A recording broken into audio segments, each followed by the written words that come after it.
ก้าครูบ่มีนักเรียนก็บ่ฮู้ว่าจะไปสอนไผมีก้านักเรียนบ่มีครูก็บ่ฮู้ว่าจะไปเรียนหนังสือกับไผมีก้าคนกล้าบ่มีคนซื้อบ่ฮู้ว่าจะไปขายให้ไผ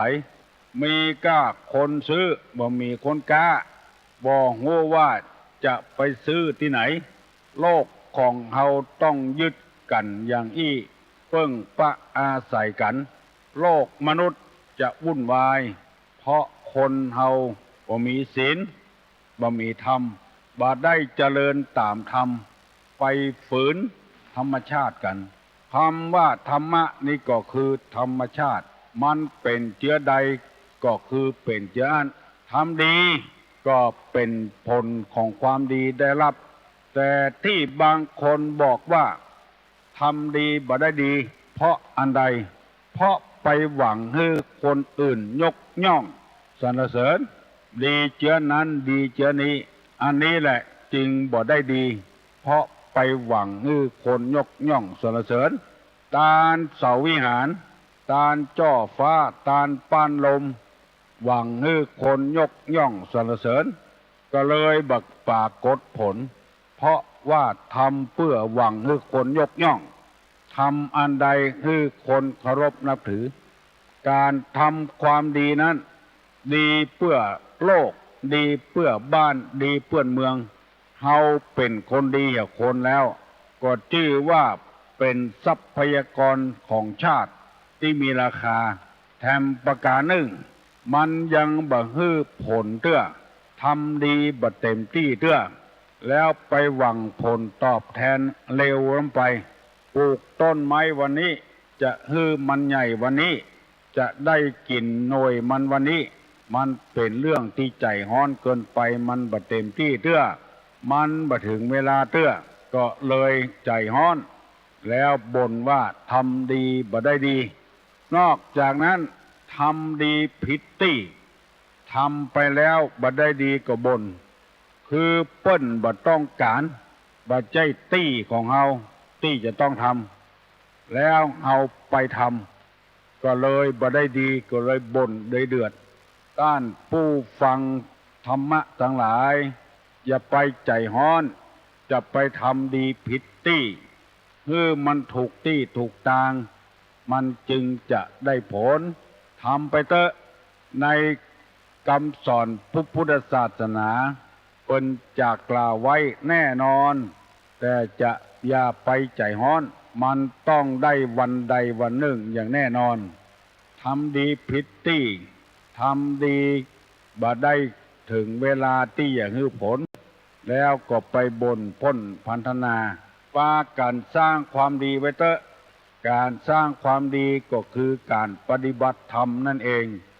เมื่อต่างคนต่างมีศีลต่างคนต่างมีธรรมมันเหมือนกับเครื่องอะไหล่รถ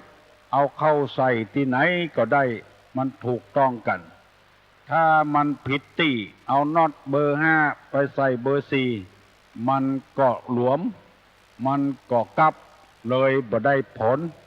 รถยนต์มีหลายยี่ห้อวิทยุมีหลายยี่ห้อเครื่องใช้ไม้สอยต่างๆมีหลายยี่ห้อดีก็มีราคาก็แพงไปตามนั้นเพราะฉะนั้นถือเอาตามธรรมชาติแล้วเราจะได้สบายใจจะได้โล่งใจม่วนใจพยายามทำไปใจวันนี้จะได้นำเอาปอนของนางพุทธดีที่ขอจากพระอินทร์บนสวรรค์มาเล่ามาอธิบายให้ท่านทั้งหลายได้ฟังเพราะว่าหลายคนยังบ่เคยได้ยินกันเตื้อที่ว่านางพุทธดีขอปอนจิมพระอินทร์10 ข้อมีอย่างพ้องวันนี้ตุลุงจะได้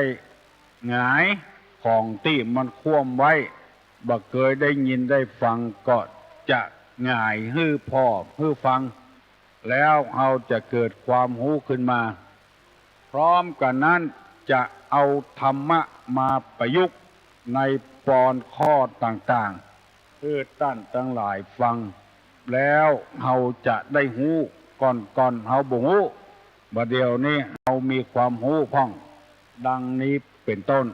ได้กล่าวไว้ว่านางพุทธดีเป็นมเหสีของพระอินทร์บนสวรรค์วันหนึ่งพระอินทร์หันนางพุทธดีผิดสังเกตคือคนผิดสังเกตนี่คือคนจะเสี่ยงบุญเสี่ยงกุศลกรรมบักกล่าวว่าจะสะออนจากกันจะต้องมีปรากฏการณ์อย่างใดอย่างหนึ่งฮือได้ยินฮือได้หันอันนี้ก็เช่นเดียวกันนิมิต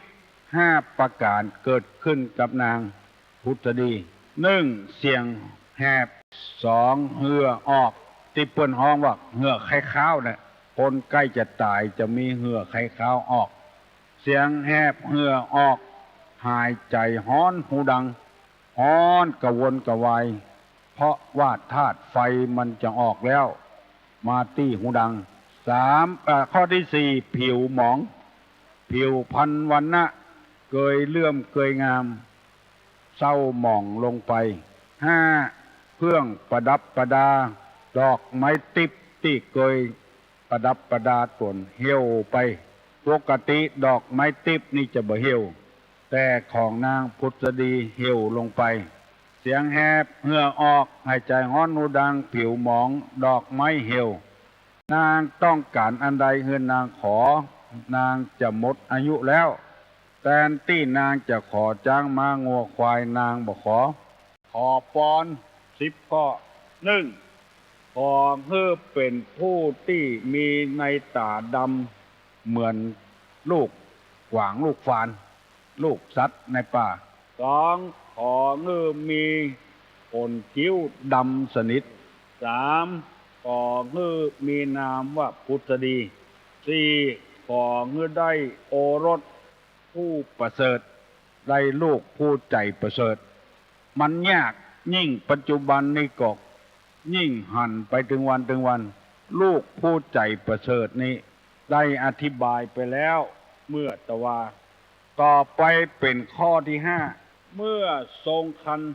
ขออย่าได้อุทธรนูนขึ้นอันนี้เป็นกรรมราชาศัพท์และเป็นกรรมไทยถ้าจะว่าตามคนเอาบัดเดียวนี้ก็ว่าเมื่อมารลูกในท้องทรงคันนี่นะขอให้ท้องอย่าไปนูนขึ้นมารเหมือนกับประมาณเพราะเชื้อใดอันนี้เป็นความต้องการของแม่หญิงทั้งหลายบ่ต้องว่านางพุทธดีแม้แต่คนเอาธรรมดานี่ก็ชั่นกันหัวเปิ้นหูว่ามารลูกในท้องมันใหญ่ไปที่ไหนมาที่ไหนมันเติกมันเคิงถ้าเสด็จไปกับพระราชามันจะเป็นที่เครื่องตาของพระราชามหากษัตริย์อยู่ในท้องนั่นน่ะเหมือนกับว่ามันมีลูกอยู่ตลอดเวลางามอยู่ตลอดเวลาแม่หญิงนี่ชอบความสวยความงามมากกว่าชีวิตชีวาบางทีก็เสี่ยงอันตรายเหลือเกินไปเสริมสวยมันงามต้องการความงามมากกว่าชีวิตชีวา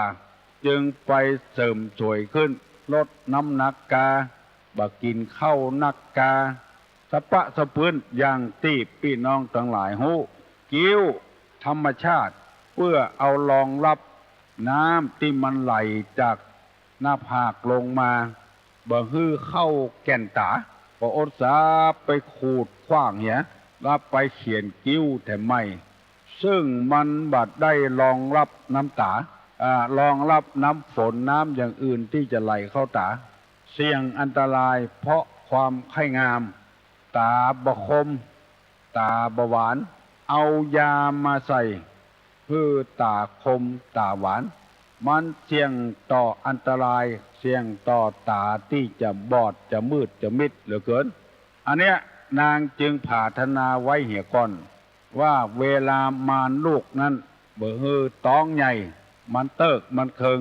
ทำการทำงานอะไรอย่างก็ยากนอนก็ลำบากผมอยู่ในหัวก็ไปแปลงไปเพื่อจะไว้ให้คนทั้งหลายได้พอได้กอยเมื่อแปลงมาแล้วเมื่อคืนก็นอนเป็นทุกข์เป็นยาก นอนหงายก็บ่ได้กลัวเก้าผมรุดอดสานอนอย่างอื่นรับพ่องบ่รับพ่องเที่ยงต่อความตายนักเลือกความงามอันเนี้ยนางจึงผาธนาไว้เหี่ยก่อนคนเฮากุคนก็ถ้าจะเหมือนอย่างเดียวกันพุทธดีแม่ออกทั้งหลายต้องการความงามจีขอโทษแม้กระทั่งเกิดลูกออกมาแล้วยังกลัวเพื่อนหูปกปิดความชั่วของตัวเองเอาไปกว้างตามถังขยะพ่องเอาไปกว้างต่ำน้ำพ่องเอาไปฝังพ่องเพราะกลัวบ่งามกลัวว่าได้เป็นแม่เฮือนหนุ่มกลัวมีลูกเมื่อหนุ่มๆกำๆบ่รับผิดรับแต่ความชอบดังนี้เป็นต้นจึงเป็นภัยร้ายของสังคมทุกวันนี้นำความเดือดร้อนให้รัฐบาลต้องตั้งสำนักงานเด็กกำพร้าเลี้ยงเด็กกำพร้าเสี่ยงเงินเสี่ยงทองของประเทศชาติโดยใช่เหตุอันนี้เป็นความต้องการของนางพุทธดีข้อที่ห้านำมาฝากฝังพี่น้องทั้งหลายได้ฟังข้อที่หกบอกว่าขอฮื้อทันทั้งสองข้างอย่าได้ห้อยย่อนยานทันนี่ก็คือนมถอดถุงแม่อากาศนอหนูเพิ่นบอกว่าขอฮื้อนมถึงสองข้างอย่าไปหย่อนไปยานเมื่อเป็นสาวเชื้อใดแก่เนื้อแก่ตัวเท่าแก่ชราก็ฮื้อบอกอันนะเพราะว่ามันบ่งามกำบักเก่าเพิ่นว่าห้างก็แค้วแอวก็โกมเปิดพอนมเหมือนถงยาแก้ เพื่อนเพียกหัว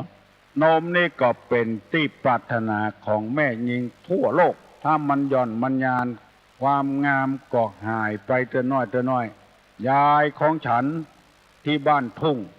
ยายของฉันที่บ้านทุ่งปล่อยให้เสื้อรอยฟุ้งยานเป็นถุงกาแฟที่เขาเพียกกันอันนี้เป็นเรื่องของแม่ย่าแม่หญิงตุลุงจะบ่ได้นำมาวิจารณ์นักเพราะว่าเป็นโอทภัยเป็นภัยกับปากตัวเก่าสำหรับคนที่เจตนาให้ได้อธิบายธรรมะถึงวันได้เป็นปีละว่ามีอย่างเสียมาเสียกับกำปากกำเดียวบ่ได้อันนี้ขอฝากไว้พี่น้องทั้งหลายได้กึดเตอะนางบอกว่าขอทันทั้งสองอย่าไปหย่อนไปยาน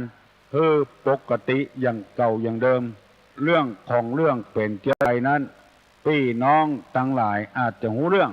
ถ้ามันยานเกินไปถ้าอู้ถึงด้านมีประสิทธิภาพมีคุณภาพนั้นมันดีตุลุงเคยไปเทศตามป่าเมี่ยงเกี่ยงดงมีคนเฒ่าเถียงว่ามันบดีจะใดมันย่อนมันยานเอาก็ว่าเขาบ่ฮู้ตามในธรรมบนว่าอย่างนั้นนางพุทธดีขอมาโอ้ทุเจ้าบัดใจมันบดีเนอะมันก็มีคุณภาพอยู่นะคุณภาพเจือใดลองอู้ฟังหรออย่างแม่เขานี่นะอยู่ป่าเมี่ยงนี่นะเวลาไปเก็บเมี่ยงคนตะกอนในปุ่นสูบบุหรี่เกี่ยวเมี่ยงสูบบุหรี่โดยผู้โดยหินมันบ่ครบถ้าเอาสูบบุหรี่นี่มันกลัวควันบุหรี่เวลาเอาบุหรี่ไปโดยเอาไม้ขีดไฟไปโดยฝนตกฟ้าห้องเอาไว้ที่ไหนมันเปียกหมดเอาไว้ในหมวกก็เปียกอยู่เอาไว้ถุงเสื้อก็เปียกอยู่อย่างแม่ป้าเขานี่อยู่ในป่าเมี่ยงเนี่ยเวลาฝนตกฟ้าห้องมาบ่ต้องเดือดร้อนเอากับไฟกับบุหรี่ บ่ใครอู้ละยัดเข้าปืนพุ่นรับรองว่าบุหรี่ก็บ่เปียกไม้ขีดไฟก็บ่เปียกมันเป็นตู้นิรภัยนะ อันนี้อู้เฮือมันม่วนบ่ได้จับเป็นแท้เป็นจริงบ่ฮู้คนเฒ่าเพิ่นอู้ฟังจะอันถ้าได้ตึงสองข้างนี่ตู้นิรภัยปราศจากภัยจากฝนบ่มีภัยบ่มีพิษอย่างกับฝนมันรักษาไว้อย่างดีแถมอย่างหนึ่งถ้ามันยานแก่เหลือแหงใจได้อยู่เวลาต่ำน้ำพริกต่ำไปลูกให้อยากกินนมจะมาตั้งหน้ากลัวพริกเข้าตาลูก ก็เลยเอาแป๊ดไปตั้งหลัง คือลูกดูดอันนี้อู้ถึงคุณภาพนี่ก็คุณภาพแต่อู้ถึงความงามนี่ก็หมูน่ะเอกถ้าอย่างงามแต่อันนี้เป็นปอนข้อที่6มันมีแต่เนอะบาดใจอู้โมกอู้ลมนะอู้ฮือฟังมันเป็นคลายเครียดบ่ฮือไผ่ได้เครียดสำหรับคนที่จะว่าทุลงอย่างอู้อย่างอันก็มิ่งกำลังจะว่าละก็ตามใจเถอะเฮาบอกเฮอแล้วว่าคลายเครียดบ่ได้เฮาบ่มีเจตนาอย่างอื่นเฮาเป็นพี่เป็นน้องกันฟังกันไปที่ถูกก็ถูกที่ผิดก็ผิดอย่าไปกองผิดกองถูกกันมันเป็นป่าประธรรมเป็นบาปได้ทางจิตทางใจฟังเอาของดีๆดีกว่ามันจะได้สาระได้ประโยชน์อันนี้เป็นปอนข้อที่6ขอฮื้อทันทั้งสองข้างอย่าได้ห้อยย้อยหย่อนงานอันนี้เป็นปอนของนางพุทธดีขอกับพญาอินทร์ที่บนสวรรค์แล้วยังแถมข้อที่7 8 9 10ยังแถม4ข้อตุลุงจะได้เอาไว้อธิบายวันหลังเพื่อให้พี่น้องทั้งหลายได้มีความรู้เรื่องปอนต่างๆปอนเหล่านี้เป็นความประสงค์บัดถ้าว่าเฉพาะนางพุทธดีละแม่ยิงทั้งหลายทั่วโลกก็คงจะต้องการจะอีแต่จะสมดังความมักความปรารถนาหรือไม่อันนั้นเป็นเรื่องของการฟลุกเหมือนกับเฮาซื้อหวยซื้อใบใดก็ต้องการถูกกูใบเมื่อมันถูกก็เรียกว่าฟลุกถ้ามันบ่ถูกก็แล้วไปความปรารถนาของผู้ยิงทั้งหลายดังที่กล่าวมานี้ได้6ข้อแล้วอาจจะมีความประสงค์อย่างอี้เหมือนกันหมดนำมาเสนอพี่น้องทั้งหลายให้มีความรู้ยิ่งขึ้นไปพร้อมกันนี้คือมีผมดำคือมีคิ้วดำคือมีชื่อว่าพุทธดีขอให้ได้ลูก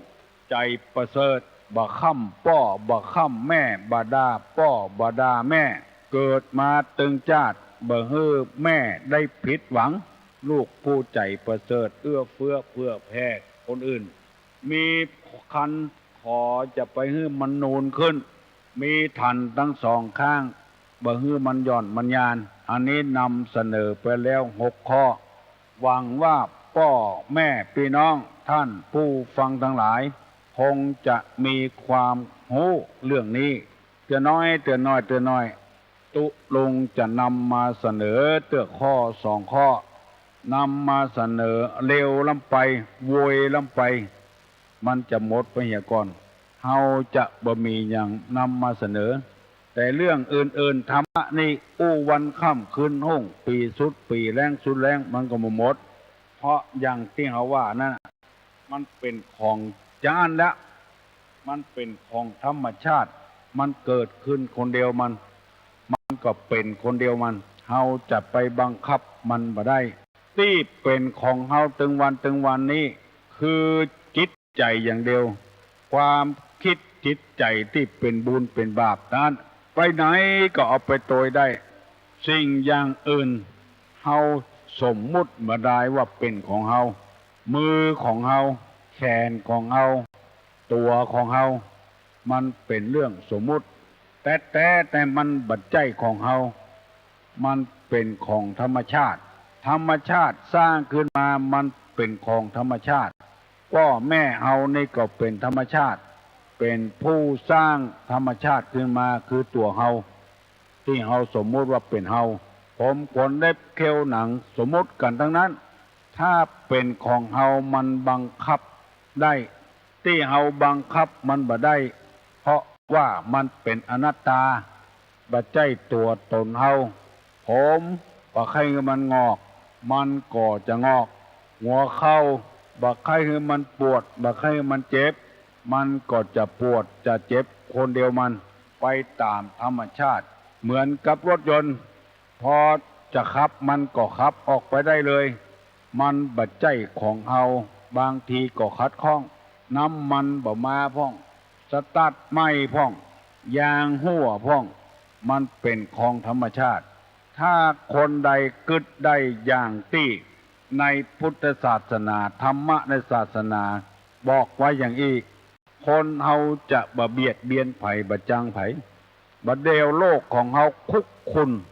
ยิงกันฆ่ากันถ้าจะว่าไปว่ามานี่มันหมดวาระหมดสมัยแล้วที่จะไปฆ่าไปแกล้งกันต้องหันหน้าเข้าหากันประสานงานกันอย่างที่ประเทศยุโรปเปิ้นว่าสหประชาชาติประเทศต่างๆรวมเข้าหากันค้าขายโดยกันถึงแม้จะเป็นต่างประเทศก็ตามมีความสัมพันธไมตรีต่อกันมันยังจะดีกว่าไปฆ่าไปแกล้งกันเมืองไทยเฮานี่ก็มีชีวิตมันเป็นของหายากมันหมดแล้วก็หมดเลยบ่ได้นึกถึงจี้ก็เลยรับจ้างฆ่ากันครูกำลังกำชอกเขียนหนังสือสอนนักเรียนอยู่ก็ขึ้นไปฆ่ากัน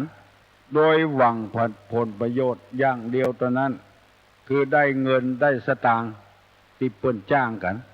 เมื่อธรรมะบ่มาแล้วโลกาจะวินาศแน่นอนเปิ้นฆ่าเฮายิงเปิ้นแล้วก็หนีหัวเปิ้นยับไปใส่คอกอยู่หัวเปิ้นโตยฆ่าตัวเก่าอยู่แล้วตัวบ่ได้นึกว่าตัวก็ฮักชีวิตเปิ้นก็ฮักชีวิตไปฆ่าไปแกล้งเปิ้นอย่างพักอย่างป๋า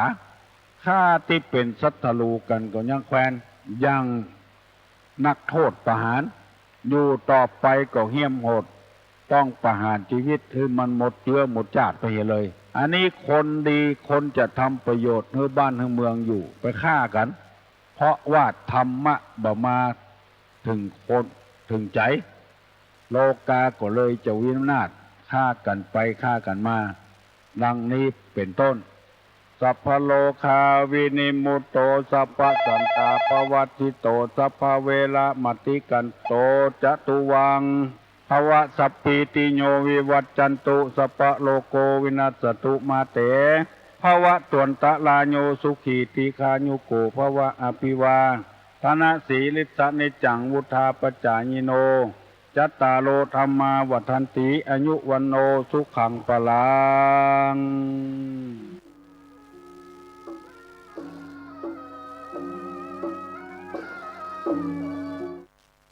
ธงชาติและเพลงชาติไทยเป็นสัญลักษณ์ของความเป็นไทย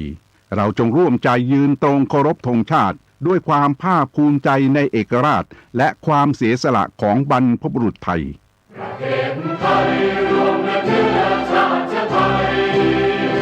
เป็นประชารัฐผ้าไทยของไทยทุกส่วนอยู่ดำรงคงไว้ได้ทั้งมวลด้วยไทยล้วนหมายรักษาพันยินไทยนิรักสงบแต่ถึงรบไม่กล้าเอกราชจะไม่ให้ใครคุมขีสละเลือดทุกอย่างเป็นชาติทะเลถ้าเดินประเทศชาติไทยก็เวทีชัยชโย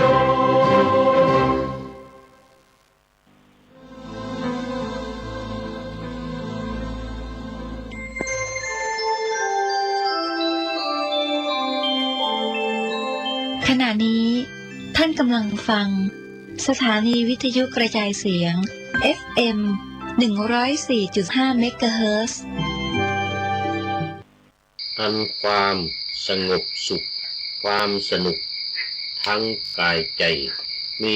4เรื่องใหญ่ๆที่ควรปลงและปล่อยวาง1เรื่องของคนอื่นเลิกหยิบยื่นแก้ไขทางนิสัยหรืออาจารปล่อยเขาใช้ชีวิตไป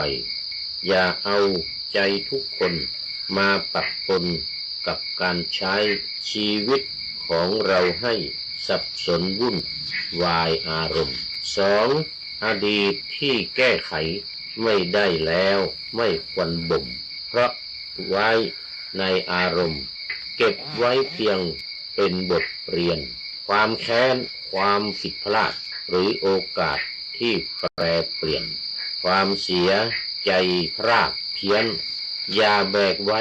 ให้หนักใจ3ความคาดวาดหวังชื่อเสียงดังลาภยศใหญ่การเปรียบเทียบกับใครทำให้ใจเป็นทุกข์เอง4ความสมบูรณ์แบบร่างกายแทบคลอนโคลงเครงโรยไปตามวัยเองก็คือเรื่องธรรมดาปล่อยวางความกังวลความร้อนรนเรื่องนาริ้วรอยจากชราหรือความเจ็บป่วยตามวัยดูแลตัวให้ดีอย่าให้มีความเจ็บไข้รักษาอาการให้สมบูรณ์ที่สุดก็พอเมื่ออายุมากหลายสิ่งที่หายไปนั้นหนอคือเวลาเหลือหลอสิ่งควรหาคือสุขดีอย่าใช้เวลาให้สิ้นเปลืองไปกับเรื่องที่ไร้สาระคดีจะเสียใจยามวายปราณก้อนหินจะหนักเหลือก็ต่อเมื่อเราแบกมันล้มได้เสมอกันแต่ต้องกล้าลุกขึ้นมาอย่าทุกข์กับสิ่งสูงที่เราคุมไม่ได้หนาเมื่อทำเต็มอัตราแล้วไม่ไหวให้ปล่อยวางการปล่อยวางนี้ไม่ใช่การยอมแพ้ทิ้งขว้างแต่เป็นการเลือกทางรักษาใจให้สงบเย็นฝึกทิ้งขยะในใจเหมือนทิ้งขยะเหม็นคนมือขยะเหม็นในมือสุดลำเค็ญออกไปให้จิตใจความสุขไม่ใช่การมีครบครันเหมือนอย่างเขาแต่ความสุขเราปล่อยสิ่งที่ไม่จำพอใจเท่าที่มีและยินดีเท่าที่เห็นได้มาถือว่าเป็นสิ่งที่ควรจะยินดีพรุ่งนี้คือวันใหม่เราอย่าได้เติมเต็มสิเราอย่าได้เติมเต็มชีวิตด้วยความเครียดสิจะอยู่ยากหากทุกข์ใจความอาจเกิดบ้างไม่ต้องคิดสงสัยจงลืมมันเสียให้เร็วที่สุดก่อนสิ้นลมขอถวายความนอบน้อมแด่พระรัตนตรัยมีพระพุทธเจ้าเป็นต้นขอถวายความเคารพพระมหาเถระพระเถรานุเถระเจ้าคณะพระสังฆาธิการทั่วโลกมีพระเดชพระคุณพระธรรมเสนาบดีเจ้าคณะภาค7วัดพระธาตุดอยสุเทพเป็นต้นและขออำนวยพรแด่ท่านผู้ฟังท่านผู้ชมสาธุชนพุทธบริษัททั้งหลายวันนี้รายการพระไตรปิฎกลอยฟ้าก็ลอยมาจากวัดพระธาตุดอยสุเทพนี่หลังสีเขียวๆนี่นะ จากวัดพระธาตุดอยสุเทพราชวรวิหารผ่านทาง Facebook ไลฟ์สวัสดิ์เทพบุญล่วงหน้ามา4 วันตอนนี้ต้องทำล่วงหน้าดังที่เคยบอกไว้เพราะว่าเพื่อเวลาให้แอดมินไปทำเป็น MP3 MP3 ก่อนแล้วจึงส่งไปวิทยุมันจะไม่เขาเรียกว่ามันไม่ดับไม่หยุดเฟซบุ๊กไลน์นี่เอาไปลิงก์เอาไปเปิดลงวิทยุไม่รู้เป็นยังไงมันดับมีหลายครั้งมันดับเลยต้องทางสถานีวิทยุต้องหาเรื่องอื่นรายการอื่นมาแทนมันดับไปเลยตอนหลังมานี้ก็ต้องทำเป็น MP3 แน่นอนมันไม่ดับและอีกอย่างหนึ่งที่สถานีวัดดอยสุเทพมันนำออกตอนดึกรายการสุดท้ายพอรายการ ก่อนรายการนี้จะจบเนี่ยเขาก็เอาตั้ง MP3 ตั้งไว้นะพอถึงเวลามันก็ออกของมันเอง แล้วพอมันหมดเวลามันก็หยุดมันไม่มีอะไรมาต่อแต่ถ้าเอา Facebook เนี่ยถ้าลิงก์เอาจาก Facebook ไลฟ์เนี่ยจากไลฟ์สดนี่นะมันมีอย่างอื่นต่อไปเรื่อยๆจนสว่างเลยจนมาเปิดอีกทียังไม่ปิดนี่ เพราะว่าหัวหน้าสถานีเจ้าหน้าที่เปิดเนี่ยเขาก็ต้องเปิดไว้แล้วก็ไปนอนเลยเปิดแล้วก็ไปนอนแต่ถ้า MP3 นี่มันหยุดไม่มีอะไรต่อแล้วปิดของมันเองสถานีปิดไปด้วย เป็นอย่างนั้นเรื่องมันเอาละอันดับเดี๋ยวอันดับแรกนี่ก็ขอประชาสัมพันธ์ก่อนงานสำคัญเกี่ยวขึ้นโดยไหว้สาปารมีพระบรมธาตุดอยสุเทพเนื่องในวันวิสาขบูชาในวันที่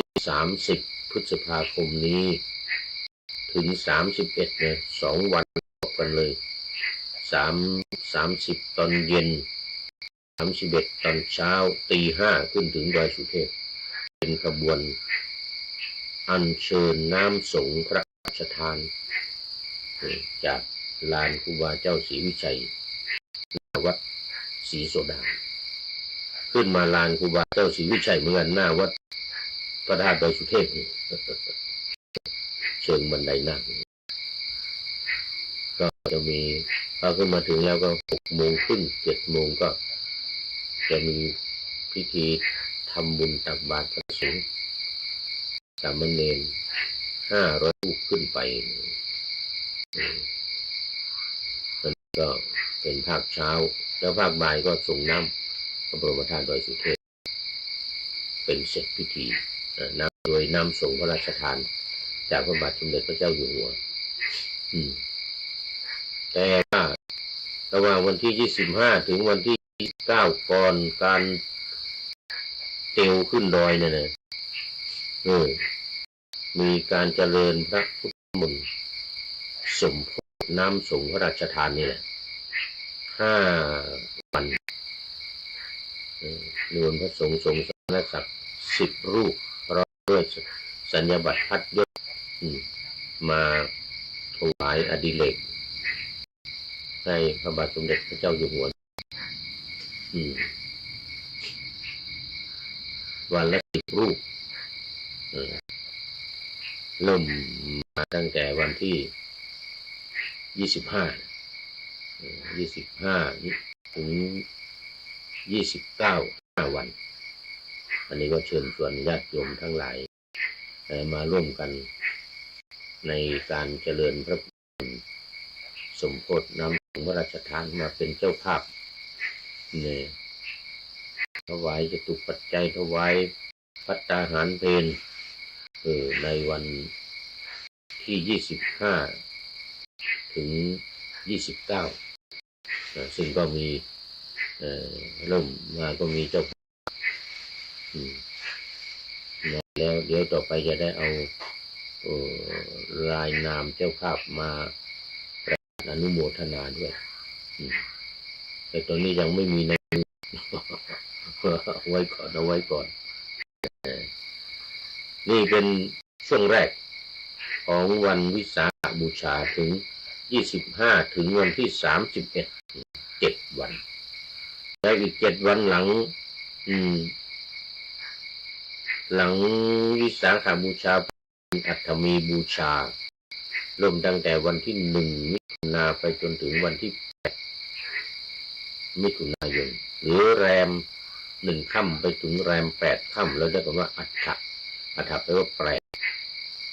อัฐนี่แปลว่าอะไร8อัฐมีก็บูชาในวันที่8วันพระราชทานเพลิงพระบรมศพขององค์สมเด็จพระสัมมาสัมพุทธเจ้าที่ปรินิพพานไปเมื่อวัน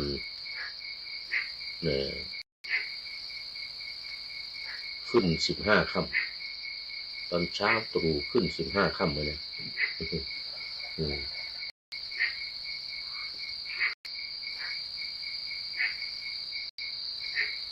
แล้วมาพระราชทานเพลิง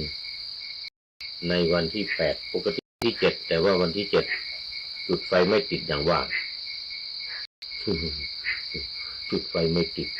พระมหากัสสปะยังมาไม่ถึงต้องรออีกวันหนึ่งเป็นวันที่8เลยกลายเป็นอัฐมีบูชาในวันที่8วันที่พระมหากัสสปะมากราบพระบรมศพแล้วพระบาทของพระพุทธเจ้าเนี่ยโผล่ออกมาเนี่ยจากลังเหล็กเนี่ย ข้างในมีผ้าสำลีผ้า500ชั้นแล้วก็สำลี500ชั้นน่ะทับอยู่เนี่ยมหัศจรรย์เขาเรียกมหัศจรรย์เลยอ่ะพอพระมหากัสสปะมากราบที่โรงศพนะที่โรงรางเหล็กเนี่ยรางเหล็กมันต้องเป็นเหล็กแล้วมีงาเนี่ยโอ้ถ้ามันไม่เหมือนกันมันก็ไหลไปทั่วเลยมันรางเหล็กซับรองรับน้ำมันงาที่อยู่ในพระบรมศพในผ้าและสำลี500ชั้นแล้วพระบาทพระเจ้าโผล่ออกมาได้อย่างไรรางเหล็กมหัศจรรย์มากเสร็จแล้วไฟลุกพรึบทีเดียวเลยไม่มีใครเอาไฟไปจุดเนี่ยพอพระมหากัสสปะเถระพร้อมกับลูกศิษย์กราบเรียบร้อยแล้วนี่นะถอยมานี่ไม่ทันไม่พ้นหน้าอย่างนี้ถอยมาอย่างนี้เนี่ยไฟลุกพรึบโอ้โหโดยไม่มีใครจุดเลยได้ข่าวเทวดาจุดเทวดาเผาเทวดาจุดไฟเผาบรมศพของพระบาทของพระสัมมาสัมพุทธเจ้าเรา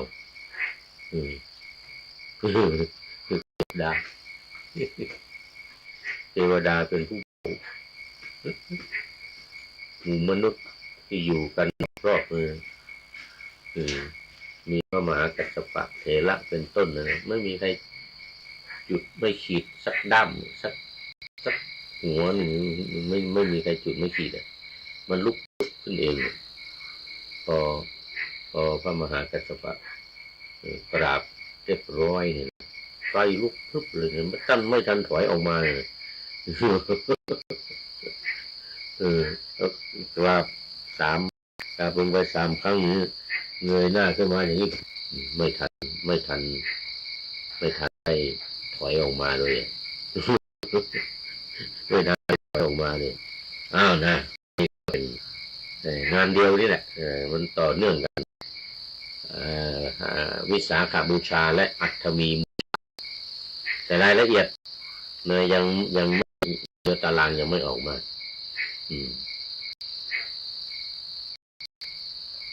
เดี๋ยวให้กำหนดการออกมาจะได้เอามาประชาสัมพันธ์งานที่1ผ่านไปงานที่2สุดท้ายแล้วประชาสัมพันธ์วันสุดท้ายวันที่6 พฤษภาคมเป็นวันกตัญญูวัดป่าแดงมหาวิหารตรงกับวันคล้ายวันเกิดของพระเดชพระคุณหลวงพ่อพระครูโคสิตปริยัติพรในเรียกว่า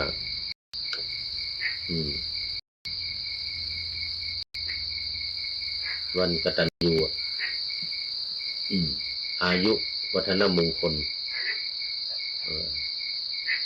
ครบ76 ปี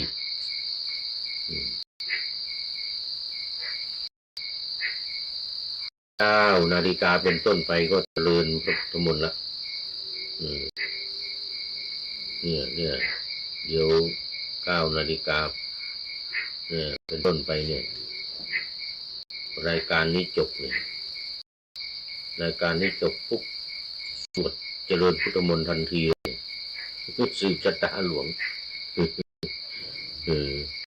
ก็ขอประกาศประชาสัมพันธ์สุดท้ายแล้ววันนี้เชิญชวนในทุกท่านโอ้มากันแล้วนี่มากันแล้วเริ่มกันเลยวันนี้เริ่มกันเลยรายการนี้ชมเจริญพุทธมนต์เลยไปพับสินนี่อิมินาสกาเลนะแล้วนี่อิมินาสกาเลนะคือเจริญพุทธมนต์เนี่ยสืบชะตาหลวงเนี่ยเชิญชวนจะมาร่วมกันเลยทั้งในตำบลสุเทพอำเภอเมืองเชียงใหม่นะแล้วก็โน่นมากันก็ตำบลลีหลวงอำเภอลีจังหวัดลำพูนวัดบ้านกลางเนี่ยนะ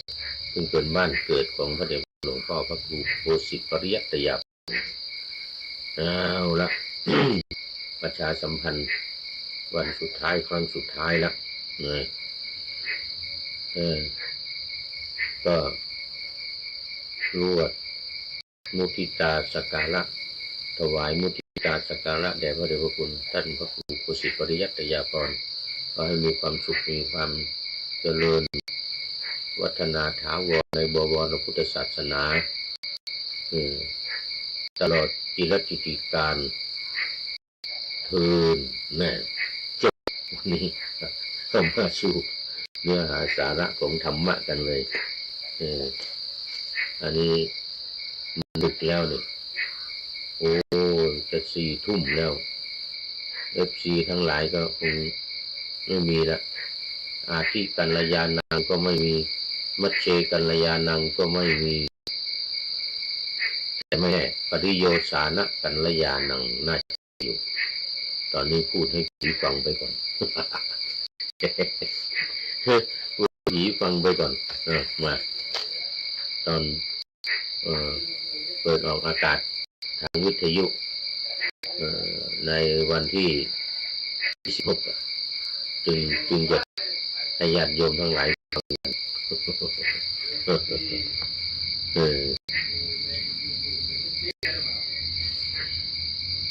FC ที่มาวัดพระธาตุดอยสุเทพที่ไปวัดป่าแดงก็คงไม่ได้ฟังกันนะในวิธีก็มีแต่ FC ที่อยู่ทางบ้าน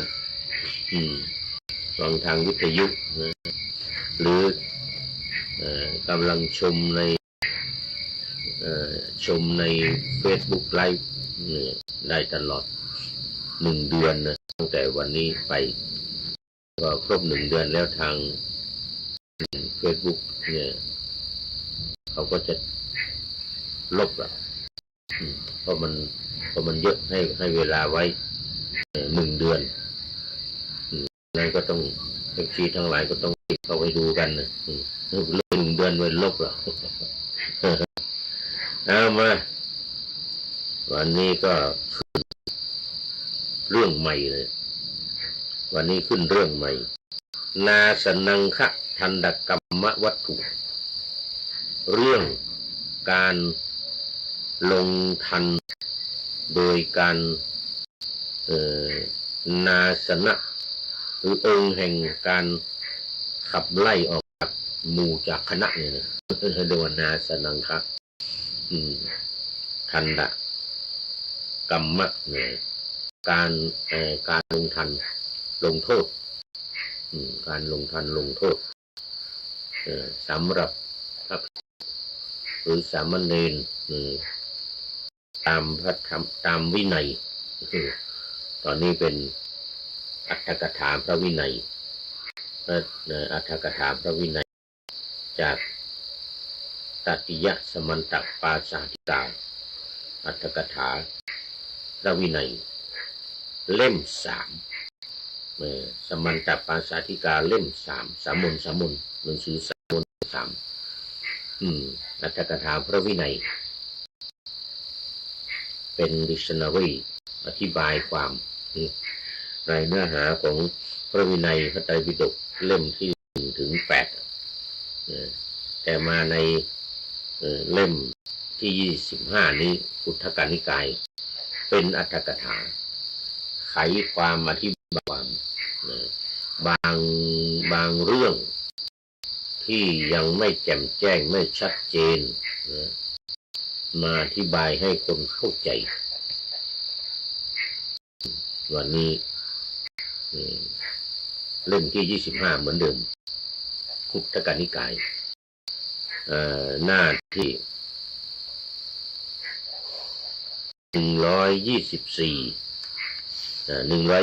124เป็นต้นไป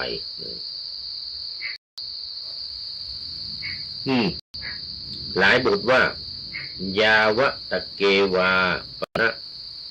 อุตสหติมีความว่าอาจเพื่อจะตักเตือนพร่ำสอนสามเณรมีประมาณเท่าใดในสิกขาบท10ความละเมิดสิกขาบทเบื้องต้นเป็นวัตถุแห่งนาสนาความละเมิดสิกขาบทเบื้องปลายเป็นวัตถุแห่งทันตกรรมเพราะฉะนั้นนาสนังฆทันตกรรมก็แยกเป็น2คือศีลของสามเณรข้อ1 ถึงข้อ5เป็นนาสนะเป็นองค์แห่งนาสนะก็คือว่าขาดจากความเป็นสามเณรต้องให้สึกไปต้องให้สึกไปเพราะว่าขาดจากเป็นสามเณรส่วน5ข้อหลังตั้งแต่ข้อ6 ถึงข้อ10สิกขาบทของสามเณรนะข้อ6 ถึงข้อ10เป็นทันตกรรมคือการลงโทษเป็นการลงโทษเช่นให้ทำความสะอาดห้องน้ำอย่างนี้3 วันถ้าหนัก3 วันนี้ต้องทำความสะอาดตลอดทั้งวัน3 วันอย่างนี้ทำความสะอาดห้องน้ำอย่างนี้เป็นต้นหรือปัดกวาดลานเจดีย์ปัดกวาดลานเจดีย์นะ3 วันนะ7 วันนะต้องไปทำความสะอาดลานเจดีย์อย่างนี้เป็นต้นนะหรือให้ทำงานอย่างอื่นเป็นการลงโทษกวาดเช็ดถูหรือตักน้ำ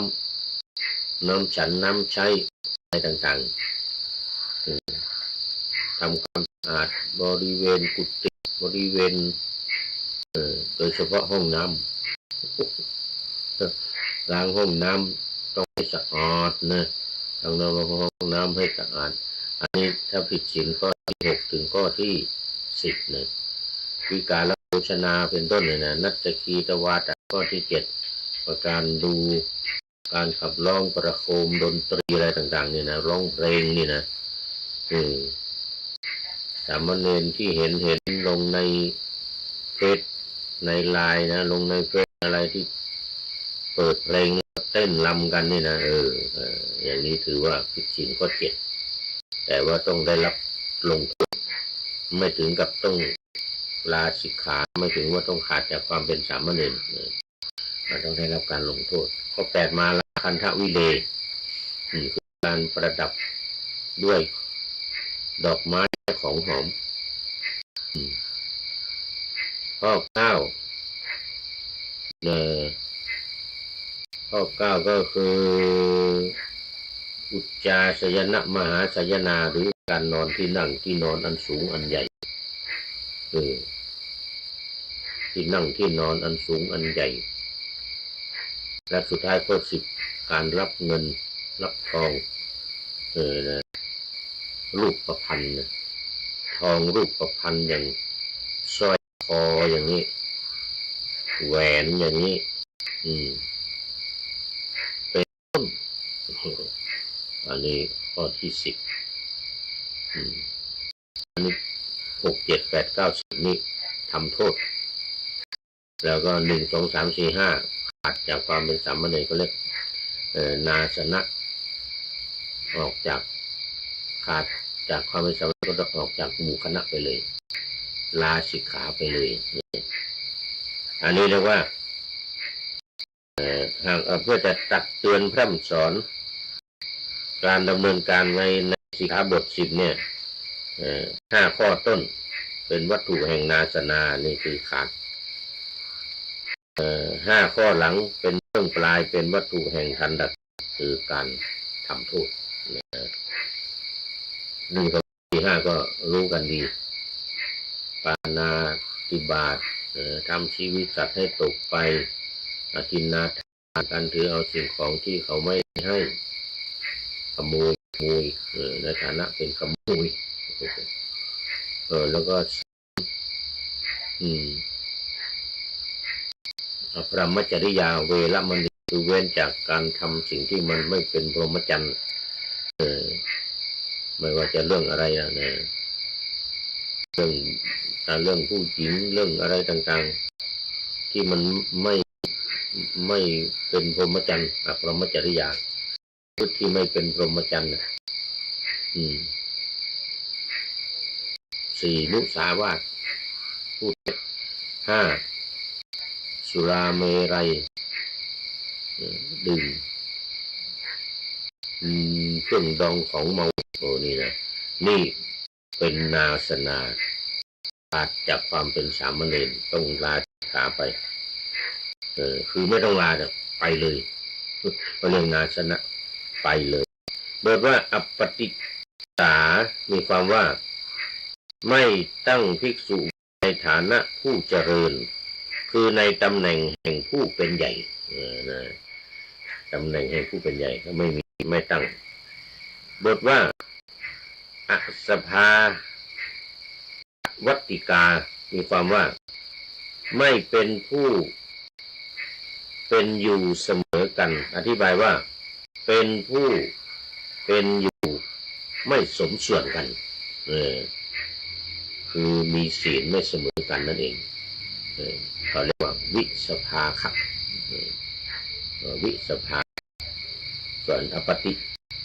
ฏิสานี่เดียวสภาคะเนี่ยวัตกาเนี่ยไม่เสมอกันศีล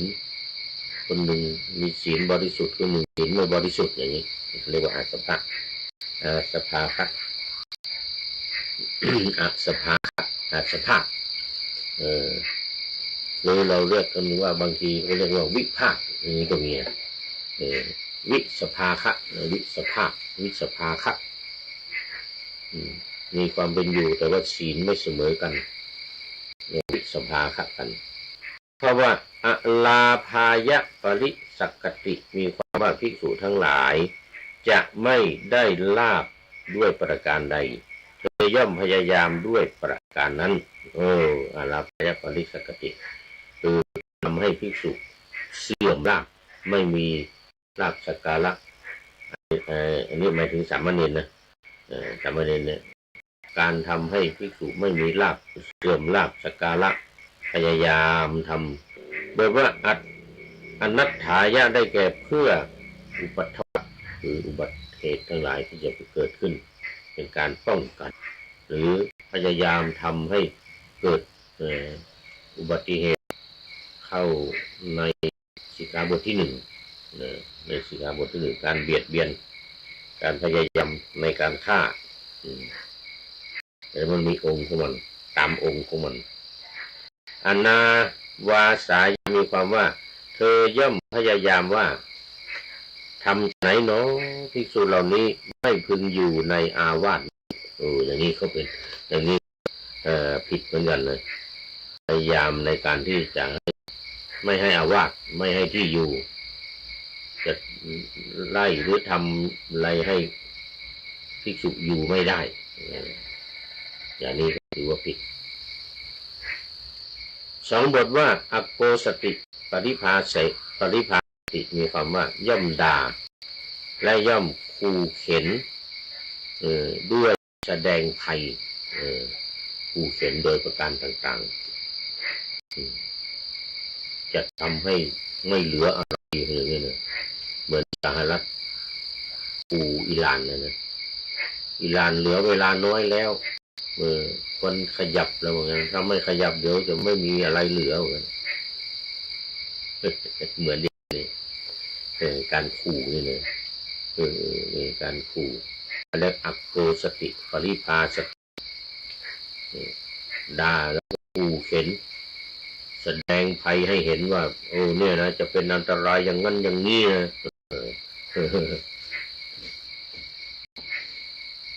ยังไม่รู้มันจะติดตามข่าวเลยอิหร่านเหลือแต่ไม่เหลืออะไรนะ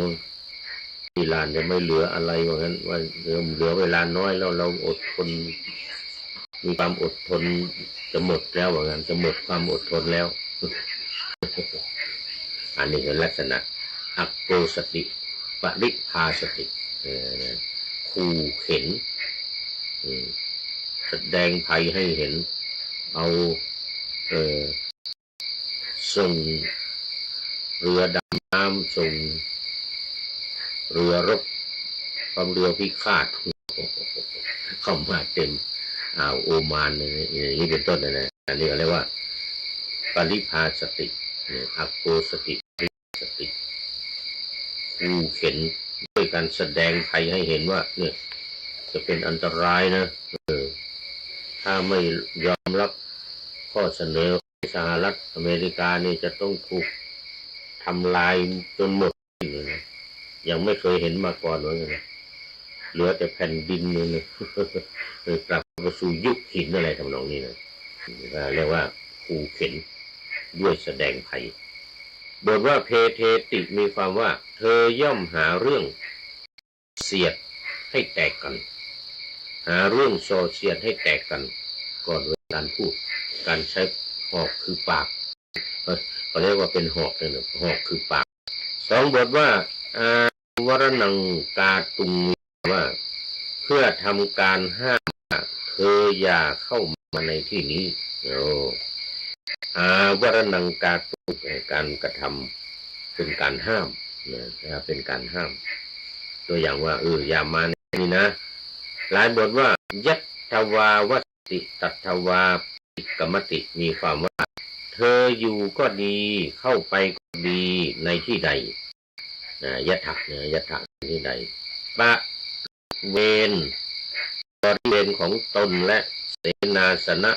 ที่ถือตามลำดับพรรษาพระผู้มีพระภาคตรัสแล้วแม้ด้วยบททั้งสองนี้คือในเขตของพระเถระเนี่ยเธออยากนะอย่างนี้เป็นต้นนะในที่ใดไม่ให้เข้าไปในที่นั้นเรียกว่ายัตถวาวสติยัตถวาปฏิกมติหลายบทว่ามุขขัตถวริกังอาหารังรนังกโรนติมีความว่าภิกษุทั้งหลายย่อมห้ามอย่างนี้ว่าวันนี้เธอทั้งหลายอย่าขบเคี้ยวอย่าฉันไม่ให้กินเลยไม่ให้ขบเคี้ยวอะไรกินเลยมุขขัตถวาริกังอาหารังหูอวรนังกโรนติคืออย่าขบเคี้ยวอย่าฉันอย่าอะไรเลยห้ามอย่าฉันอย่าขบเคี้ยวอะไรคือถ้าวินิจฉัยในข้อว่านะภิกขเวมุขขัตถวาริโกอาหาโรอวรนังกาตัปโปดังนี้ที่ว่าเมื่อกี้นะที่ว่าอย่าขบอย่าฉันนี่นะคือทราบว่าเมื่อภิกษุกล่าวว่าเธออย่าขบเคี้ยวอย่าฉันดังนี้ก็ดีบาทจีวรไว้ข้างในด้วยตั้งใจว่าเราจะห้ามอาหารไม่กินข้าวไม่กินอาหารดังนี้ก็ดีต้องทุกกฎทุกประโยคนี่ภิกษุผิดนะแต่จะทำทันตกรรมแก่สามเณรผู้ว่ายากไม่มีอาจาระจะแสดงยาคูหรือพัดหรือบาทและจีวรกล่าวว่าครั้นเมื่อทันตกรรมชื่อมีประมาณเท่านี้อันเธอยอมรับแล้วเธอจะได้สิ่งนี้ดังนี้สมควรอยู่เมื่อทำทันไปแล้วตามโทษตามโทษสานุโทษแล้วก็กล่าวว่าเธอสิ่งนี้นะเธอจะได้นะหลังจากที่ออกจากทันตกรรมหรือทำกรรมเรียบร้อยแล้วอาจจะเป็นจีวรหรืออาจจะเป็นอาหารนะจริงอยู่ทันตกรรมก็คือการห้ามอันพระผู้มีพระภาคตรัสแล้วฝ่ายพระธรรมสังฆะเถระธ ทั้งหลายกล่าวว่าแม้การให้ขนมาซึ่งน้ำฟืนหรือทรายเป็นต้นพอสมควรแก่ความผิดภิกษุก็ควรทำได้นะการทำโทษสามเณรถ้าไปตักน้ำมาเท่านี้ให้ไปขนทรายมาเท่านี้หรอต้นเนี่ยตามความผิดน้อยหรือให้ถังหญ้าทำความสะอาดบริเวณเท่านั้นเท่านี้ขีดไว้ทำให้เสร็จไม่เสร็จห้ามไปไหน อย่างนี้เป็นต้นเลยนะท่านภิกษุพึงลงด้วยความเอ็นดูว่าเธอจักงดจักเป็นไม่พึงลงด้วยอัธยาศัยอันลามกซึ่งเป็นไปโดยนัยยะเป็นต้นว่าเธอจักวอดวายเธอจักสึกไปเสียด้วยคิดว่าเราจักลงทันจะให้เธอนอนบนหินที่ร้อนหรือจะให้เธอทูลแผ่นหินและอิฐเป็นต้นไว้บนศีรษะหรือจะให้เธอดำน้ำย่อมไม่ควรมันโหดเกินไปให้นอนบนแผ่นหินร้อนๆโอ้โหตากแดดมาทั้งวันนี้นะมันโหดเกินไปหรือให้แบกก้อนหินหนักๆไม่ไหวไม่ควรทำย่อมไม่ควรทำเธอในบนศีรษะหรือไม่ก็บังคับให้ดำน้ำลงมาอย่างนี้กั้นหายใจไม่ได้ก็น้ำเข้าจมูกเข้าปากอย่างนี้ไม่ควรทำการทำโทษแบบนี้มันหนักเกินไปถ้าวินิจฉัยในคำว่าภิกขเวอุปัชฌายังอนัปปุจฉาดังนี้เมื่อตนบอกเล่าครบ3 ครั้งว่าสามเณรของท่านมีความผิดเช่นนี้ท่านจงลงทันกรรมแก่เธอพูดอย่างนี้ถ้าอุปัชฌาย์ไม่ลงทันตกรรมจะลงเสียเองก็ควรการลงโทษการทำโทษสามเณรที่ทำผิดเนี่ยจะต้องให้อุปัชฌาย์เป็นคนทำนะตัวเองจะไปทำไม่ได้นะคนพระพี่เลี้ยงหรือใครอะไรไปดูแลอย่างนี้นะไม่ได้ต้องพระอุปัชฌาย์ถ้าอุปัชฌาย์บอกไว้แต่แรกเทียวว่าเมื่อพวกสามเณรของข้าพเจ้ามีโทษท่านทั้งหลายนั่นแลจงลงทันตกรรมดังนี้สมควรแท้ทีเดียว สมควรแท้ในการที่จะลงโทษสามเณรเหล่านั้นถ้านอกจากนี้ถ้าพระอุปัชฌาย์ไม่สั่งไม่สามารถทำได้อันนี้เป็นการลงโทษและจงลงทันกรรมแม้แก่เหล่าสัตถิวิหาริกและอันเตวสิกอย่างสามเณรทั้งหลายก็ควรสัตถิวิหาริกกับอันเตวสิกนี่ก็หมายถึงพระนะพระที่เข้ามาบวชด้วยตนเองคือพระอุปัชฌาย์เป็นคนบวชให้เองเรียกว่าสัตถิวิหาริกหรืออันเตวสิกก็คืออุปสมบทมาจากที่อื่นอุปัชฌาย์คนอื่นนะแล้วก็มาอยู่มาเรียนด้วยมาขอนิสัยอยู่อันนี้เรียกว่าอันเตวสิกครั้นเมื่อตนบอกครบ3 ครั้งแล้วสามเณรของท่านว่าสามเณรของท่านมีความผิดแต่ถ้าพระอุปัชฌาย์ยังไม่ลงทันตัวเองก็เป็นคนลงทันแทนได้ทำโทษได้ถ้าอุปัชฌาย์บอกไว้แต่แรกว่าสามเณรของข้าพเจ้ามีความผิดท่านทั้งหลายจงลงทันตกรรมอันนี้ก็เป็นการสมควรโดยแท้และจงลงทันตกรรมแม้แก่เหล่าสัตถิวิหาริกและอันเตวสิกอย่างสามเณรทั้งหลายก็สมบทว่าปลาเลนติมีความว่าย่อมเกลี้ยกล่อมเพื่อทำอุปถากแก่ตนว่าพวกฉันจักให้บาตรจักให้จีวรแก่พวกเธออย่างนี้นะอันนี้เป็นการเกลี้ยกล่อมให้คนที่จะเข้ามาบวชจะผิดอุปัชฌาย์ถือว่าพึงทราบวินิจฉัยคำว่าณภิกขเวอัญญัสสะปริสาอะปลาเลตภาว่าจะเป็นสามเณรหรืออุปสัมบันก็ตามทีอันภิกษุจะยุยงรับเอาชนซึ่งเป็นบริษัทของผู้อื่น โดยที่สุดแม้เป็นภิกษุผู้ทุศีลย่อมไม่ควรอันนี้ไม่ได้แต่สมควรอยู่ที่จะแสดงโทษว่าการที่ท่านอาศัยคนทุศีลอยู่ทำลงไปก็คล้ายการที่ชนมาเพื่อจะอาบแต่ไพร่ไปทาด้วยคูดคือจะอาบน้ำเขาตั้งใจจะอาบน้ำแต่ดันนั้นเอาคูดไปทาเนี่ยเอาขี้ไปทาตรงนี้ผิดดังนี้ถ้าเธอทราบไปเองทีเดียวจึงขออุปชาหรือนิสัยภิกษุจะให้ก็ควรบรรดานาสนาสามที่กล่าวแล้วในวรรณนาแห่งทันดะกสิกขาบทสิงคาหันลิงคนาสนาเท่านั้นประสงค์ในคำว่าอนุชานามิภิกขเวทัสหังเคหิสมนาคัตตังสามเณรังนาเสตุงให้สามเณรนี่พ้นไปผ่านไปเพราะฉะนั้นในกรรมทั้งหลายมีปาณาติบาตเป็นต้นสามเณรใดย่อมทำกรรมแม้อย่างหนึ่งสามเณรนั้นภิกษุพึงให้ฉิบหายด้วยลิงคนาสนาเหมือนอย่างว่าภิกษุทั้งหลายเป็นอาบัติต่างๆกันในเพราะกรรมทั้งหลายมีปาณาติบาตเป็นต้นฉันใดสามเณรทั้งหลายจะได้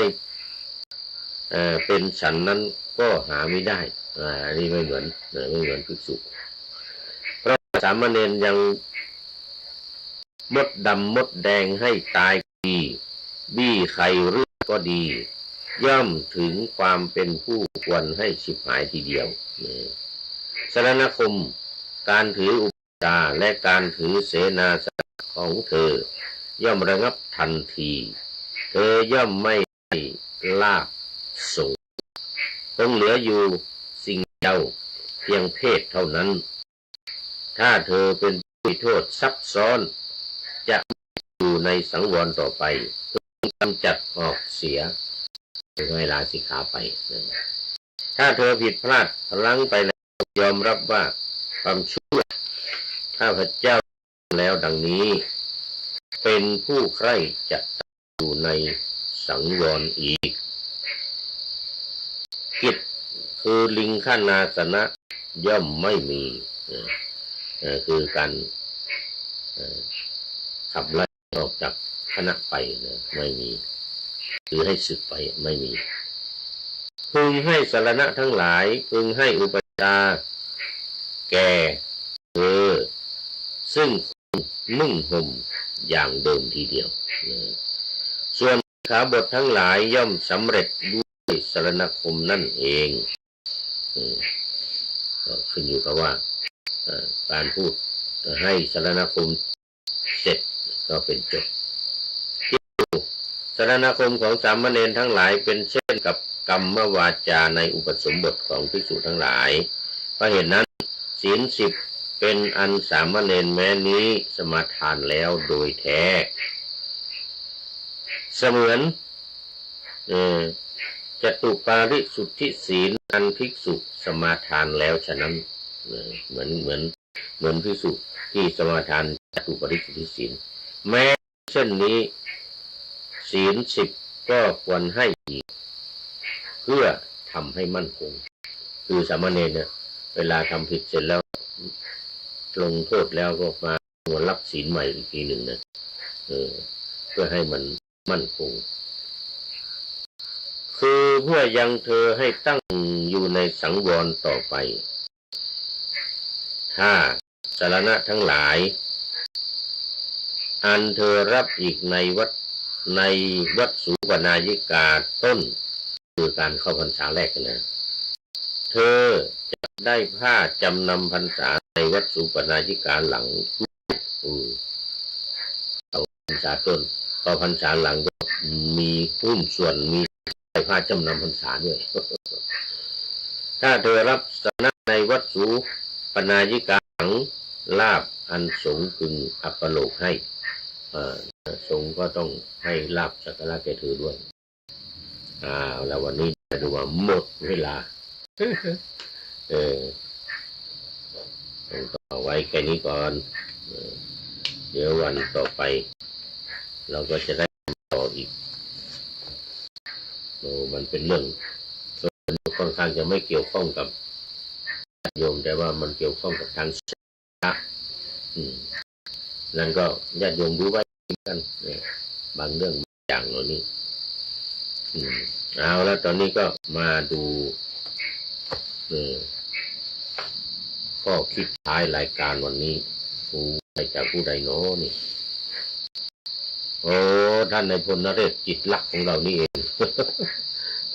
ของท่านนายพลนเรศจิตลักษณ์ในเรื่องของยามเท่าแก่ชราคนเราเนี่ยเมื่อ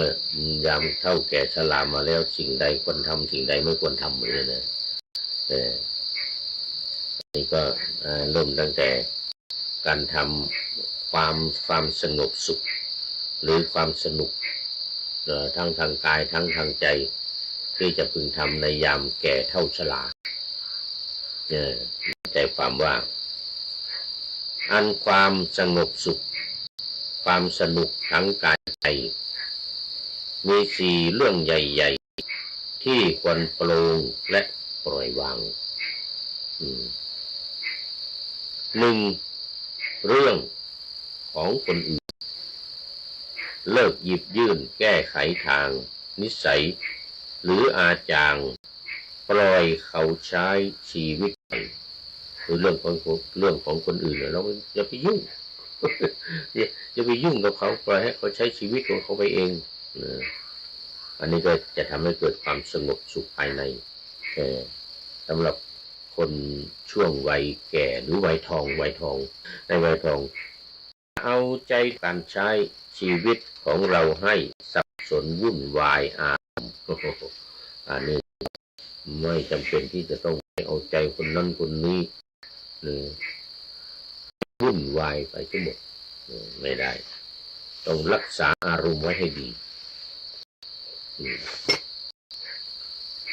2. อดีตที่แก้ไขไม่ได้แล้วไม่ควรบ่มเพราะไว้ในอารมณ์เก็บไว้เพียงเป็นบทเรียนเรื่องอดีตต่างๆที่มันผ่านไปแล้วเราไม่สามารถจะแก้ไขได้ก็ไม่ต้องไปหวนไม่ไปคำนึงถึงปล่อยให้มันเป็นไปตามธรรมชาติไม่ใช่ธรรมเรื่องความแค้นความผิดพลาดหรือโอกาสที่แปรเปลี่ยนความเสียใจพลาดเพี้ยนอย่าแบกไว้ให้หนักใจสิ่งต่างๆเหล่านี้ความผิดพลาดบ้างโอกาสอะไรต่างๆที่มันเสียไปที่มันเพี้ยนไปมันเปลี่ยนแปลงไปแล้วเนี่ยก็อย่ามาเก็บไว้ในใจมันเป็นเรื่องหนักเสียเปล่าๆข้อ 3. ความคาดวาดหวังชื่อเสียงดังลาภยศใหญ่การเปรียบเทียบกับใครทำให้ใจเป็นทุกข์เองในข้อ 3นี่หมายถึงว่าอย่าไปเที่ยวคาดหวังวาดหวังในสิ่งที่มันจะเป็นไปได้ไม่ว่าจะเป็นลาภยศชื่อเสียงอะไรต่างๆหรือแม้แต่ว่าไปเปรียบเทียบตัวเองกับคนอื่นที่มีพรั่งพร้อมแต่มันยังไม่มีหรือมีไม่เท่าเขาเนี่ยเราไปเปรียบเทียบกันเราจะต้องเหมือนเขาอย่างนั้นอย่างนี้ไม่ใช่มันเป็นทุกข์ทำให้เกิดความเป็นทุกข์นะ 4. ความสมบูรณ์แบบร่างกายแทบคลอนโคลงเครงโรยไปตามวัยเองก็คือเรื่องธรรมดาปล่อยวางความกังวลความร้อนรนเรื่องนาริ้วรอยจากชราหรือความเจ็บป่วยตามวัยนี่ดูแลตัวให้ดีอย่าให้มีไข้รักษาอาการให้สมบูรณ์ ำที่สุดก็พอในข้อที่สามนี่ว่าอย่าไปคาดหวังอย่าไปต้องคิดว่าเราจะต้องเป็นอย่างนั้นอย่างนี้ต้องเหมือนคนนั้นคนนี้ร่ำรวยเขามีเงินมีทองเราต้องร่ำรวยต้องมีเงินมีทองกับเขาอย่างนี้ไปเปรียบเทียบอย่างนี้ทำให้เราเป็นทุกข์เสียเปล่าทำตามทำได้ตามที่เรามีก็จะมีความสุขเมื่ออายุมากหลายสิ่งที่หายไปนั้นหนอคือเวลาเหลือหลอสิ่งควรหาคือสุขดีอย่าใช้เวลาให้สิ้นเปลืองไปกับเรื่องที่ไร้สาระคดีจะเสียใจยามวายปราณโอ้เป็นความคิดในคิดที่ดีมากเลยนี่ก้อนหินจะหนักเหลือก็ต่อเมื่อเราแบกมันแน่นอนล้มไม่เสมอกันแต่ต้องกล้าลุกขึ้นมาเนี่ยว่าคนเรามีผิดมีพลาดมีล้มได้เหมือนกันแต่ต้องมีความแข็งแกร่งมีความตั้งใจในการที่จะลุกขึ้นมาขอต้อนรับธุระในศาสนามีสองคันธธุระและวิปัสสนาธุระอันนี้เคยเข้ามาแล้วโปรไฟล์เข้าไปดูแล้วมันมียุเหลือเกินว่าสาธุครับว่างั้นนะอันนี้เป็นเรื่องของโมทนาเป็นอย่างยิ่งเดี๋ยวก่อนถึงไหนแล้วเมื่อกี้นี้ก้อนหินจะหนักเหลือก็ต่อเมื่อเราแบกมันล้มได้เสมอกันแต่ต้องกล้าลุกขึ้นมาอย่าทุกข์สิ่งที่สุมอยู่ในใจของเราเนี่ยอย่าทุกข์กับสิ่งสุมที่เราคุมไม่ได้นะเมื่อทำเต็มอัตราแล้วไม่ไหวให้ปล่อยวางสิ่งต่างๆเรื่องราวต่างๆที่มันมาสุมในใจเราไม่ว่าจะเรื่องของการด่าท้อการว่าอะไรต่างๆหรือเรื่องที่เราไม่สามารถที่จะแก้ไขได้แต่พอบรรเทาไว้ได้เท่าไหร่ก็เท่านั้นการปล่อยวางนี้ไม่ใช่การยอมแพ้ที่ขว้างทิ้งขว้างการปล่อยวางนี้ไม่ใช่การยอมแพ้ทิ้งขว้างแต่เป็นการเลือกทางรักษาใจให้สงบเย็นการยอมแพ้บางสิ่งบางอย่างเนี่ยก็ต้องยอมแพ้แต่ว่าไม่ใช่ว่าเป็นการแพ้โดยแบบทิ้งๆขว้างๆแต่เป็นการทำใจของเราให้สงบฝึกทิ้งขยะในใจเหมือนทิ้งขยะเหม็นในมือสุดลำเค็ญออกไปให้จิตใจเบาสิ่งต่างๆที่เข้ามากุ้มรุมในจิตใจของเราเหมือนกับขยะที่อยู่ในมือเราสามารถทิ้งมันไปได้เทออกไปทิ้งออกจิตใจของเราก็สบายโล่งโปร่งเบาความสุขไม่ใช่การมีครบครันเหมือนอย่างเขาแต่ความสุขที่คือเราปล่อยสิ่งที่ไม่จำเป็นพอใจที่มีและยินดีเท่านั้นมาถือว่าเป็นสิ่งวันจะยินดีพรุ่งนี้คือวันใหม่เราอย่าได้เติมเต็มชีวิตด้วยความเครียดจะอยู่ยากหากทุกข์ใจความผิดอาจเกิดบ้างอย่างไม่ต้องคิดสงสัยจงลืมมันเสียให้เร็วที่สุดก่อนสิ้นลมก่อนตายเนี่ยต้องรีบลืมมันไปเลยอย่าไปสนใจความผิดอะไรต่างๆมันก็ย่อมเกิดขึ้นได้เป็นธรรมดาเอาแล้วนี่ก็ต้องขอบคุณท่านนายพลนเรศจิตแล้วเป็นอย่างยิ่งนี่ ธุระในพระศาสนามีสองมีสองคือคันธธุระการศึกษาเราเรียนและวิปัสสนาธุระและวิปัสสนาคันธธุระและวิปัสสนาธุระโอ้ขอบคุณเป็นอย่างยิ่งอันนี้เป็นปริโยสารกัลยาโนความงามในที่สุดวันนี้ไม่มีอาทิกานังไม่มีมัชเชกัลยานังจะมีปริโยสารกัลยาโนก็คือผู้ใช้นามปากกาพระนะครับเป็นพระธุระหรือดูเหลืองนะแล้วก็ขออภัยด้วยนะครับนามปากกาวัตถุระศาสนามีสองอย่างเนี่ยท้ายในรายการวันนี้เป็นเรียกว่าเป็นปริโยสารกัลยาณังโมทนาเป็นอย่างยิ่งแล้วก็ขอบคุณท่านนายพลนจิตรักที่ให้ข้อคิดเกี่ยวกับในยามชรามีอายุมากหลายแล้วเนี่ยนะ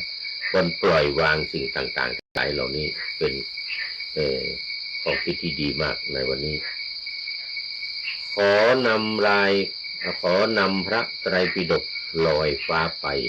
จากผู้ฟังทั้งหลายในโลกล่าวันต่อไปจะได้จรย้อนกลับมาสู่สถานีใหม่ให้ท่านฟังอย่าลืมเปิดวิทยุหรือเครื่องรับโทรศัพท์โมบายคอมพิวเตอร์ผัง YouTube เฟซเพจไลน์ให้ดังๆเพื่อชมฟังรายการวันต่อไปขอทุกท่านมีความสุขทุกคืนวันนำธรรมะประกอบการงานทั้งหลายเช่นขยันทำงานทางวาจากายใจขวนขวายกิจการงานนาบำเพ็ญสาธารณประโยชน์สิ่งที่มีโทษโหดเยี่ยงสาประกอบแต่กรรมมีราคาแสวงหาเงินทองครองใจเสียสละพลทรัพย์นับน้อยไม่ให้ล้านร้อยไม่ด้อยผลเอื้อคนรวยช่วยคนยากฝากคนจนให้ทุกคนเท่ากันมากตรฐานเดียวเจริญพร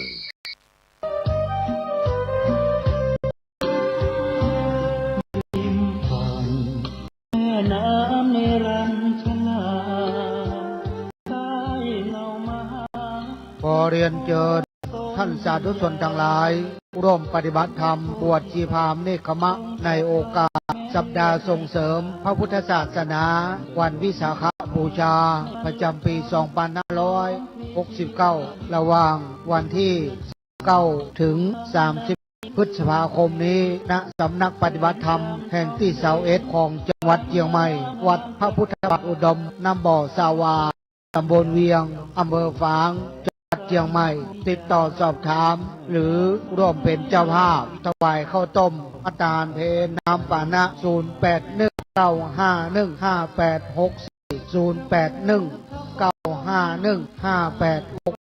หลวงพ่อเจ้าคณะอำเภอฝาง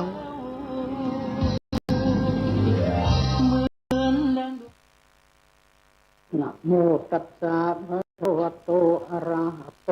สัมมาสัมพุทธัสสะนะโมตัสสะภะคะวะโตอะระหะโตสัมมาสัมพุทธัสสะนะโมตัสสะภะคะวะโตอะระหะโต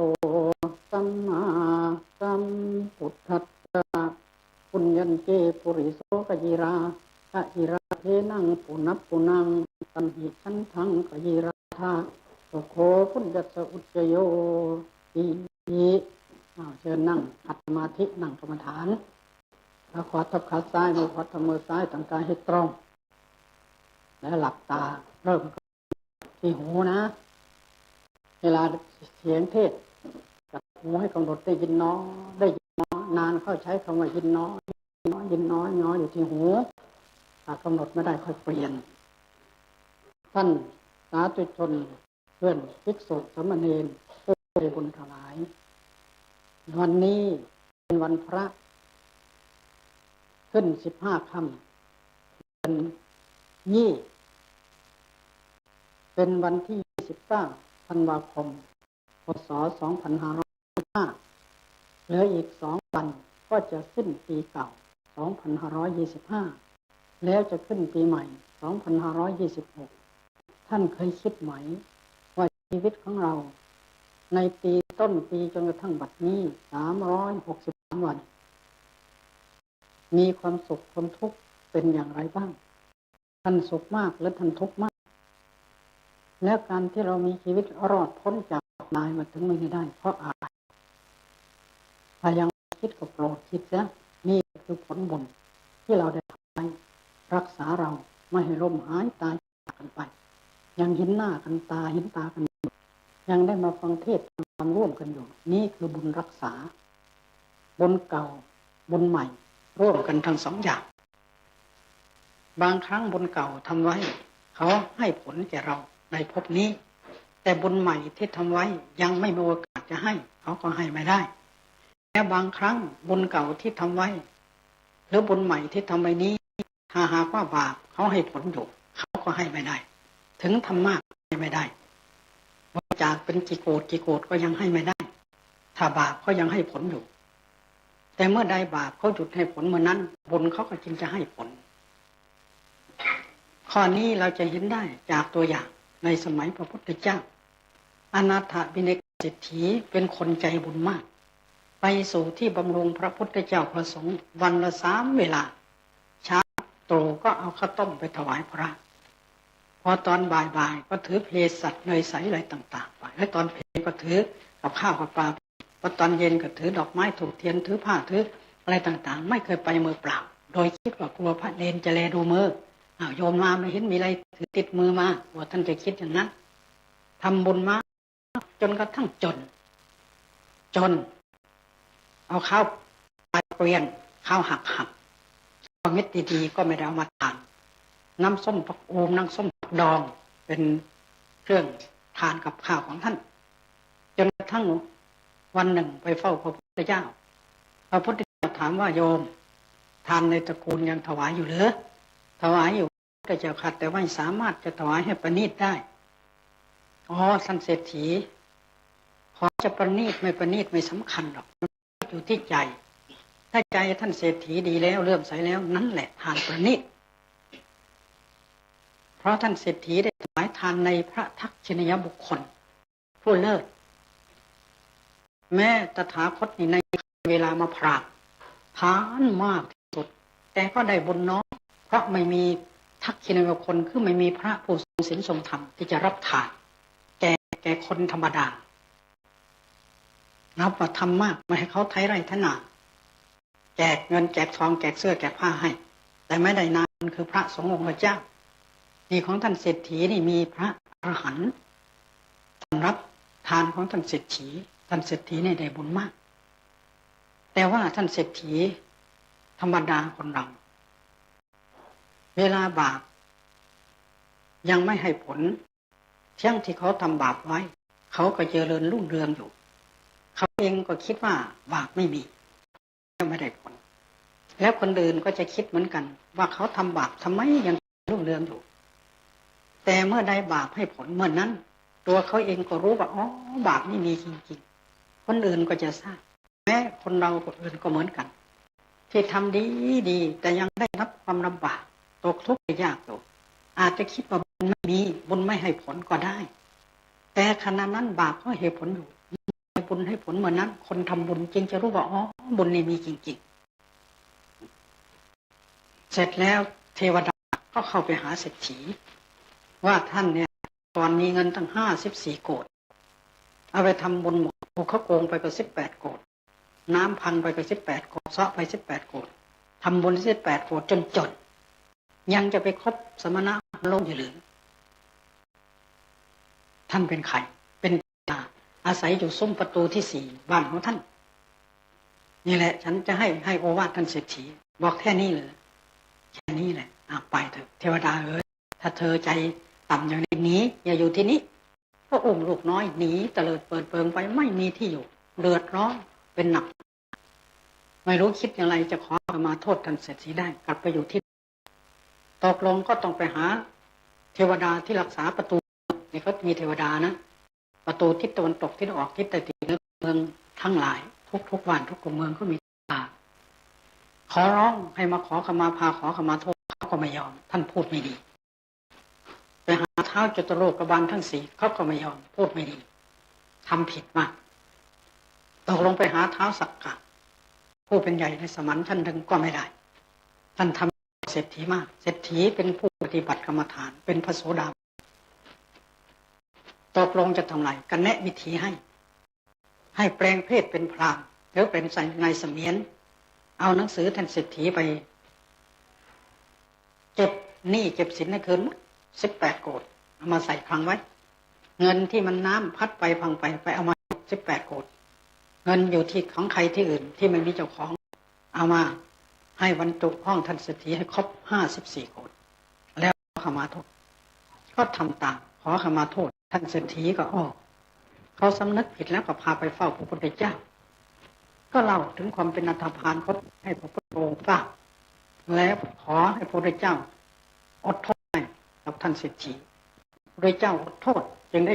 สอนถึงเรื่องผลบุญและบาปคนที่ทำดีไม่ได้รับผลดีเพราะความชั่วเขาให้ผลและความดียังไม่มีโอกาสคนที่ทำดีแต่รับความชั่วเพราะความดียังไม่ได้ผลความชั่วเขาให้โอกาสหมายความว่าทำดียังไม่ดีแต่ได้ดีอยู่แต่ผลยังไม่ปรากฏชัดคนที่ทำชั่วความชั่วก็มีอยู่ในใจแต่ความชั่วยังไม่ชัดเราจะเห็นได้เช่นสั่งประหารชีวิตนี่เราจะเห็นว่าโอ้มันชั่วจริงๆมีจริงๆพอไปเอาเขาจับใส่ยางรถไฟรถยนต์เผาก็ถูกประหารชีวิตนี่เราจะเห็นอย่างนี้เราอยากเห็นอย่างนี้เราจึงจะเชื่อว่าไอ้ความชั่วมันมีจริงๆเนี่ยทำบาปได้บาปจริงๆแต่นี่บางอย่างไม่ให้ผลทันใจเพราะกรรมเก่าเขายังอุดหนุนอยู่ท่านเรียกว่าวิบัติสี่กับสมบัติสี่ถ้าขณะใดสมบัติสี่ยังกลางกั้นอยู่คือเขาทำบาปมากอยู่แต่บาปไม่ให้ผลเพราะสมบัติสี่หนึ่งคติสมบัติอยู่ของเขาอย่างดีเช่นเขาเป็นเจ้าใหญ่นายโตถึงชั่วก็มีใครทำอะไรเขาไม่ได้นี่เขาเรียกคติสมบัติก็ป้องกันอยู่สองอุปธิสมบัติการเงินถึงสุขภาพร่างกายดีอย่างนี้ก็หลบยังหลีกได้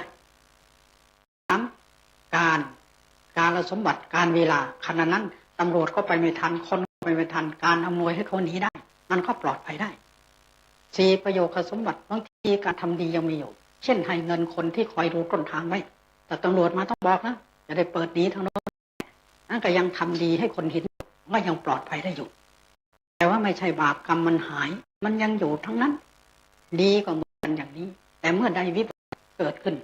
คติวิบัติที่อยู่ก็ตกตำแหน่งเก้าอี้บรรลังก์เป็นคนธรรมดาเรื่องทั้งหลายก็ผุดขึ้นเป็นดอกเห็ดและเมื่อใดขาดเงินขาดทองยากจนเรื่องทั้งหลายก็เกิดขึ้นอีกเงินอุดไม่ได้เพราะไม่มีเงินเมื่อใดการเวลาเป็นของคนอื่นพวกของตัวมีมันก็เดือดร้อนอีกเมื่อใดการทำดีไม่มีทำผิดหูผิดตาเขามันก็เกิดเรื่องอันนี้แหละพระเจ้ายังห้ามไปอย่างนึงอีกอย่างหนึ่งจิตของคนถ้าทำบาปด้วยจิตกล้าหยาบคายเหี้ยมก็ให้ผลในชาตินั้นเช่นอย่างที่เห็นหยกประหารชีวิตนี่ก็คือเจตนาดวงกล้าให้ผลชาตินี้แต่ถ้าชาตินี้ยังไม่ให้ผลคือเจตนาอ่อนก็จะให้ผลในชาติต่อไปโน้นชาติที่สองถ้าชาติที่สองยังให้ไม่ได้ก็จะให้ชาติสามสี่ตลอดไปไม่หายไปไหนทั้งดีและทั้งบุญและบาปพระพุทธเจ้าของเราเองเป็นพระพุทธเจ้าแล้วยังมีชีวิตอยู่ก็ให้ผลได้พระองค์เคยเป็นนายโคบาลเลี้ยงโควันหนึ่งฝนตกกวนน้ำไม่โคไม่ลูกอ่อนกินน้ำจะไม่รีบบ้านทำแล้วแก่แม่โคลูกอ่อนมันก็หิวน้ำพระพุทธเจ้าเป็นพุทธเจ้าแล้วกระหายน้ำอานนท์เอาบาตรไปตักน้ำให้ตถาคตดื่มหน่อยไป2 ครั้งน้ำขุ่นเป็นตนพอครั้งที่3เทวดาจึงนิมิตให้น้ำใสพระองค์ยังตรัสเล่าถึงบุพกรรมมาชาติก่อนเคยกวนน้ำอย่างนี้จึงได้รับผลอย่างนี้ครั้งหนึ่งพระองค์เคยเป็นหมอยาชาติหนึ่งผู้หญิงคนหนึ่งรวยอยากจะได้เงินเขาแกล้งเอายาให้เขากินเขาเป็นโรคนิดหน่อยให้เลือดคอมันออกแล้วเอายาใส่มันหายก็ได้เงินมามากนั่นแกล้งเขาให้ได้รับทุกข์เป็นพระพุทธเจ้ายังให้ผลปักขันติกาพาสโรอาเจียนเป็นเลือดยังตัดเล่าถึงบุพกรรมอย่างนี้ วันนี้ไปสังฆทานที่สะพานวันชาติโยมคนหนึ่งอายุ93ปียังแข็งแรงพระพุทธเจ้าของเรา8ปีนิพพานแล้วดูสิ2,500 ปีแล้วอันนี้มันโยมนี่ก็ยังเกิดทีหลังพระพุทธเจ้าตั้ง1,000 กว่าปียังอายุมากกว่าพระพุทธเจ้าทำไมจึงอายุ80 ปีเพราะพระองค์ครั้งหนึ่งเป็นเท้าเกศไหพนันตีกันกับยักษ์เอาต้นตาลตียักษ์ตีก่อนพระองค์ไม่เป็นอะไรพอเอาพระองค์ตียักษ์มันหลบลงไปในดินเอาเท้าเหยียบหัวยักษ์บอกว่าท่านมีรอยคงจักรต้องเป็นพระพุทธเจ้าข้าพเจ้าอายุ80 ปี80 ปีถูกสาปถูกแช่งมาจากโน้นเวรมีมาอย่างนี้คือผลบาปผลกรรมชี้ให้เห็นไม่หายไปไหนชีวิตของเราผ่านพ้นเก่าย่างขึ้นปีใหม่แล้วเหลืออีกนิดเดียว2 วันเท่านั้นเพราะบุญกุศลรักษาแต่นี่บุญนี่หมดได้ขณะที่ท่านกำหนดที่หูนะได้ยินเนาะยินเนาะยินเนาะนะฟังเฉยๆเขาเรียกฟังเอาบุญแม้จะเข้าใจไม่เข้าใจก็ได้บุญถ้าฟังเอาความรู้ต้องจำถ้าฟังปล่อยเป็นอุปนิสัยปัจจัยจำก็ได้ไม่จำก็ได้แต่ถ้าฟังปฏิบัติต้องกำหนดขณะนี้เราเป็นนักปฏิบัติกันจึงต้องกำหนดที่หูอันนี้ได้บุญมากกว่าทุกอย่างปฏิแปลว่าเฉพาะปฏิแปลว่าถึงฟังปฏิบัติคือฟังแล้วยังกายยังวาจายังใจให้เข้าถึงศีลที่ปัญญากายเข้าถึงศีลตรงไหนขณะที่ท่านนั่งอยู่เดี๋ยวนี้กายกรรม3ของท่านฆ่าสัตว์ลักทรัพย์ประพฤติผิดประเวณีมีนี่คือศีลปากของท่านไม่พูดเท็จไม่พูดคำหยาบไม่พูดส่อเสียดไม่พูดเพ้อเจ้อนี่คือศีลทางกายและวาจาศีลจึงรักษากายกับวาจาให้เรียบร้อยเรียบถึง100%ทุกท่านเหมือนกันหมดนี่เป็นศีลในมรรคและนอกมรรคสมาธิใจของสำรวมใจของท่านได้ยินเนาะยินเนาะก็อยู่ที่หูไม่ไปทางอื่นนี่คือสมาธิเมื่อสมาธิเกิดบาปอย่างกลางคือนิวรณ์5ก็ไม่เกิดท่านได้บุญแล้วตัวปัญญาคือความรู้ทุกขณะได้ยินเนาะอยู่ที่หูนั่นคือตัวปัญญาเรียกว่าสัมปชัญญะหรือโพชฌะหรือวิชชาหรือปัญญาก็เรียกคือรู้อยู่ทุกขณะยินเนาะก็รู้อยู่ที่ตรงนี้นี่คือตัวปัญญาเมื่อพร้อมได้3ศีลสมาธิปัญญากิเลสก็ขาดได้ยินเนาะขาดไป7 ชาติหมายความว่าเราจะไม่ถูกเขาเผาเราถึง7 ชาตินั่นแหละจะไม่ต้องอยู่ในท้องแม่ถึงอีก7 ชาตินั่นแหละแต่อานิสงส์มากอย่างนั้นอย่างนี้เรียกว่าฟังปฏิบัติดังนั้นจึงให้กำหนดที่หูได้ยินเนาะยินเนาะแม้จะเผลอบ้างจะมารู้เรื่องบ้างก็ไม่เป็นไรก็เป็นบุญแล้วเป็นอีกขั้นหนึ่งถ้าเรากำหนดได้ยินเนาะเป็นขั้นนี้เป็นขั้นไปนิพพานต้องการจะไปนิพพานต้องการละกิเลสแต่ถ้าเผลอไปได้ยินชัดก็เป็นมหากุศลตายก็ไปสวรรค์ดีไม่ใช่ไม่ดีแต่เราจะเอาดีให้มากจึงต้องกำหนดที่หูที่นี่เมื่อเราท่านทั้งหลายรู้ว่าเราอยู่ได้บุญนี่หมดได้เหมือนเงินเดือนเหมือนข้าวสุกข้าวสารเหมือนน้ำใช้เท่าไรมันก็หมดเราต้องเพิ่มต้องเติมไม่เติมเราก็อดเหมือนเรามีเงินแล้วเราขี้เกียจหาเพิ่มมันก็หมดเมื่อตอนนอนนอนตื่นสายนอนไปขี้เกียจซะไม่หามาใช้บ่อยมันก็หมดเราก็อดแล้วก็หน้าแห้งไม่สุกไม่ใสนอนนานน้อยใช้บ่อยเงินมีหน้าสดเงินหมดหน้าแห้งมันถูกหลักเพราะฉะนั้นบุญก็เหมือนกันวันคืนผ่านพ้นไปชีวิตของเราก็หมดไปพระพุทธเจ้าจึงตรัสว่าอัจจยันติอโหรตาวันและคืนผ่านพ้นไปชีวิตตังอุปรุตติชีวิตมันก็ลุกร้อนเข้าไปหมดเข้าไปใกล้ความตายเข้าไปทุกทีอายุขียติมัจจานังอายุของสัตว์ทั้งหลายก็สิ้นไปไม่หมดไปคุณนัทธีวะโอทกังคุณนัทธีนังวะโอทกังเหมือนกับน้ำน้อยน้อยในแม่น้ำในน้ำที่น้อยเหมือนน้ำในสระน้อยมันก็หมดง่ายหมดไวชีวิตคนก็เหมือนกันอย่างนี้ไม่ใช่วันคืนล่วงไปเปล่าชีวิตก็หมดไปด้วยแล้วก็แก่ไปด้วยแล้วก็ใกล้ความตายก็ไปทุกทีเราอาจจะนึกว่าโอ้ยปีนี้ได้30 40 50 60แล้วแต่ที่จริงไม่ใช่ได้นะโยมนะมันเสียนะพูดเทศนี่64 ปีนี่โอ้ปีนี้เราได้อายุ64 ปีแล้วเปล่ามันไม่ใช่ได้มันหมดไปแล้วเรานึกว่าเราได้ ที่แท้มันหมดไม่มีเหลือเอาคืนไม่ได้แล้วแหละดังนั้นที่เราจะอยู่ต่อไปได้อีกนั่นคือส่วนที่เราได้แล้วจะอยู่ได้สักกี่วันกี่เดือนกี่ปีเราก็ไม่ทราบแต่ไหนๆเมื่อเราได้ปีเก่าหมดแล้วปีใหม่ขึ้นมาเราจะต้องสร้างบุญต่อเพราะเราอยู่ได้พอบุญชีวิตของคนอายุคนน้อยพระพุทธเจ้าตรัสว่าอัปปะมายุมนุษย์สานังชีวิตของมนุษย์นี่น้อยไม่มากไม่ถึง100 ปีก็ตายแล้วชีวิตตั้งชีวิตของคนก็ไม่น้อย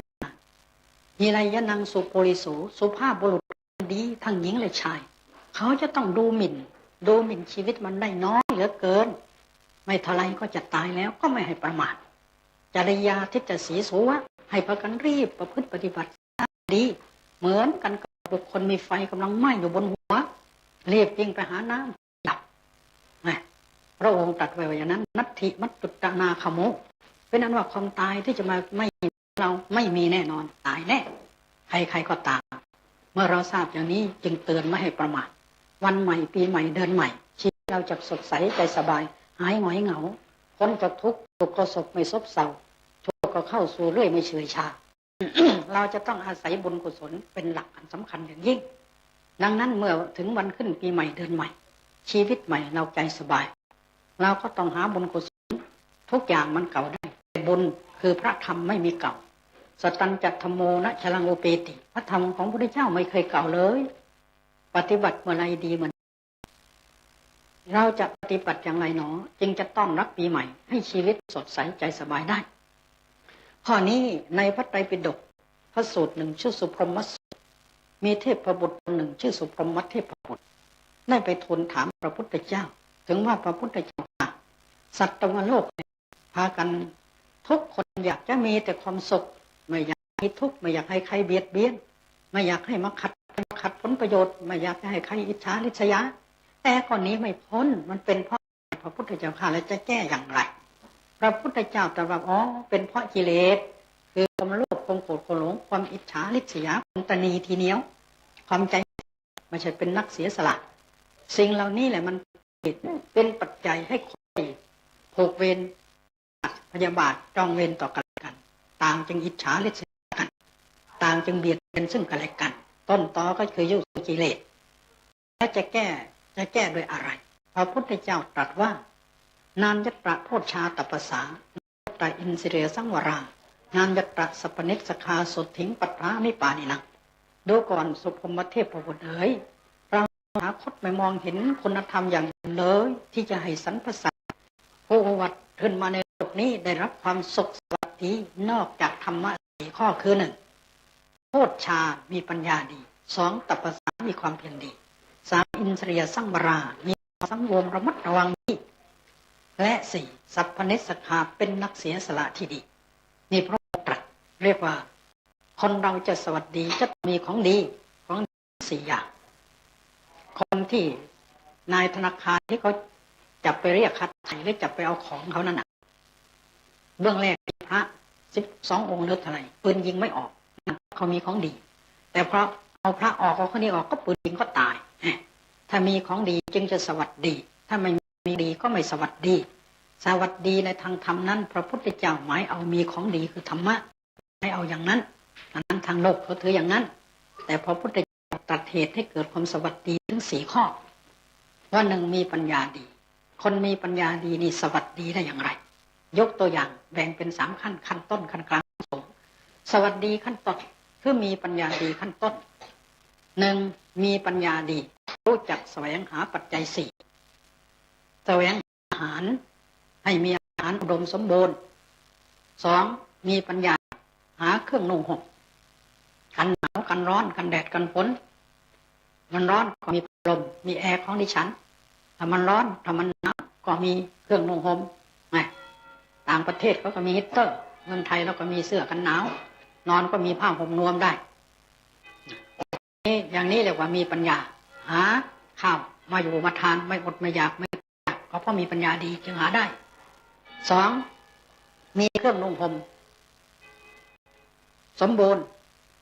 ไม่อดไม่อยากไม่ทุกข์ไม่อยาก 3. มีบ้านเป็นหลักเป็นฐานเป็นที่อยู่ส่วนตัวไม่ถูกเขาไล่ที่เดี๋ยวไล่ไม่ไปเขาเอาพระไปช่วย ไม่ใช่พระอย่างหลวงพ่อเขาพระเพลิงเนี่ยมันก็ต้องหอบเสือหมอนนี้มันก็ทุกข์ยากลำบากเนี่ยเพราะขาดปัญญาหาถ้าคนมีปัญญาหาเขาบ้านสะดวกสบายสุขภาพลักษณะนั่นแหละมีปัญญาดีชั้นต้นแล้วก็มีความปัญญาดีหาอยู่ยาแก้ไขเป็นโรคชนิดไหนก็มียาทานมันก็หายไม่เดือดร้อนนี่แหละปัญญาดีต้นสวัสดีไหมท่านอยากทานอะไรก็ได้ทานนั่นก็สวัสดีท่านอยากนุ่งห่มชนิดไหนก็ได้ห่มก็สวัสดีท่านอยากอยู่บ้านสวยๆขี่รถงามๆมันก็สวัสดีแล้วท่านเจ็บป่วยมีหมอดียาดีแป๊บเดียวหายมันก็ไม่ต้องทรมานอย่างนี้ก็สวัสดีใช่ไหมนี่แหละมีปัญญาดีขั้นต้นก็ให้เกิดความสุขสวัสดีแปลว่ามีดีมาจากสุขดีงามง่ายอัตถิมีของดีสะดวกสบายเขาเรียกสวัสดีแปลว่ามีดีคนจะมีดีจะสวัสดีต้องมีของดีสี่อย่างหนึ่งมีปัญญาดีนี่ขณะกำลังว่าปัญญาเป็นสามปัญญาดีขั้นต้นอันนี้อยู่ขั้นต้นมีปัญญาดีขั้นต้นแล้วก็สุขสบายในโลกมนุษย์ไม่น้อยหน้าต่ำตาคนอื่นเขาไปไหนมาก็สะดวกขึ้นเครื่องบินก็ได้รถยนต์รถไปก็ได้นะอันนี้เรียกว่ามีปัญญาดีขั้นต้นแต่ไม่แน่ปัญญาดีเรากลับเป็นโทษเป็นภัยก็ได้ถ้าเอาเงินทันทีหามาโดยปัญญาดีซื้อเพชรนินจินดาประดับเข้าราคา9 บาท10 บาทโจรเห็นตาจ้องพักประเดี๋ยวขาดตายก็ได้ไม่ดีโบราณท่านว่าของดีอยู่กับหมาเน่าของข้าเจ้าอยู่กับทองคำมีเด็กคนหนึ่งไปซื้อทองเก้มา10 บาทไปจับกบอยู่ทุ่งนาเพื่อนเห็นนึกว่าเป็นทองคำแท้ตีซะตายเลยที่แท้ราคา10 บาทเท่านั้นเนี่ยเห็นไหมทองปลอมมันก็ยังฆ่าตายได้ดังนั้นสิ่งเหล่านี้อยู่ในโลกก็ต้องมีต้องใช้แต่ว่าอย่าไปถือมั่นจนนึกว่าเป็นของตัวแท้ๆมันสมบัติมันก็มีวิบัติได้ก็ให้ระมัดระวังให้หาประโยชน์โลกหน้าสิ่งเหล่านี้ตายไปได้นั้นเราจะมีความสวัสดีขั้นที่สองเรียกมีปัญญาดีโดยแสวงหาประโยชน์โลกหน้ามีปัญญาทำอย่างไรจึงจะเกิดศรัทธาเลื่อมใสในคุณพระรัตนตรัยสองมีปัญญาทำอย่างไรจึงจะรักษาศีลให้เรียบร้อยได้ให้ได้เป็นนิจไม่ให้ขาดสามมีปัญญาดีทำอย่างไรจึงจะทำบุญทำกุศลบริจาคทานให้สมใจได้สี่มีปัญญาดีทำอะไรจึงจะรู้หนทางอันถูกต้องไปสู่สวรรค์พรหมโลกนิพพานเพราะฉะนั้นปัญญาดีขั้นกลางจะได้สวัสดีขั้นกลางก็ต้องมีปัญญารู้ประโยชน์พบหน้า4 ข้อหนึ่งมีศรัทธาเชื่อต่อพระธรรมคำสั่งสอนของพระพุทธเจ้าศรัทธาจะเกิดต้องศึกษาต้องเราเรียนต้องฟังเทศน์ฟังธรรมอ่านหนังสือพระไตรปิฎกอัตถกถาฎีกาต้องหาอยู่เฉยๆไม่ได้มีศรัทธาแล้วอื่นก็เกิดตามมาท่านทั้งหลายจะมาปฏิบัติต้องมีศรัทธาจึงจะมาได้ท่านทั้งหลายจะมาฟังเทศน์ก็ต้องมีศรัทธาบางคนอยู่ไกลๆก็มา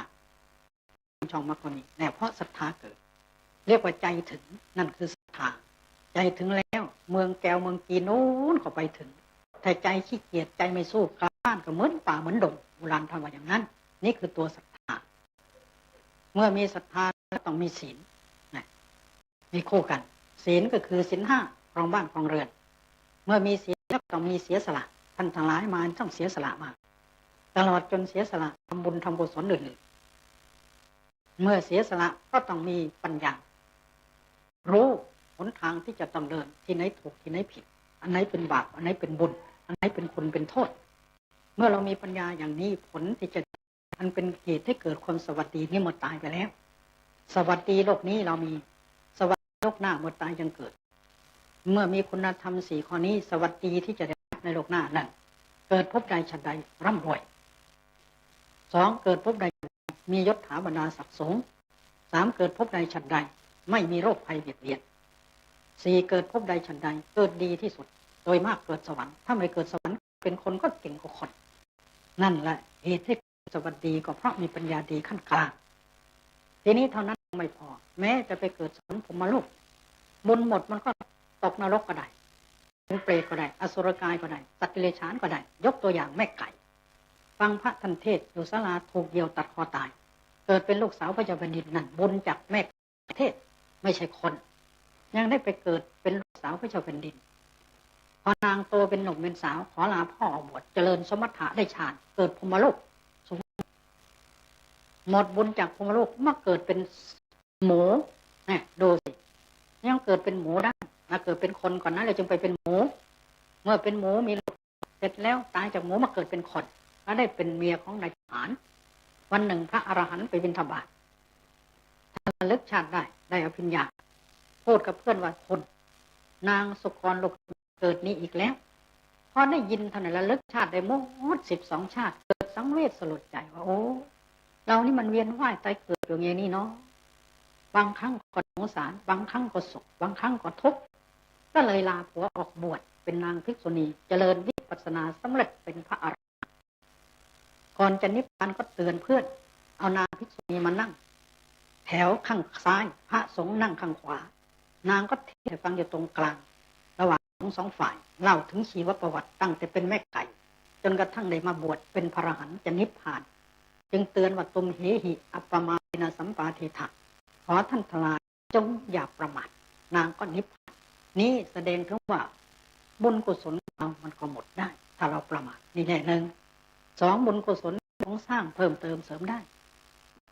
ตั้งแต่ต่ำจนกระทั่งถึงนิพพานอันนี้ยกตัวอย่างชี้เห็น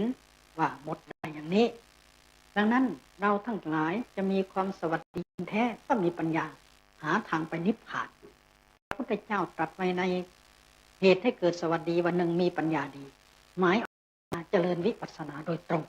จึงจะสวัสดี 100%แม้จะไม่ได้ขั้นนี้ขั้นต้นขั้นกลางก็สวัสดีตามขั้นตามสัดตามส่วนดังที่กล่าวมาแล้วยังไม่ปลอดภัยแท้ที่ปลอดภัยที่สุดดีที่สุดไม่มีขับกรอกก็คือทางไปนิพพานข้อที่2มีความเพียรดีปะแปลว่าความเพียรเผาบาปแบ่งเป็น3ขั้นเพียรขั้นต้นเพียรขั้นกลางเพียรขั้นสูงแล้วก็เสียราชเรียกว่าพี5อย่างญาติพีญาติพี่น้องตกทุกข์แต่ยากมาก็อย่าดูถูกดูหมิ่นกันเขายากเขาจนมามีน้อยขอให้น้อยมีมากขอให้ตามควรตามศรัทธาของเราแต่ปฏิเสธอย่าดูหมิ่นเขายากเขาจนก็น้องพี่ของเราญาติของเราน้องของเราถึงจะไม่ญาติในสายก็เรียกว่าเป็นญาติมนุษย์ร่วมโลกกันก็สงเคราะห์กันตามสัดตามส่วนอย่าดูหมิ่นดูแคลนดูถูกกันอันนั้นไม่ดีพระพุทธโบราณท่านว่าลูกคนจนคนแค้นแสนจะคิดอาจแผลงฤทธิ์ใกล้เป็นเศรษฐีลูกคนโง่อาจจะโผล่เป็นเมธีเหตุนี้ไม่ควรดูหรูหมิ่นกันเราก็เรียกว่าญาติพีสงเคราะห์ญาติอติทิพีต้อนรับแขกถึงเขาเสียสละมีแขกมีคนมาเสียสละเพราะว่าแขกที่มาในบ้านของเรานั้นหน่อยอาจจะไม่มีเวลาเมื่อเขามาถึงเราเพิ่มต้อนรับก็จะบอกปัดแต่ไม่ใช่แขกที่จะมาประทุษร้ายแขกที่เป็นคนรู้จักคนต่างๆอย่างนั้นก็ต้อนรับแขกอติทิพีต้อนรับแขกบุพเพตพรีทำบุญอุทิศให้ผู้ตายเป็นญาติเป็นมิตรเป็นแม่ปู่ย่าตายายทำบุญให้มีเงินมีทองพอสมควรเทวตาพรีทำบุญอุทิศให้เทวดาก็ต้องการบุญเหมือนมนุษย์เราอุทิศให้เราโมทนาก็ด้วยราชพรีถวายเป็นหลวงเสียค่าภาษีก่อนเป็นต้นแล้วนอกจากนั้นก็บริจาคทำบุญในสมภารผู้ประพฤติชอบในมหาเงินดังแล้วพระพุทธเจ้าให้บำเพ็ญบุญอย่างนี้ฝากธนาคารบุญฝากธนาคารโลกไม่เพื่อเจ็บไข้ได้ป่วยถึงข่าวแก่ทอบทะเลแก่ชราไม่ใช่นอกจากนั้นเมื่อมีความสุขในโลกมนุษย์แล้วก็ยังไม่พอเราก็ต้องมีความเพียรหาบุญหากุศลข้างหน้าต่อไปอีกไหว้พระเพียรสวดมนต์เพียรรักษาศีลเพียรฟังเทศน์เพียรเจริญสมถะเพียรเจริญวิปัสสนาตามโอกาสอันควรมากบางน้อยบ้างไม่ปล่อยชีวิตให้เสียเปล่าไม่ผัดวันประกันพรุ่งไม่คอยแก่ซะก่อนไม่คอยให้รวยซะก่อนไม่คอยให้โตซะก่อนได้โอกาสทำไปเขาเรียกว่าไม่ประมาทเตรียมพร้อมเสมออย่างนี้เรียกว่าเพียรขั้นกลางขั้นสูงก็เพียรจิตวิปัสสนาเอาจริงเอาจังปฏิบัติจริงๆปีหนึ่งได้สักหนน้อย7 วันติดต่อกันด้วยหรือ14-15 วันปีหนึ่งเอาหนเดียวสละอย่างนี้ได้อย่างนี้ก็ชื่อว่าเพียรขั้นสูงได้แก่เพียรทำวิปัสสนาส่วนข้อที่4พนิชสักขะข้อที่3ขอโทษอินทรีย์สังวรความสำรวมอินทรีย์ตาหูจมูกลิ้นกายใจเป็นเหตุเกิดความสวัสดีนี่ก็แบ่งออกเป็น3ขั้นความสำรวมระมัดระวังดีคือสำรวมกายไม่ให้ฆ่าสัตว์ไม่ลักทรัพย์ ไม่ให้ประพฤติผิดประเวณีมันก็เป็นให้เกิดความสวัสดีตัวของเราก็สบายสำรวมใจสำรวมวาจาพูดก็ระมัดระวังอย่าพูดหยาบคายให้พูดไพเราะเพราะพริ้งเป็นวัตถุบทของพระอินทร์คนจะเป็นพระอินทร์มีวัตถุบท7 ข้อ 1 พ่อเลี้ยงแม่ 2 ประพฤติอ่อนน้อมถ่อมตนบุคคลผู้เจริญขี้ปานะอาท่านทรงศีลทรงธรรม 3 พูดจาไพเราะอ่อนหวาน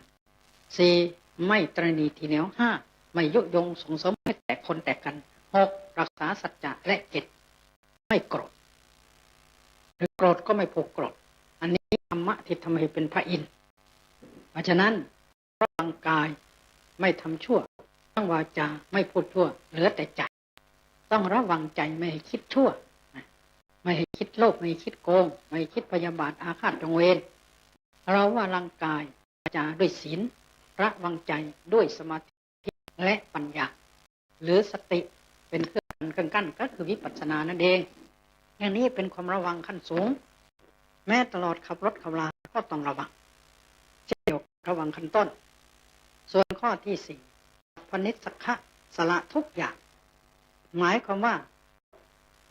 โลภโกรธหลงคำว่าทุกอย่างไม่ใช่มีก็ทานมีเมียก็ทานมีผัวก็ทานมีเงินก็ถวายหมดถวายพระหมดใช้จ่ายหมดมีที่ดินก็ยกหมดไม่ใช่อย่างนั้นคำว่าสัพพนิสสะสละทั้งหมดสละทุกอย่างหมายถึงโลภะโทสะโมหะโลภะก็ไม่ให้เกิดโทสะก็ไม่เกิดโมหะก็ไม่เกิดนั่นคือทั้งหมด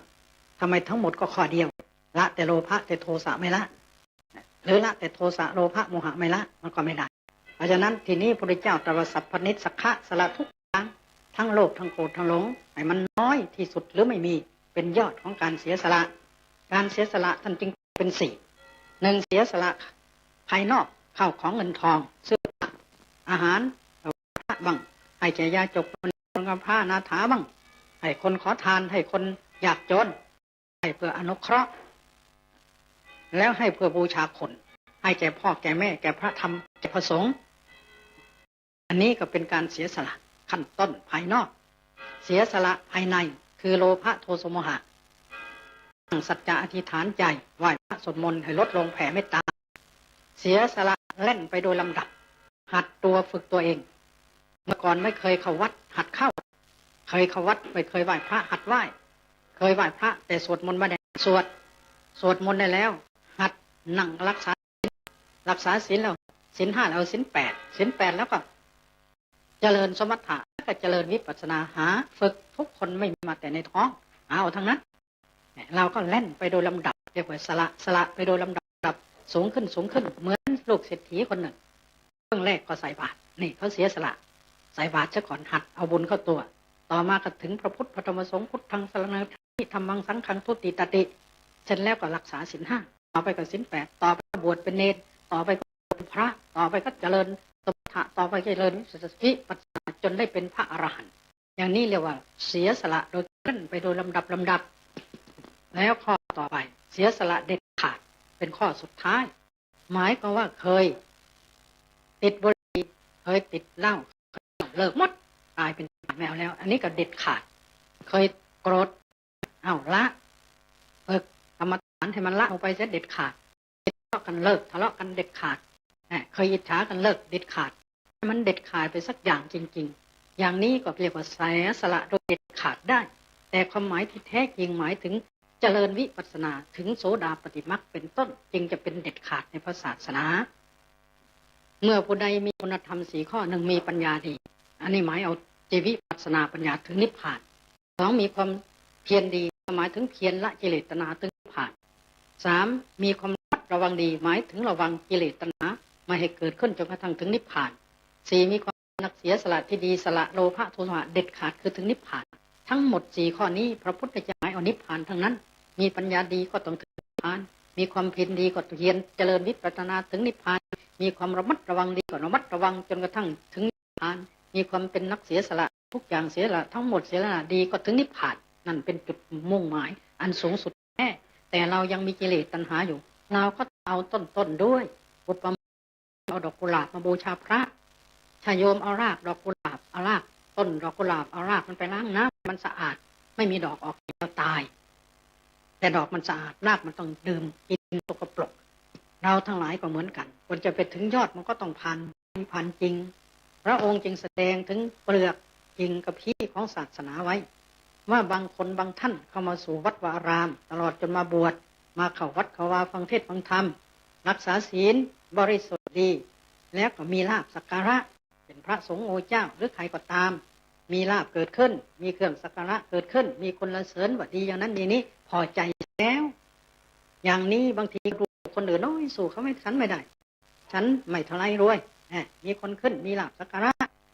อาจจะยกตนข่มคนอื่นซีกแล้วอย่างนี้พวกเราว่าได้กิ่งและใบของศาสนายังไกลแก่นมากอยู่บางพวกก็พอมีลาภสักการะก็รักษาศีลเคร่งครัดก็ไปดูถูกพวกอื่นโน้นนั้นไม่ดีหรอกศีลก็ไม่เคร่งครัดสู่ฉันไม่ได้ฉันนี่ซื้อศีลเคร่งครัดเงินทองไม่จับรองเท้าไม่ใส่สารพัดดีกว่าพวกอื่นเท่าถ้าพอใจแค่นี้แต่จะว่าอย่างนี้ได้สะเก็ดของพระศาสนาทางไกลจำพวกที่3ไม่พอใจเท่านั้นเจริญสมถะออกป่าถือธุดงค์อยู่ตามซอกเขาตามต่างๆแล้วก็พอใจแล้วนึกว่าตัวเก่งหรือธุดงค์ไม่เข้าบ้านไม่คุกคีกับญาติกับโยมฉันหนเดียวฉันในบาตรอยู่ป่าช้าแต่ก็ยังไม่ได้มรรคผลนิพพานนั่นแปลว่าคนเดินซะสู่ฉันไม่ได้พวกนี้พระพุทธเจ้าว่าได้เปลือกของศาสนาพวกที่4ไม่พอใจเท่านั้นเจริญวิปัสสนาเหมือนพวกเราท่านเจริญครั้นเจริญแล้วมันก็เกิดแสงสว่างให้หูทิพตาทิพนั่งเห็นเทวดาไปเห็นอะไรต่างๆก็นึกว่าตัวเก่งแล้วพอใจแล้วได้แค่นี้แค่อยู่ในญาณ3เรียกว่าญาณทัศนะบางคนนั่งไปเห็นเทวดาบางคนนั่งไปเห็นพระธาตุเกศแก้วมณีบางคนนั่งไปเห็นพ่อเห็นแม่บางคนก็ร้องห่มร้องไห้บางคนก็เห็นพระพุทธเจ้าพระพุทธรูปนั่นแหละต่างเป็นรูปพระพุทธเจ้ามาก็นึกว่าสูงแล้วพอใจแล้วบางทียังว่าคนเดินสู่ชั้นไม่ได้อย่างนี้พระพุทธเจ้าได้กับชี้ของศาสนายังไม่ถึงแก่นแท้ผู้ที่ถึงแก่นคือผู้เจริญสมบัติฌานบรรลุปฐมฌานทุติยฌานตติยฌานเอาฌานมาเป็นองค์ฌานบาทต่อวิปัสสนาอย่างที่เราทำนี้จนได้โสดาปัตติมรรคเป็นต้นเรียกว่าเจโตวิมุตติพวกนี้ยอดแก่นแท้เอาแก่นพวกที่2เจริญวิปัสสนาล้วนไม่ต้องเล่นสมถะแล้วได้ปัญญาวิมุตติได้ผ่านชื่อว่าปัญญาวิมุตตินี่คือพูดถึงแก่นของศาสนาเราจะเอาอะไรเอามุ่งแก่นแต่มันก็ต้องผ่านเลือกเอากับพี่ไปตามลำดับเหมือนท่านจะไปเชียงใหม่ท่านจะต้องผ่านถ้ำขุนตาลบ้านอยุธยาหัวลำโพงมันก็ต้องผ่านอยู่ดีๆแต่ก็พอใจแค่นั้นอันนี้เป็นหัวใจของศาสนาท่านผู้ใจบุญทั้งหลายพระพุทธเจ้าท่านสอนไว้ว่าปุญญัญเจปุริโสกิราหากว่านรชนเราทุกคนจะประกันทำบุญกายิราเทนังปุณปุนังให้ประกันทำบุญนั่นบ่อยๆนะถ้าจะทำก็ทำบ่อยๆทำบุญอย่าประมาทเหมือนเพราะว่าบุญนั้นให้ความสุขแก่เราตลอดเหมือนกับอาหารที่เราทานทุกวันบุญเราก็ควรทำทุกวันแล้วเราจะทำเวลาไหนเล่าถ้าคนฉลาดเขาแบ่งเวลาตื่นเช้าเราก็ได้หนหนึ่งน้อยกว่าไหว้พระสวดมนต์เมตตานั่งกรรมฐานจะเอากี่นาทีก็แล้วแต่สละไว้ประเดี๋ยวก่อนจะนอนก็ได้อีกหนหนึ่งเป็นพระเป็นเนรขยันได้4 ครั้งอย่างน้อยเป็นผู้เจริญวิปัสสนาเอาตลอดวันเจริญวิปัสสนาเขาเอาตลอดวันเลยพระพุทธเจ้าสรรเสริญ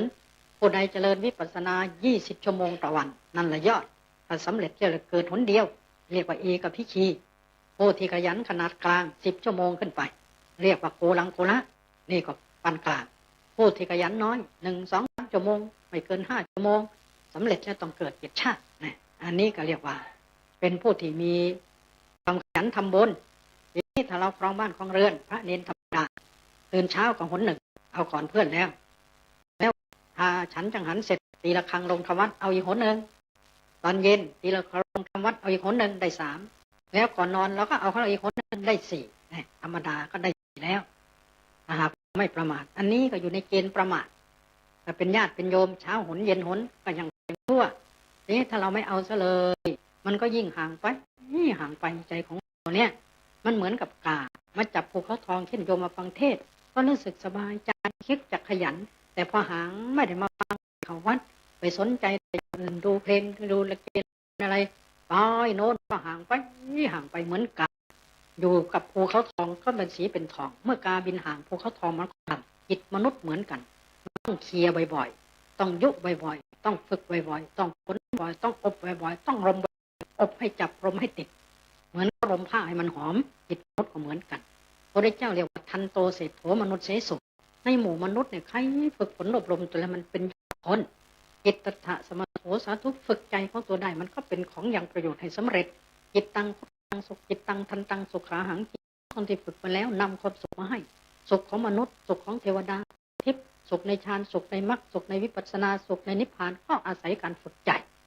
ดังนั้นเวลาทำบุญพระองค์สอนว่าจะทำบุญก็ควรทำบ่อยๆแล้วก็ยังความพอใจให้เกิดในบุญนั้นทำไมพอใจมันก็ไม่ดีแต่มันคอยมาแก่ของเราเราจะทำไปแล้วทำให้เกียดซะบ้างง่วงนอนซะบ้างนั่นเขาเรียกกิเลสมารมันมากั้นคอยมากั้นเราก็ต้องชนะโดยขันติอดโดยวิริยะคือความเพียรด้วยสติปัญญาของเราอย่าเป็นอำนาจของกิเลสฝ่ายต่ำไม่มีทางดีมันก็ใจโดยลำดับพระองค์จึงสอนดังที่กล่าวมาแล้วปุญญัญเจปุริโสหากว่าเราชนทำบุญก็อจิราที่นังปุณณทำบุญนั้นบ่อยๆตามหิชั้นทางกิราถะจงยังความพอใจในบุญนั้นให้ขึ้นสุโขปุญญัสสะอุจโยเพราะว่าบุญของใครมากคนนั้นก็มีความสุขเรามีพ่อดีมีแม่ดีมีเพื่อนดีมิตรดีญาติดีศาสนาดีก็เพราะบุญเก่าเราทำไว้บุญชาตินี้เราจึงได้มีอย่างนี้เราได้เกิดมาเป็นมนุษย์เพราะบุญเมื่อเรารู้ว่าเราไม่ตกนรกก็เพราะบุญไม่ไปเกิดเป็นเปรตอสุรกายเพราะบุญไม่เป็นสัตว์เดรัจฉานก็เพราะมาเกิดเป็นมนุษย์ในบุญแท้ๆก็ควรที่จะสร้างบุญต่อชื่อว่าเป็นผู้กตัญญูกตเวทีต่อบุญของตัวเองด้วยต่อชีวิตจะได้เกิดมาเป็นมนุษย์ด้วยท่านสาธุชนผู้ใจบุญทั้งหลายปีเก่าจะหมดแล้วปีใหม่จะคืบคลานเข้ามาหาเราจะสุขสดใสสบายต้องอาศัยพระธรรมของพระพุทธเจ้าจะอาศัยมีปัญญาดีมีความเพียรดีมีความระมัดระวังดีและมีความเป็นนักเสียสละที่ดีก็ถูกต้องย่อที่สุดก็คือวิปัสสนานั่นแหละที่เทศมา4 ข้อหนึ่งมีปัญญาดีท่านกำหนดได้ยินหนอตัวสัมปชัญญะที่รู้อยู่ที่หูนั่นแหละคือตัวปัญญามีพร้อมอยู่แล้วเทศนี่เหมือนอย่างนี้เหมือนกับแกงปลาให้โยมทานใส่พริกบ้างใส่เกลือบ้างน้ำตาลบ้างมะนาวบ้างมันก็มะนาวก็เปรี้ยวพริกก็เค็มก็เผ็ดเกลือก็น้ำตาลก็หวานปลาก็มันโยมเอาช้อนตักชิมครับมันจะมีทั้ง5 รสนี่แหละแต่ว่าโยมจะหยิบออกมาให้หลวงพ่อดูไม่ได้อันนี้หลวงพ่อเป็นปลาอันนี้เป็นพริกไม่ได้เพราะมันมีแต่รสเผ็ดมันอยู่ด้วยกันให้ทำเหมือนกัน4 ข้อมีปัญญาดีมีความเพียรดีมีความระมัดระวังดีมีความเสียสละที่ดีแยกคล้ายๆเป็นคนละคนแต่เวลาปฏิบัติอยู่ที่เดียวกันโยมก็หนุดได้ยินเนาะตรงไหนเป็นปัญญาดีก็ตัวปัญญาที่รู้ทุกขณะนั้นแหละคือตัวปัญญาได้ยินมันก็อยู่ที่หูนั่นปัญญาตัวไหนเป็นตัวความเพียรก็โยมตั้งใจกำหนดได้ยินเนาะเรียกว่าตามบาตเป็นเผาบาตตัวไหนเป็นระวังก็ตัวสติไงที่ได้ยินเนาะสติมันก็จ้องอยู่ที่หูนั่นแหละสติสังนิวรณังสติเป็นเครื่องระมัดระวังกั้นไม่ให้บาปมันเข้าตัวไหนเป็นเสียสละก็ยินเนาะกิเลสขาดไป7นี่แหละเรียกว่าสละเจตทังคณิพพานนิพพานน้อยๆมันพร้อมกันอยู่ทีเดียวหมดเลยถ้าถูกอย่างนี้แต่ที่เทศนั้นมันเหมือนกับตำรายาแต่ตัวจริงมันพอกำหนดได้ยินน้อถูกหมดโยมจะรู้พระเนรจะรู้ไม่รู้ก็ช่างก็ได้ยินเนาะตั้งสติ4 ข้อมันเข้าหมดแล้วนี่คือสวัสดีแปลว่ามีความดีมีศีลสมาธิปัญญามีบุญมีกุศลจากวันพระหน้าเป็นวันที่6ก็จะถึงขึ้นปีใหม่แล้ว1 2 3 4 5 6ผ่านไปได้6 วันแต่วันนี้เป็นวันที่29พรุ่งนี้30เดือนนี้31ก็จะสิ้นปีเก่าก็ขอส่งความสุขปีใหม่ให้แก่โยมในวันนี้เลยทางพระสงฆ์องค์เจ้าเรานิยมให้พรกันดังนั้นเมื่อให้พรท่านว่าสวัสดีขอให้ปีใหม่หรือว่าสวัสดีเวลาโทรศัพท์เวลาอะไรต่างๆหรือได้รับพรปีใหม่ให้เรานึกให้ดีว่าของเรามีครบ4ไหมสวัสดีแปลว่าเรามีปัญญาดีไหมมีความเพียรดีไหมมีความระวังดีไหมแล้วก็มีความเสียสละดีไหมถ้าดีเราก็ของเราถ้าไม่ดีก็หาสักปีใหม่หาได้หรือจะบทอื่นก็ได้เรียกว่าเราเป็นผู้ที่มีใจมีเพชรในดวงใจเสียสละสามัคคีมีวินัยใจจึกเย็นเป็นบัณฑิตจิตสู้ตายครับดำริชอบก่อกุศลผลหนักหรือจะเป็นคนใจเพชรยันเอาการงานสะอาดชอบระวังตั้งใจตรงสิ้นทำนำทางถูกสติดำริชอบก็ว่าเพชรเด็ดไปเลยจะเอาบทไหนปฏิบัติให้มันจริงเถอะก็เลยมีพรปีใหม่สวัสดีปีใหม่ได้ ถึงกล่าวให้ญาติโยมปฏิบัติไว้เป็นข้อว่าสุภเลิกเบิกฟ้าวัดสาใหม่ขอมอบให้ทัศธรรมเป็นคำขวัญเสียสละสามัคคีมีศรัทธาข้อสีนั้นมีวินัยห้าใจเย็นเป็นจิตสู้ตายคลายทิฏฐิอีกดีชอบด้วยช่วยความเห็น10 ประเด็นเป็นข้อธรรมจงเอาปฏิบัติตามนี้รับปีใหม่จากสดใสใจสบายหายหอยเหงาพ้นทุกข์สุขสมไม่ซบเซาโชคขอเข้าสู่เรื่อยเฉยช้าขอให้สวัสดีวันปีใหม่เพื่อจะได้ช่วยชาติศาสนาให้เจริญถาวรวัฒนาปวงประชาสาธุการทุกวันให้สวัสดีวันปีใหม่นี่อันนี้ให้พรปีใหม่ส่งความสุขปีใหม่บางทีก็เขียนเป็นคำกลอนกราบเป็นโครงเป็นชั้นสคสส่งความสุขให้กันความสุขประสิทธิ์ให้สมปองส่งความสุขให้แก่กันปีใหม่สุขใหม่สนองเสนอสู่ท่านเลยใหม่ดังคิดจิตแล้วสุขล้วนยนยองอันนี้เขาส่งสแต่สุขที่แท้จริงก็เกิดจากคุณธรรม4 ข้อดังที่กล่าวมานี้บัดนี้การแสดงพระธรรมเทศนาสมควรเสียเวลาแล้วขอยุติไว้เพียงเท่านี้โดยอำนาจบุญกุศลคุณพระตรัสไตรอติไสยมุนีจิตที่เราท่านทั้งหลายได้บำเพ็ญมาและหลวงพ่อได้บำเพ็ญมาตั้งแต่ต้นจนบัดนี้มารวมกันเป็นตบะเดชปกป้องรักษาญาติโยมเพื่อนภิกษุเนรทุกรูปให้อยู่เย็นเป็นสุขให้โศกให้โรคให้ภัยเจริญลาภยศอายุวันนะสุขภละปฏิภาณธรรมสารสมบัติตลอดการเป็นมีดวงจิตสถิตมั่นในสัจธรรมนำตนให้พ้นทุกข์ถึงสุขสวัสดีตลอดไป2526ด้วยกันท่านเทินกระจกพิเศษจงบอกข้าเถิดใครงามเลิศมีปัทภีก็พระนางน่ะสิราชินีผู้เลอโฉมดูสิตั้งแต่ท่านพาชาวประชางดเผาป่าและครัวเรือนชาวไร่ชาวนาก็งดเผาตอสั่งข้าวฟางข้าวหันไปกลบทำปุ๋ยหมักแปรรูปอาหารสัตว์หรือเอาไปอัดเป็นก้อนแทนอากาศก็ดีไม่มีฝุ่น PM 2.5 คอยกวนใจหน้าตาท่านก็สดใสผิวพรรณผุดผ่องที่สุดพะยะค่ะ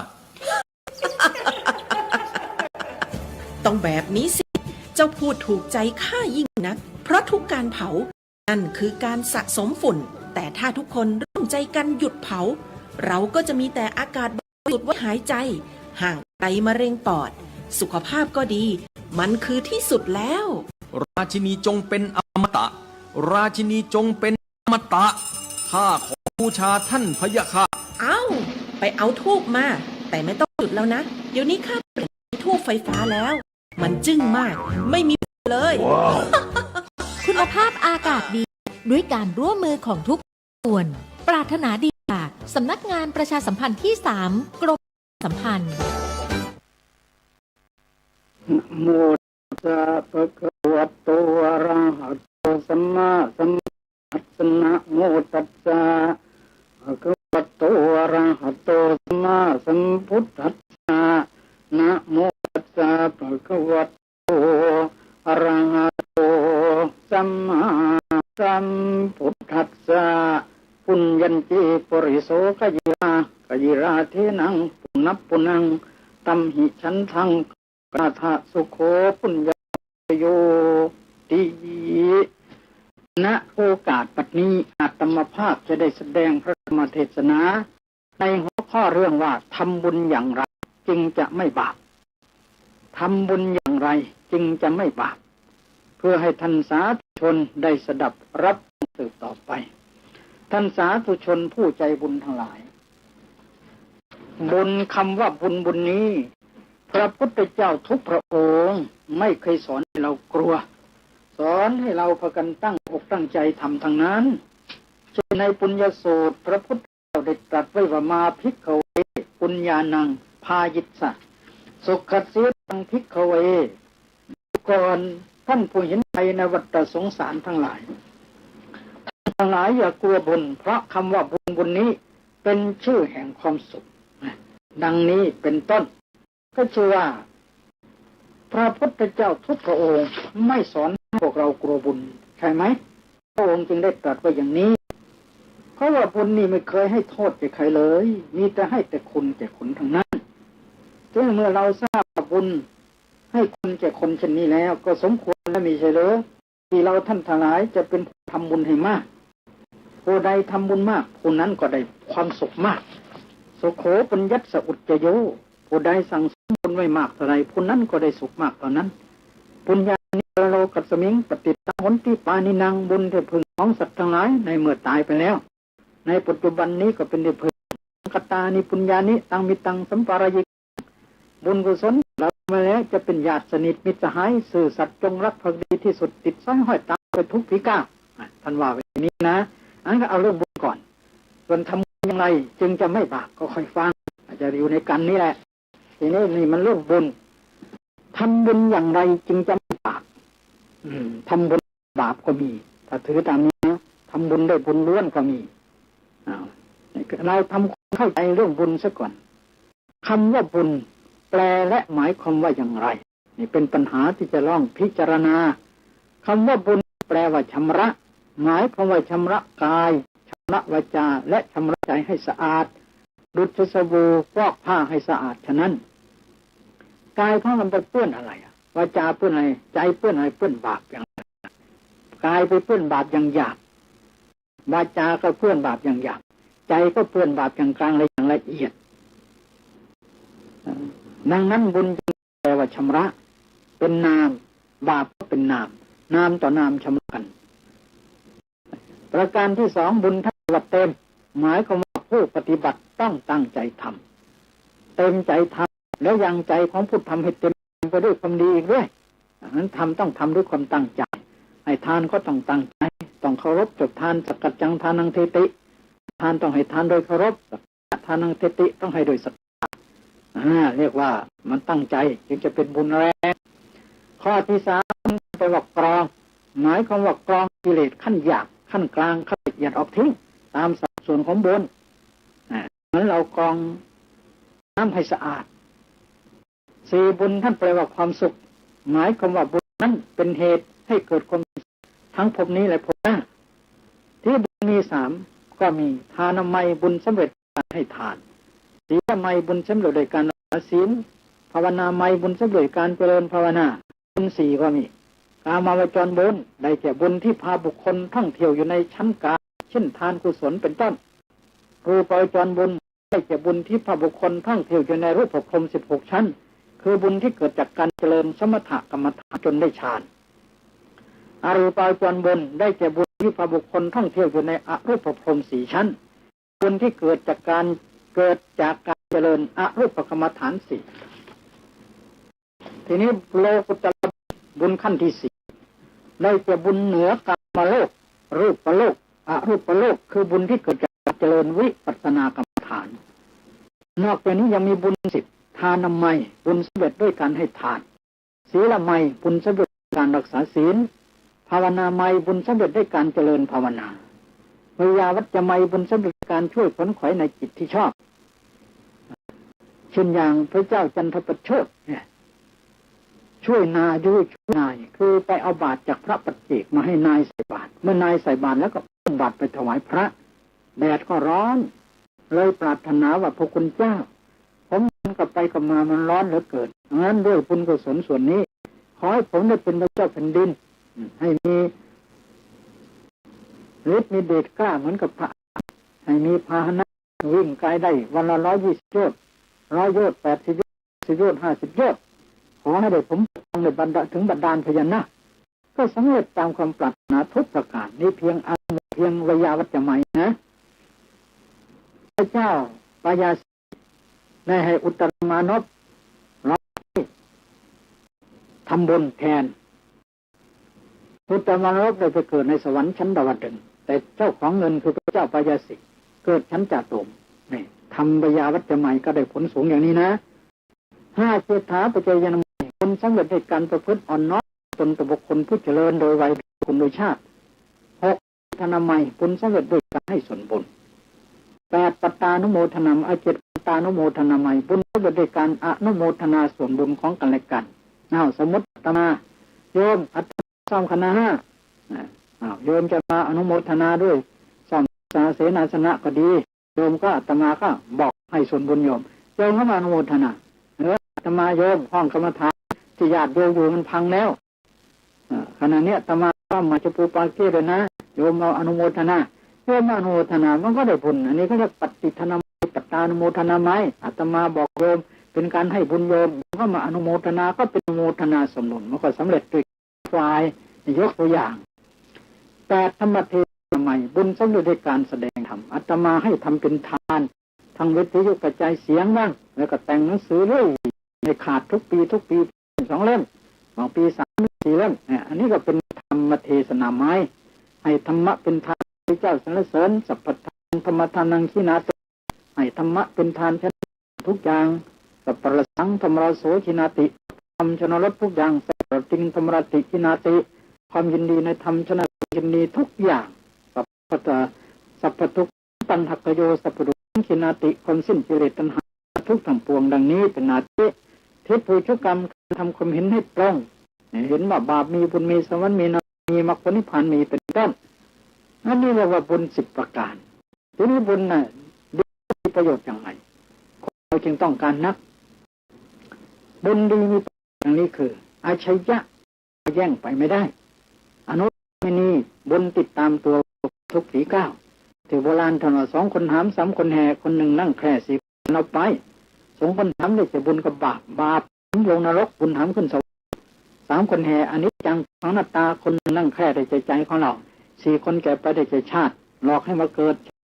พยาธิพยาให้แก่ให้เสื่อมไปพยาธิให้เจ็บไข้ได้ป่วยมรณะมันก็ตาย3เอตังอัทยคัจฉติละร่างนี้ไปแล้วยังสามารถติดตามไปที่ตนเกิดด้วยถือบุญไปด้วย4อาสาธารณัญเยสังบุญนี่ไม่ทั่วไปแค่คนอื่นใครทำใครได้อาหารใครกินใครอิ่ม5อโจระหรโนนิธิบุญนี่โจรลักไม่ได้อื่นเขาลักได้6สัพพกามาโทนิธิบุญนี่เป็นขุมทรัพย์เป็นสมทรัพย์ที่ให้สมบัติที่เราต้องการได้ทุกอย่างอะไรก็ได้คนมีบุญเนี่ย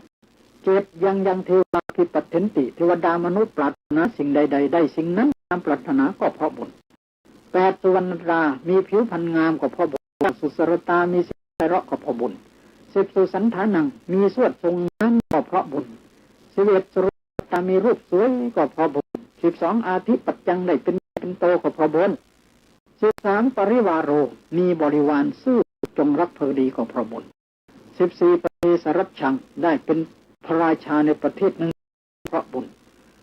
พระอิสริยังได้อิสริยยศก็เพราะบุญ16จักรวรรดิได้เป็นพระเจ้าจักรพรรดิบุญ17เทวรัชชัมปิเป็นพระราชาในเทวดาก็เพราะบุญมานุสิกาได้มนุษย์สมบัติก็เพราะบุญเทวเทได้สวรรค์สมบัติก็เพราะบุญนิพพานสัมปติได้นิพพานสมบัติก็เพราะบุญมิตรสัมปตมาคัมมะได้เพื่อนดีก็เพราะบุญชาวิมุตติได้วิชาวิมุตติก็เพราะบุญ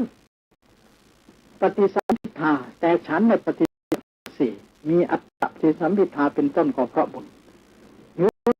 ขานได้วิโมกข์3วิโมกข์8ก็เพราะ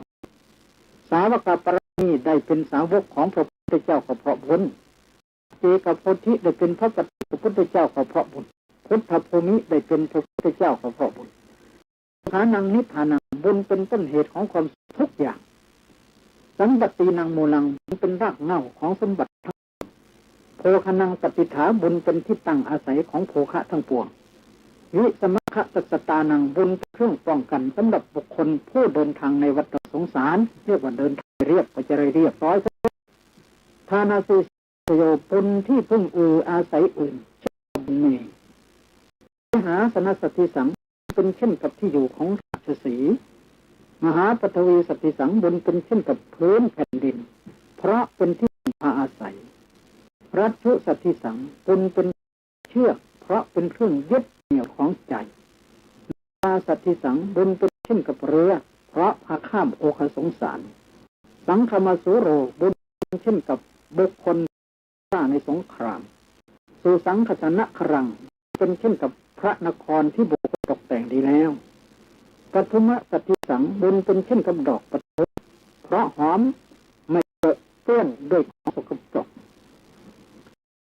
อัคคิสติสังบุญเป็นเช่นกับไฟเพราะเผาบาปให้หมดไปจากขันธสัญญาอาศีวิสติสังบุญเป็นเช่นกับอสพิษเพราะกัดตัดบาปออกทิ้งสีหสติสังบุญเป็นเช่นกับราชเพราะทำให้องค์อาจแกล้วกล้าเสตวสภสติสังบุญเป็นเช่นกับโคอุสุเพราะประเสริฐวิเศษสุดหัตถีสติสังเป็นเช่นกับพญาช้างเพราะมีกำลัง วลาหะอัสสราชสติสังเป็นเช่นกับม้าวลาหกตัวประเสริฐเพราะพาข้ามวัฏสงสารได้อย่างรวดเร็วรจนะอัตดรซึ่งมีผีเท่าดีฉะนั้นนักขังบนเป็นหนทางที่นักปราชญ์ได้เดินไปแล้วพุทธวังสังบนเป็นวงของพระพุทธเจ้าทุกองค์เอวังมหัตถิกาเอสายะยังปุญญสัมปทานเป็นดีและมีประโยชน์อันยิ่งใหญ่ไพศาลดังที่บรรยายมานี้ตัตถิราประสังสันติอันดิตากตปุญญตังฉะนั้นนักปราชญ์ผู้มีปัญญาทั้งหลายจึงพากันยกย่องสรรเสริญบุคคลผู้ที่ทำบุญไว้แล้วว่าเป็นผู้ดีเป็นผู้เลิศเป็นผู้ประเสริฐคนผู้ไม่มีบุญที่บุญนี้ก็ถือว่าเป็นมงคลประการหนึ่งเพราะว่าอำนวยประโยชน์อันยิ่งใหญ่ไพศาลให้ทั้งมนุษย์สมบัติสวรรค์สมบัตินิพพานสมบัตินั่นก็เป็นมหากุศลแก่บุคคลผู้ทำเป็นเสบียงทั้งภพนี้ภพหน้าในเมื่อถึงพระนิพพานนั่นก็เป็นเหตุให้บุคคลได้ความสุขทั้ง7ประการเราจะได้สุขเมื่อมนุษย์ก็เพราะบุญได้สุขทิพย์ก็เพราะบุญได้สุขในฌานก็เพราะบุญได้สุขในวิปัสสนาก็เพราะบุญได้สุขในมรรคก็เพราะบุญได้สุขในผลก็เพราะบุญได้สุขถึงพระนิพพานก็เพราะบุญบุญมันดีญาติโยมเอ้ยน่าจะยกตัวอย่างผู้ที่มีบุญได้ทำเป็นยังไงบ้างในการก่อนมีช่างหูกประมาณ1,000อาศัยอยู่ในบ้านตำบลหนึ่งใกล้กรุงพาราณสีได้พากันสร้างเสนาสนะหมายแก่พระปัจเจกพุทธเจ้าประมาณ1,000 องค์และได้พร้อมเพียงถวายภัตตาหารสมณะบริขารอีกตามสมควรแก่สมณะตลอดพรรษา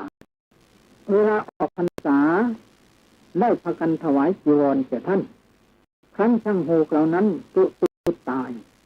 ได้พากันไปเกิดในสวรรค์ชั้นดาวดึงส์ตุติจากนั้นได้มาเกิดในสกุลกุมพีกรุงพาราณสีในการแห่งพระพุทธเจ้าพระนามว่าครับเหล่านั้นทั้งหมดเจริญไปแล้วเป็นสามีภรรยากันเลยกันรวมทรัพย์สร้างบริเวณมีห้อง1,000 ห้องเรียกว่าศาลา1,000 ห้องทำการฉลองบริเวณถวายมหาทาน1 สัปดาห์แก่ภิกษุสงฆ์20,000 รูปมีพระพุทธเจ้าเป็นประมุขวันสุดท้ายได้ไปจีวรส่วนภริยาของหัวหน้ากุดุมพีได้บูชาพระศาสดาด้วยผ้าสาดกสีดอกอังกาบมีราคา1,000 และด้วยดอกอังกาบทั้งหลายปรารถนาว่าพระเจ้าค่ะขอหม่อมฉันจงมีพระนามว่าอโนชาแปลว่าอังกาบมีสรีระมีวรรณะดอกอังกาบในสถานที่หม่อมฉันเกิดแล้วพระศาสดาโมทนาว่าขอความปรารถนาอย่างนั้นจงสำเร็จดังนี้คนเหล่านั้นทั้งหมดได้พากันท่องเที่ยวในเทวดาและมนุษย์พุทธันดรหนึ่งตัวปีจากเทวโลกมาบังเกิดในอุตาวดีหัวหน้ากุดุมพีก็เกิดในราชสกุลในเป็นพระราชาพนามหากัปปินะนอกนั้นก็บังเกิดในสกุลมาศส่วนภรรยาของหัวหน้ากุดุมพีเป็นราชธิดาในกรุงสาขะแคว้นมัทธะมีพระนามว่าอโนชาตามคำปรารถนาสตรีนอกนั้นเป็นธิดาอมาตย์กรุงสาขะเมื่อเจริญวัยแล้วเป็นสามีภรรยาแห่งกันและกันต่อมาพระเจ้ามหากัปปินะได้สดับข่าวจากสำนักพ่อค้าวัตถีว่าพระพุทธพระธรรมพระสงฆ์บังเกิดขึ้นในโลกแล้วทรงเกิดปีติโสมนัสทรงบูชาธรรมของพ่อค้าเหล่านั้นด้วยทรัพย์300,000เสด็จออกบวชอุทิศต่อพระศาสดาพระศาสดาเสด็จมาต้อนรับจากเมืองสาวัตถีเส้นหนทางไกล120 โยชน์พระราชาพร้อมทั้งบริวารได้เข้าไปเฝ้าพระพุทธองค์ถวายบังคมและประทับนั่งสดับอนุปปิกถาวิปัสสนาได้สำเร็จเป็นพระโสดาบันได้ผนวดทั้ง1,000 รูปถ้านางอโนชาราชเทวีสดับข่าวการอุบัติขึ้นของรัตนตรัยทรงบูชาคำของพ่อด้วยทรัพย์900,000เสด็จไปเฝ้าพระบรมศาสดาพร้อมทั้งบริวาร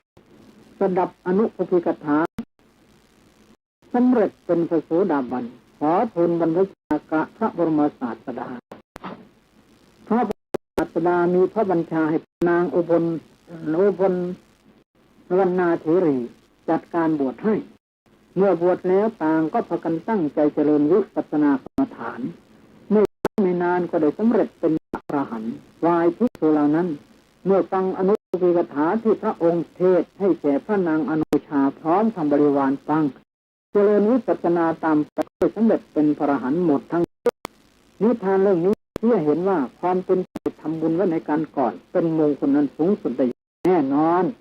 เรื่องผู้มีวาสนาเรื่องตามผู้คิดจะรักสิริของอนันทวินิกเศรษฐีแต่รักเอาไปไม่ได้เพราะท่านมีบุญได้ทำไว้ในการก่อนเรื่องบุรุษหาเซินเรื่องเจ้าพุทธคามินีเอาไปทั้งสี่เรื่องก็เป็นตัวอย่างในข้อนี้ได้เช่นเดียวกันผู้ประสงค์จงดูตามมงคลนั้นเถิดนี่แหละสาธุชนผู้ใจบุญทั้งหลาย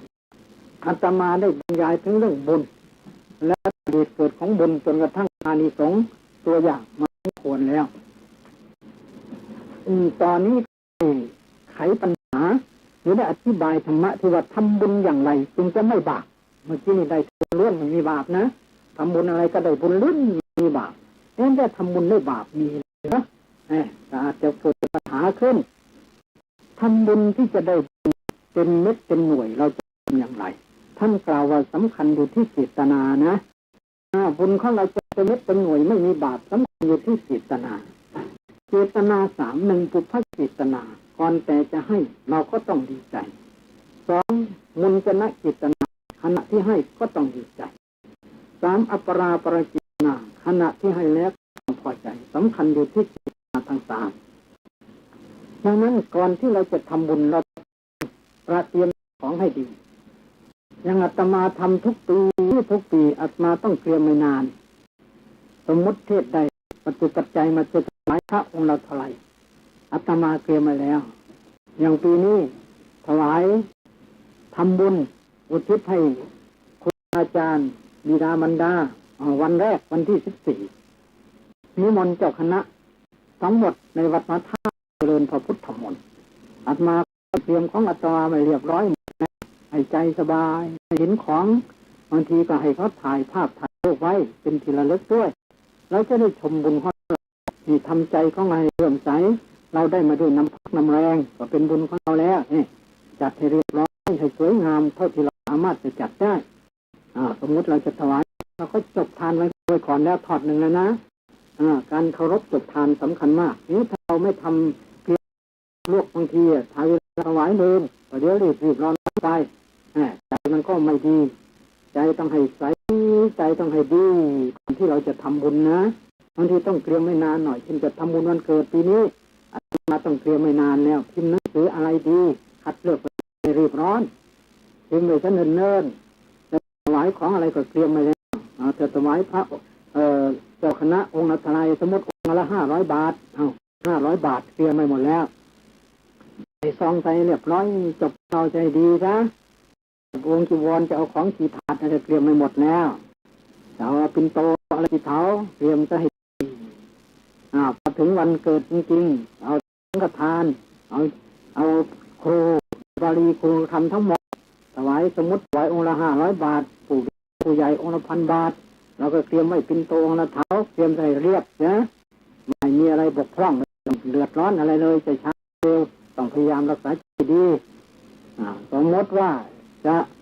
อันพระสงฆ์ผู้ใหญ่มาเจริญพุทธมนต์จะต้องละ1,500 บาทพระเทศถวาย3,000 4,000เตรียมของเราไว้ให้ใจดีสบายเดือดร้อนนะนี่เขาเรื่องบุญสำคัญที่สุดก่อนแต่ที่เราจะทำบุญทำทานเราต้องเตรียมของเราให้เรียบร้อยไม่ให้ขาดตกอะไรก็คอยคิดไว้ซะก่อนล่วงหน้าก่อนในก่อนที่จะทำนี่สำคัญอย่าให้ใจแหว่งอย่าให้ใจต้องทำจิตให้ผ่องใสเรียกว่าปุพพเจตนาก่อนที่จะถวายทานล่วงหน้ากี่วันก็ตามจนกระทั่งก่อนที่จะยกถวายพระในเจตนาเบื้องต้นเราต้องทำจิตใจของเราให้ดีที่นี่ถ้าจำใจไม่ดีบาปมันเกิดนะทีเนี่ยนี่ต้องระวังเป็นบาปประเดี๋ยวของไม่ทันก็เกิดโทษะมีบาปเกิดแล้วนะประเดี๋ยวคนใช้ทำอันนั้นแตกทำอันนี้ดีแต่เดี๋ยวเกิดโทสะต้องระวังอย่าให้เกิดบาปเป็นอันขาดในขณะที่ทำบุญใครจะทำช้าใครจะทำไวก็ช่างเขาเราต้องทำใจของเราเป็นอุเบกขาสบายไม่ต้องไปห่วงไม่ต้องไปยุ่งแล้วพอเราเตรียมตัวพร้อมแล้วเนี่ยเอาถ้วยจะแตกของช่างเขาอย่าไปห่วงบุญของเราให้มากห่วงใจของเราให้ใสให้สะอาดอันนี้สำคัญมากโดยมากดูเวลาทำบุญทำทาน บางคนชอบมีโทสะเดี๋ยวดุคนนั้นดุคนนี้เขาไม่ทันหน่อยก็ไม่ดีใจแล้วมันเกี่ยวด้วยบาปมีทำบุญมันได้บาปแล้วบางคนของมันแตกก็ไปดุคนนั้นดุคนนี้เขาก็ไม่อยากแตกจำเป็นแตกแล้วเนี่ยไปเวลาเราถือขนาดลูกไปลบพับจับศพแม่กำลังทำบุญส่งจดหมายว่าลูกตายแล้วตอนนั้นคนเท่านี้คนแม่ก็บอกของมันตายเป็นของมันมีคนเป็นธรรมดาบัดนี้ก็ตายแล้วของแตกของมันมีคนแตกเป็นดาบัดนี้ก็แตกแล้วเนี่ยเขาปรงกรรมฐานไปเรื่อยอย่างนี้เขาไม่ให้เกิดความเสียใจนะทำบุญได้บุญล้วนก็คืออุปจิตนาก่อนแต่ที่จะทำต้องทำใจให้ดีสองมุญเจตนาในขณะที่ถวายต้องเคารพจบทานซะก่อนคืออย่าสักแต่ว่าถวายเฉยๆวิธีเคารพจบทานเราว่านะโม3 จบนะโมตัสสะภะคะวะโตอะระหะโตสัมมาสัมพุทธัสสะนะโมตัสสะภะคะวะโตอะระหะโตสัมมาสัมพุทธัสสะนะโมตัสสะภะคะวะโตอะระหะโตสัมมาสัมพุทธัสสะและเขาจบทานสุตินังวัตเมทันอาสวะขยวะหังโหโตผลทานนี้จงเป็นปัจจัยให้ข้าพเจ้าได้สิ้นอาสวะถ้าจะให้ละเอียดกว่านี้ก็ต้องว่าของผลทานนี้เป็นปัจจัยให้ข้าพเจ้าได้สิ้นอาสวะกิเลสในชาตินี้หากว่าข้าพเจ้ายังไม่สิ้นอาสวะกิเลสคือยังไม่ถึงมรรคผลนิพพานในชาตินี้ขอจงเป็นปัจจัยให้ข้าพเจ้าได้ไปในสวรรค์ชั้นดาวดึงส์หรือชั้นดุสิตเป็นต้นขอให้ได้สำเร็จมรรคนิพพานบนสวรรค์ชั้นดาวดึงส์ดุสิตโน้นถ้ายังไม่สำเร็จอยู่เมื่อศาสนาพุทธจะหมดพ.ศ. 4999 ปีกับ11 เดือนหรืออีกวันศาสนาจะหมดไปพระพุทธเจ้าได้อธิษฐานไว้ว่าขอให้พระอธิษฐานทั้งหมดมารวมกันเป็นองค์พระพุทธเจ้าเทศสอนพระบริษัท7 วันคืนอยู่ใต้ต้นศรีมหาโพธิ์เหมือนกับพระพุทธเจ้าทรงพระชนอยู่ขอให้ข้าพเจ้าได้ฟังเทศสมัยนั้นขณะนั้นได้สำเร็จมรรคผลนิพพานต่อพระของพระพุทธเจ้าของเหล่านี้ถ้ายังไม่สำเร็จขอให้ข้าพเจ้าได้เกิดทันศาสนาพระศรีอานอริยเมตไตรซึ่งจะมาตัดข้างหน้าขอให้ข้าพเจ้าได้ฟังธรรมนำปฏิบัติสำเร็จมรรคผลนิพพานเร็วไวที่สุดแม้เพียงคำ2 คำก็ขอให้สำเร็จเหมือนพาหิยะทารุกิริยะเมื่อสารีบุตรพระโมคคัลลาจารย์นี่เราจบฐานถ้าเราเคารพจบตั้งสัจจะอธิษฐานนาให้ดีอันนี้เรียกว่าเอาปัญญาเสร็จแล้วเราอุทิศส่วนบุญด้วยทีนี้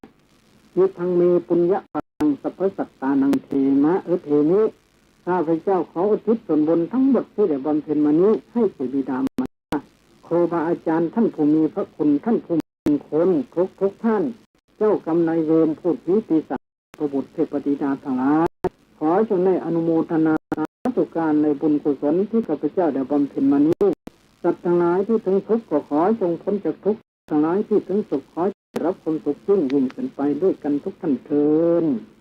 ที่เป็นการเคารพจบเหล่าอย่างพอสมควรแก่กาลเวลาเพราะว่าอาตมาต้องทำอย่างนี้คือทานถ้าเราถวายที่เฉยก็เป็นบุญแต่ว่าเป็นบุญอย่างนี้มันขาดปัญญาส่วนนี้มันเป็นมหากุศลนั้นมันมีอยู่8 ดวงนะ 1. โสมนัสสะสกตังเวลาทำบุญเรามีดีใจแล้วก็ปรารถนานิพพานปรารถนายังมีทีนี้ทำบุญเองไม่มีใครบังคับก็จะออกกี่ร้อยกี่พันเป็นดวงนี้แรงผลเขาเรียกมหาวิบากอันนี้พาไปเกิดในภพหน้าชาติหน้าพาไปเกิดภพใดชาติใดสมมติว่าเกิดสวรรค์หรือเกิดมนุษย์จะเป็นผู้ที่มั่งคั่งสมบูรณ์มีสติปัญญาเจ็บแหลมเป็นที่ 1ถ้าเจริญสมถะได้ฌานในชาตินั้นถ้าเจริญวิปัสสนาจะได้มรรคผลนิพพานในชาตินั้น 2. เวลาทำบุญมีความใจปรารถนานิพพานเพื่อนชวนจึงทำหมายความว่าไปด้วยกัน2 คนเบื้องแรกเราจะออก500แต่เพื่อนเขาจะออก600มาด้วยกันเอาเถอะนะผม600ก็600นะเมื่อแรกก็นึกจะเอา500แต่เมื่อเพื่อนชวนขยันขยอเอาก็เอา6แล้วก็ดีใจด้วยปรารถนานิพพานอย่างนี้เรียกว่าตสังขาริกอาจจะไปนิดนึงแต่ก็ดีโยได้จิตดวงนี้สามารถจะนำไปเกิดสวรรค์ก็ได้มั่งคั่งสมบูรณ์ร่ำรวยแต่ว่าได้ที่ 2ยังมีคนเก่งกว่าเราอยู่ที่ 3เวลาทำบุญใจเฉยๆปรา ารถนานิพพานทำบุญเองดวงที่สี่เวลาทำบุญใจเฉยๆปรารถนานิพพานเพื่อนจนถึงธรรมทั้งสี่ดวงนี้มีปัญญาและก็มีทรัพย์สมบัติเหมือนกันต่างกันแต่ว่าได้ที่หนึ่งที่สองที่สามที่สี่ตามลำดับส่วนสี่ดวงข้างท้ายทำบุญแล้วไม่จบทานถวายปั๊บเลยได้บุญเหมือนกันแต่ว่าขาดปัญญาเรียกว่าโสมนัสสะคราตังนวิปยุตตังอสังขาริกังเวลาทำบุญนี่ดีใจโสมนัสเกิดแล้วไม่ปรารถนานิพพานแต่ทำบุญเองดีใจด้วยไม่ปรารถนานิพพานทำบุญเองสองเวลาทำบุญดีใจไม่ปรารถนานิพพานเพื่อนชนจึงทำสามเวลาทำบุญมีใจเฉยๆไม่ปรารถนานิพพานทำบุญเองเวลาทำบุญมีใจเฉยๆไม่ปรารถนานิพพานเพื่อนชนจึงทำสี่ดวงข้างท้ายนี้ให้ไปเกิดสวรรค์หกชั้นก็ได้มนุษย์ก็ได้มั่งคั่งสมบูรณ์ร่ำรวยเหมือนกันแต่โง่ขาดปัญญาคือถ้าเจริญสมถะจะไม่ได้ฌานในชาตินั้นเจริญวิปัสสนาก็ไม่ได้มรรคผลนิพพานในชาตินั้นจะเป็นปัจจัยในภพหน้าชาติหน้าต่อไปได้นั้นนี่แหละทำบุญได้บุญเยอะอย่างเนี้ยทำบุญถูกบุญอย่าให้ใจตกมหากุศลก่อยสมบูรณ์บุญแบบแถวยานยุทธเจวนาวิปยุทธอย่างนี้เรียกว่าบุญจิตนาก็ดีจิตนาขณะที่ถวายก็ให้ดีใจพอใจให้เสียใจที่นี้อัปราปจิตนาถวายเสร็จแล้วนึกขึ้นอะไรก็ดีใจอยู่ทำบุญไม่ได้บาปเลยได้บุญล้วนๆแต่นี่ทำบุญนั่นเป็นยังไงก็น่าสงสัยใช่ไหมทำบุญมันได้บาปล่ะทำไมมันจึงได้บาปมันไม่ได้บุญล้วนคนก็อาจจะไม่ทำบุญยังไงจะไม่ได้บาปนี่จึงจะไม่บาปนะไม่บาปบุญเป็นบุญอย่างเนี้ยนี่ทำบุญได้บาปมันยังไงล่ะทำบุญได้บาปมันมีหลายอย่างมีบางคนเรียกว่าทุนบุญเป็นกำไรนั่นทำบุญได้บาปแต่บุญก็ได้บาปก็ได้นะทำบุญไม่บาปเป็นอะไรทำอย่างที่อธิบายมานี้ไม่บาปนะถ้าทำบุญได้บาปหรือมีหรือมียกตัวอย่างบางคนไปฆ่าสัตว์มาทำเนี่ยมันบาปนะอาตมาเคยเห็นเป็นเด็กเนี่ยโอ้ยพวกบ้านจะทำบุญแต่ละทีเนี่ยเอาเงินไปรวมกันฆ่าควายตัวฆ่าหมูฆ่าวัวล้มวัวเป็นตัวเลยต่ำที่สุดก็ฆ่านอกจากฆ่าปลาอะไรเยอะเนี่ยอย่างเรียกว่าทำบุญเป็นบาปอะไรอย่างเนี้ยทำบุญเป็นบาปแน่บาปก็ได้บุญก็ได้สองอย่างอันนี้ยังไม่หมดแท้แต่เราฉลาดแต่ไม่ต้องเอาของที่เขาทำเม็ดรูปมาแล้วสิมีเงินมีทองร่วมกันไปซื้ออะไรที่เขาเราไม่ไปทำเองอย่างนี้ก็ยังพอทำเนาน้อยอันนี้ทำบุญแล้วได้บาปเพราะอะไรแต่ได้นะบาปก็ได้ที่บาปก็เป็นบาปบุญก็เป็นบุญเยอะที่นี่อีกอย่างหนึ่งเมื่อทำบุญแล้วเกิดเสียใจทีหลังจิตนาไม่บริสุทธิ์อย่างใดอย่างหนึ่งก็แล้วแต่ที่ว่าเป็นบาปเช่นเวลาจะทำบุญเนี่ยมีเรื่องยุ่งใจเกิดจิตใจไม่ดีแล้วจิตนาเสียแล้วในเบื้องต้นเนี่ยก่อนจะที่จะทำบุญแต่เวลาที่ทำก็ดีใจทำเสร็จก็ดีใจอันนี้เสียเจตนาดวงต้นเสียนี่ทำบุญเป็นบาปแล้วเนี่ยเป็นบาปตอนนี้คือเจตนาเสียบุญแหว่งไปมันให้ผลกันถ้าเราตายไปเกิดพบในชาติใดตั้งแต่เจอคลอดจากท้องแม่มามันไม่สะดวกทุกข์มากแต่พอถึงในวัยต้นนะปฐมวัยนี่ไม่สะดวกทุกข์ยากลำบากหน่อยแต่พอถึงมัธยมวัยปัจฉิมวัยสะดวกสบายเนี่ยเพราะเจตนาดวงต้นเสียทีนี้ถ้าเจตนาดวงกลางเสียเวลาจะให้ประเดี๋ยวของแตกบางของมาไม่ทันหุงข้าวยังไม่สุกเลยชักเกิดโทสะมันมาไม่พอใจอันนี้บุญมันแหว่งเสียใจอย่างเนี้ยเวลาเกิดเพราะใดชะใดตั้งแต่ปฐมวัยมีความสุขแต่พอมัธยมวัยได้รับความทุกข์หน่อยเพราะปฐมวัยจะสุขถ้าคนทำบุญปฐมวัยก็ดีก่อนจะให้ก็ดีใจคณะให้แล้วก็ดีใจแต่ตอนหลังเสร็จไปแล้วของมันราคาหรือใครมารักมาขโมยไปนึกเสียใจเสียอย่างนี้หรือของราคาก็น้อยถ้าเก็บไว้ก็ดีไม่ทำบุญก็ดีเสียใจเสียดายแล้วจิตนาไม่บริสุทธิ์แล้วบกพร่องไปแล้วอันนี้ทำบุญได้บาปเวลาตายได้ฉันใดปฐมวัยมีความสุขตั้งแต่อายุเกิดปีมัธยมวัยตั้งแต่26 ถึง 50ก็สุขแต่พอถึงปัจฉิมวัยตั้งแต่51ไปถึงตายบาปเพราะเจตนาดังนั้นทำบุญเมื่อบาปต้องรักษาเจตนาทั้ง3มุนอยู่กับเจตนาให้ขณะที่จะพัฒเจตนาก่อนแต่ที่จะให้ ดีใจใจมีเต็มเสียใจมุนจะในเจตนาขณะที่ถวายก็ให้ดีใจอปราปนาเจตนาถวายเสร็จไปแล้วก็ให้ดีใจเนี่ยให้ใจนี้ทำบุญไม่บาปในบุญ100%นี่แสดงตัวอย่างให้เห็นทีนี้ทำบุญมีบางคนเกิดเสียใจแต่บางคนก็น่าคิดทำบุญแล้วถวายสงฆ์แล้วขึ้นห้องสร้างห้องสร้างถวายพระท่านเข้าไปอยู่เนรเข้าไปกอดใช่ไหมหาว่าเนรไปอยู่จะสร้างให้เฉพาะพระอยู่นั่นไม่ใช่ของเราแล้วนะนี่ต้องระวังนะ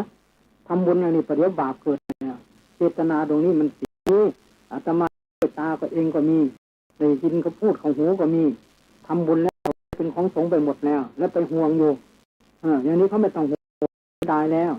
ใครจะอยู่ก็ตามของนั้นเป็นของสงฆ์เช่นถวายพระเนี่ยจะเน้นน้อยจากใครอยู่ก็ตามน้อยเป็นของสงฆ์แล้วจากทิศทั้งสี่จะเป็นใครอยู่เป็นได้ทั้งนั้นไล่เกี่ยวข้องที่เนี่ยไม่เสร็จเนี่ยคนยังกลัวอันนี้ไม่ใช่บุญนะนี่นาขายปลาไปให้เขาเป็นขายเขาเสร็จหมดแล้วเลี้ยงปลาบางทีไปเลี้ยงหมูขายไปเลี้ยงเป็ดเลี้ยงไก่ขายตัวเป็นเดือดเป็นร้อนก็ปากนะจะมาโอ้ก็ของเราไก่ก็ไม่ใช่ของเรานาก็ไม่ใช่ของเราที่ดินขายเขาหมดแล้วสิทธินั่นจะไปคิดบาปมันจะมาเกิดยังไงเนี่ยบางคนไม่เห็นนะยังเป็นไปได้เหมือนกันเพื่อจะเป็นบาปเราขายสิทธิ์หมดแล้วโอ้มาสิทธิ์ให้เขาแล้วไก่กับเมียของเรานาเขาคืนไม่ได้มันเท่านั้นมันไม่เป็นบาปอย่าเราหรอกอย่าไปคิดมันก็อาจจะเกิดได้ไม่คิดแต่มันก็เป็นบุญเท่แล้วแต่เขาที่เขาตายเรื่องแล้วอันนี้ก็น่าคิดนะที่นี่มีในสมัยรู้มันพระเจ้าของเราเข้าเป็นครั้งเป็นพระเจ้าปุกุสาธิราชหรือไงก็เมียใส่บาตรแล้วก็เกิดไม่พอใจ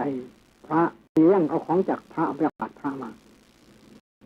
นั่นน่ะทำด้วยโทสะนั่นรูปร่างที่สุดเลยในชาตินั้นในชาติต่อมาเมียก็ไม่ปรารถนาให้ได้เป็นเมียให้ได้เป็นแฟนปรารถนาพบแต่ท่านปรารถนาให้ได้แฟนคนนี้แต่ว่าไปแย่งของไม่พระไม่พอใจเนี่ยโทสะอันนี้ไปทำบุญเป็นบาปนะทีเนี้ยมาก็โดยโทสะหน้าตาไม่ดีเกิดมาชาติต่อมาแต่ก็เป็นโรคพระเจ้าแผ่นดินนะเป็นพระเจ้าแผ่นดินแล้วลูกเป็นน้องชายมีไปมั่นผู้หญิงเคยเป็นแฟนกันนั่นแหละแต่หน้าตาไม่ดีต้องปิดหน้าเลยจนกว่าจะแต่งงานเสร็จจึงจะเปิดหน้ากลัวผู้หญิงจะไม่ชอบเวลาขี่หลังช้างเรียกพระนครก็ให้น้องขึ้นนั่งตัวยังบอกอยู่ข้างโน้นเป็นคนใช้เลยเวลาแต่งงานเสร็จแล้วอยู่ด้วยกันแล้วเมียเห็นเมียก็ไม่เอาแล้วหน้าตาไม่สวยหนีแต่ผลที่สุดก็ตามไปทำกับข้าวกับปลาให้ปัตตาจนต้องกลับร่างถ้วยร่างชำใจดีปัตตาถามนี่ฝีมือของใครก็ต้องกลับมาอยู่ตามเดิมอีกนั่นเป็นอย่างนี้นะทำด้วยโทสะแล้วก็เป็นเหตุให้รูปร่างเลวเป็นนาปาปีทำบุญเหมือนกันแต่ทำบุญนั้นเป็นบาปแต่บุญบาปก็มีหมายความว่านางน่ะเอาดินพระที่พระท่านอยากได้ดินเหนียวนางก็ถูกความไม่พอใจเวลาจะให้กับตาเลมือแปรครับพี่ทำเป็นท่าทางไม่ดีโยนก้อนดินเหนียวบาปท่านเนี่ยแต่อันนี้สงก็มีอยู่แต่บาปก็ได้ว่าทำบุญแล้วมันได้บาปนะเวลาตายไปเกิดมีบาป5 แห่งตาเลครับหรือมือแปรจมูกเนี่ยแต่ว่าสัมผัสมือนุ่มใครถูกโอ้ติดอกติดใจได้เป็นแฟนเป็นนักไม้สีของหยดดินเป็นถึง2 พระองค์เหมือนกันแต่ว่ารูปร่างมันเฉลี่ยก็เอาแต่สัมผัสนางอย่างนี้เรียกว่านั่นเป็นบาปเพราะเราทำบุญจริงจะไม่ได้บาปต้องไม่เห็นมีใจโกรธไม่มีใจโลภไม่มีใจร้องใจให้ดีบุพจิตนาแต่จะให้ก็ทำใจให้สะอาดผ่องใสอย่าให้มีเรื่องขุ่นข้องมองใจอะไรจะแตกอะไรจะหายอะไรจะมาไม่ทันหรือใครจะตื่นสายอย่าไปยุ่งอย่าไปว่าเขาของต้องรักษาให้ดีทั้งวันก่อนแต่ที่จะทำบุญสมมตินี้เราทำบุญเราประตูนอนเราใจให้ดีแล้วไหว้พระสวดมนต์ให้ดีแล้วก่อนต้องทำไม่ตั้งแต่ก่อนเลยจบของเราตั้งแต่ก่อนวันนอนอีกแล้ววันจะทำมีโอกาสจบอีกให้มันได้เป็นหน่วยจริงๆนั่นแหละอันนี้เราสุขใจชื่นใจนะขณะที่ให้เราก็ภูมิใจให้ไปเสร็จแล้วก็ภูมิใจสบายใจเหมือนเราก็ปลื้มใจในบุญทำบุญไม่ได้เป็นบาปแน่ได้บุญ100%นะ เด็กเขาเรียกทำบุญถูกบุญไปของหายของแตกเกิดความไม่พอใจบุญขาดไปแล้วไปโกรธคนนั้นดุคนนี้ก็ไม่ดีแล้วเพราะฉะนั้นต้องทำใจให้ดีที่สุดอันนี้ทำบุญได้บุญทำบุญไม่บาปอันนี้มีทำบุญกับเปรตได้ทำบุญกับเปรตไปสวรรค์หรือทำบุญกับพระทีได้ไปสวรรค์ทำบุญกับพระหันไปตกนรกเนี่ยโบราณท่านว่าที่มีนะทำไมท่านจึงว่าอย่างนั้นท่านเล่าไว้ในชาดกมีอยู่มีท่านคนหนึ่งเมื่อก่อนโน้นแผ่นดินเสวยราชสมบัติคนนี้เป็นอมาตย์อยู่ก็ให้ไปนิมนต์พระมาใส่ราชาพิเศษทำบุญแล้วจะต้องถวายอาหารแก่พระที่บังเอิญพระองค์นั้นไปหาพระก็ดูมันจะคล้ายๆกับว่าไปพระที่ไม่ดีก็รู้อยู่เลยกันไปเอาพระที่ไม่ดีมาพระองค์นั้นประพฤติดีหรือปลอมแปลงไม่มาเอาไปใช้ดินในถวายทานโอ้ยท่านก็ดีอกดีใจในทำบุญต่อพระที่มาแล้วโสมนัสเกิดตายได้ไปเกิดสวรรค์เพราะความปีติยินดีต่อพระที่ประพฤติไม่ดีที่มันนั่นแหละแต่นี้คนที่ไปนิมนต์พระนี่รู้ว่าพระองค์นี้ไม่ดีในของไปก็ไปให้คนอื่นหรือให้ลูกเมียให้แฟนเขาซะจึงทราบที่ต่อมาตัวได้เป็นทีนี้เนี่ยตัวได้เป็นก็เป็นดินขึ้นมาละทีเนี่ยก็ให้คนไปนิมนต์พระมาพระพระอรหันต์ที่นี่มาเป็นพระอรหันต์เขาไปได้พระอรหันต์มาจริงๆองค์เนี้ยแต่ตัวน่ะไปเข้าใจผิดเองว่าก็คงยังเหมือนนั่นแหละแต่ท่านไร้ก็ไปให้ลูกให้เมียท่านเนี่ยไปนึกว่าพระอรหันต์เป็นเหมือนองค์ที่ตัวนิมนต์มาคนที่สุดก็ตกนรกตรงนี้ไปดูถูกพระอรหันต์เข้าอันนี้แหละโบราณท่านว่าทำบุญกับเปรตได้เป็นพระอรหันต์ทำบุญกับเปรตได้ไปสวรรค์ทำบุญกับพระอรหันต์ได้ไปตกนรกโบราณท่านว่าอย่างนี้เพราะใจตั้งใจไว้ผิดใจไว้ไม่ถูกทางทั้งที่ท่านก็เป็นผู้มีศีลบริสุทธิ์ขึ้นชื่อว่าเป็นพระจะมาจากสารทิศใดใจของเราต้องบริสุทธิ์ท่านจะดีไม่ดีเรื่องของท่านแต่เราต้องบริสุทธิ์ของบุญเป็นของเราเองไม่ใช่เป็นของคนเดินเมื่อใจเขาเลื่อมใสแล้วบุญเกิดมโนบุพังขมาธรรมะทั้งหลายมีใจเป็นใหญ่มีใจเป็นประธานสำเร็จด้วยใจมนาสาจีปัญญนะภาสิวากโรติวาหากว่าใจของเราดีผ่องแล้วจะทำจะพูดจะทำจะพูดจะคิดอะไรก็ตามบุญต้องติดตามบุคคลฉายาวาอนุปายดีเหมือนพวกเราทำตัวฉะนั้นเนี่ยเรามีหลักใจอย่างนี้ทำแล้วก็เลยไม่บาปแน่นะทำบุญยังไงถึงจะไม่บาปก็ทำบุญให้ถูกบุญทำบุญไม่ต้องกินแหนงแข็งใจทำบุญไม่ต้องระแวงทำบุญไม่ต้องสงสัยทำบุญไม่ให้เกิดกิเลสตัณหาทำบุญให้ใจผ่องใสก่อนที่จะทำมีใจดีทำแล้วก็ใจดีใจเสร็จไปแล้วก็นึกแล้วก็ภูมิใจเหมือนนั้นเป็นจาคานุสติกรรมฐานนี่แหละทำบุญถูกบุญทำบุญได้บุญทำบุญไม่บาปสาธุชนผู้ใจบุญทานบุญกุศลพระพุทธเจ้าทุกพระองค์สอนไม่ให้เรากลัวเพราะเป็นคุณของที่มีประโยชน์คุณค่าของคนก็อยู่ที่ผลของในทางโลกคุณค่าของคนอยู่ที่ผลของงานคนที่ทำการงานดีเฉลียวฉลาดขยันการงานสะอาดจะชอบขอบชอบระวังตั้งใจตรงทรงศีลทำนำทางถูกปลูกสติดำริขอบเอาเพชรเด็ดไปเลยนี่คุณค่าของคนในทางโลกอยู่ที่ความของงานคือคนที่ทำการทำอะไรสามารถมันก็ได้ผลเต็มหน่วยนั่นคือคุณค่าของคนอยู่ที่ผลของงานว่าคุณค่าของคนที่เป็นชาวพุทธอยู่ที่ผลของความดีความดีก็คือบุญนั่นเองแหละพระพุทธเจ้าจึงสอนไว้บุญยันตีปุริสกีฬาผู้ที่เป็นวีรบุรุษหรือผู้ที่เป็นบุรุษชายก็ดีสตรีก็ดีจะทำบุญก็ให้ทำบุญบ่อยๆต้องทำความพอใจในบุญนั้นเสมอเพราะเหตุไรล่ะบุญยันตีปุริสกีฬาหากว่านรชนจะทำบุญพึงทำบุญนั้นบ่อยๆพึงทำความพอใจนั้นเพราะบุญกุศลสั่งสมไว้เท่าไรให้เกิดความสุขเราต้องสั่งสมบุญเขาดีพอใจในการทำบุญเสมอมันอุปมาเหมือนอาหารที่เราทานทุกวันเช้าเพลเย็นเราว่าทานเช้ากับเพลทานทุกวันไม่ทานก็อยู่ไม่ไหวบุญกุศลก็เหมือนกันเราก็ควรจะให้ได้ทุกวันถ้าผู้ที่เป็นพระสงฆ์องค์เจ้าเช้าก็ต้องไหว้พระสวดมนต์แล้วทำวัดเช้าเราก็เอาอีกคนหนึ่งแล้วทำวัดเย็นเอาอีกคนหนึ่งแล้วก่อนนอนก็ได้อีกคนหนึ่งได้บุญอย่างน้อยสุดวันหนึ่งประมาณ4 ครั้งนี่ผู้ที่เป็นสมณะผู้ที่เป็นญาติเป็นโยมประกอบอาชีพตื่นนอนเช้ามืดเราควรจะได้ไหว้พระสวดมนต์คนหนึ่งและก่อนนอนเราก็ควรจะไห ไหว้พระสวดมนต์นั่งกรรมฐานหนึ่งเราก็แบ่งเวลาของเราเอาวันเราทำงานวันละ10 ชั่วโมงเรานอนวันละ8 ชั่วโมงหมดไปแล้วหรือ6 ชั่วโมงคุยกับพ่อกับแม่กับพี่กับน้องกับลูกกับเมียฟังข่าวสารการบ้านการเมืองอ่านหนังสือพิมพ์บ้างดูโทรทัศน์ตามโอกาสอันควรบ้างเสร็จแล้วเราก็ใช้เวลาไปหมดประมาณ5 ชั่วโมงแล้วหรืออีก1 ชั่วโมงเอาไปทำอะไรทำงาน10 ชั่วโมงนอนสัก8 ชั่วโมง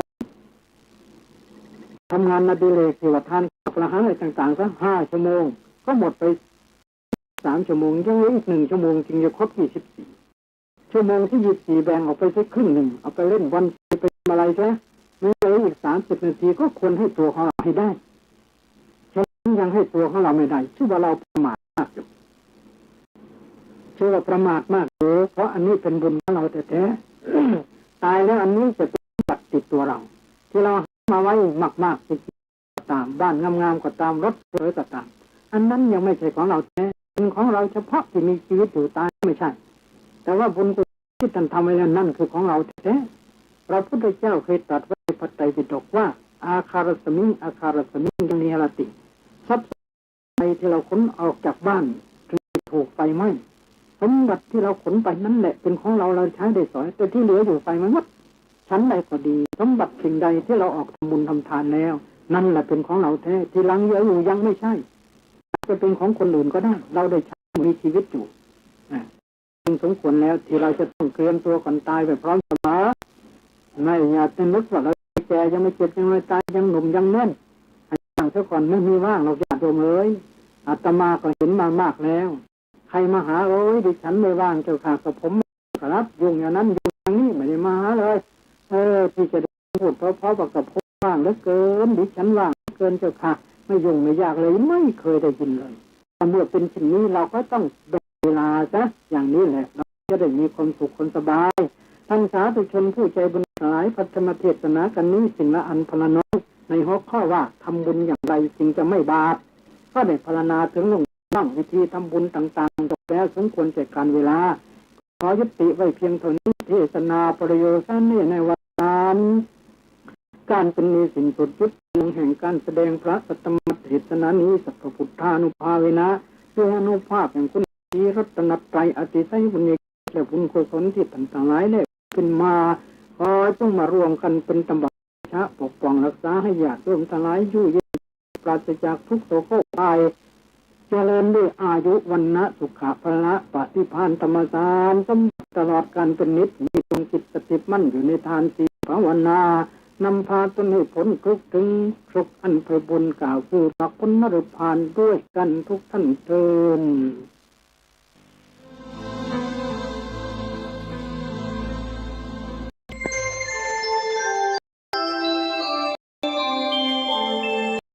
ขณะนี้ท่านกำลังฟังสถานีวิทยุกระจายเสียง FM 104.5 เมกะเฮิรตซ์ธรรมคำสอนของหลวงพ่อชาสุภัทโธเรื่องทางสายกลาง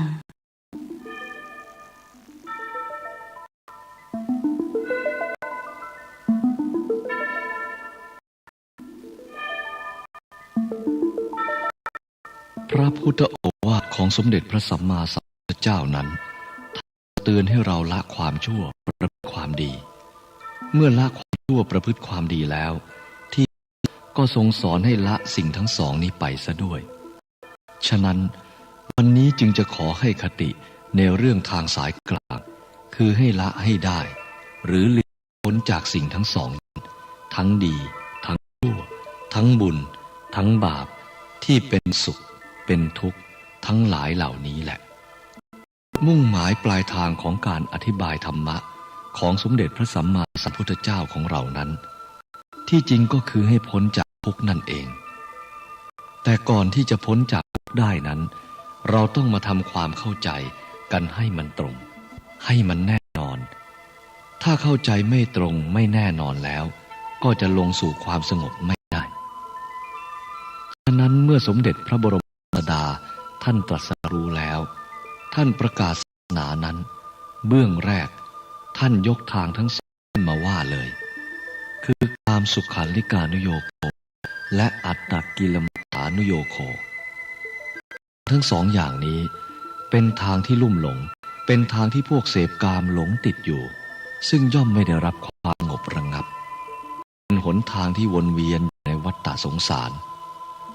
สมเด็จพระบรมศาสดาท่านทรงเห็นสัตว์ทั้งหลายติดอยู่ในทางไม่เห็นทางสายกลางของธรรมะท่านจึงทรงยกทางสองขึ้นมาแสดงให้เห็นโทษในทางทั้งสองนั้นถึงเช่นนั้นพวกเราทั้งหลายก็ยังพากันติดพากันปรารภอยู่ร่ำไปฉะนั้นพระพุทธองค์จึงทรงตรัสว่าทางทั้งสองอย่างนั้นเป็นทางที่ลุ่มหลงไม่ใช่ทางของสมณะคือไม่ใช่ทางที่สงบระงับอัตตกิลมัฏฐานุโยโคและกามสุขันลิกานุโยโคก็คือทางและทางหย่อนนั่นเองถ้าเราน้อมเข้ามาพิจารณาให้เห็นในทางปัจจุบันทางตึงก็คือความโกรธอันเป็นทางเศร้าหมองท่านเรียกอัตตกิลมัฏฐานุโยโคเดินไปแล้วก็เป็นทุกข์ลำบากกามสุขันลิกานุโยโคก็คือความดีใจความพอใจความดีใจนี้ก็เป็นทางสงบทางทุกข์ก็เป็นทางไม่สงบเห็นได้ว่าสมเด็จพระบรมศาสดาท่านว่าเมื่อได้เห็นความสุขแล้วให้พิจารณาความสุขนั้น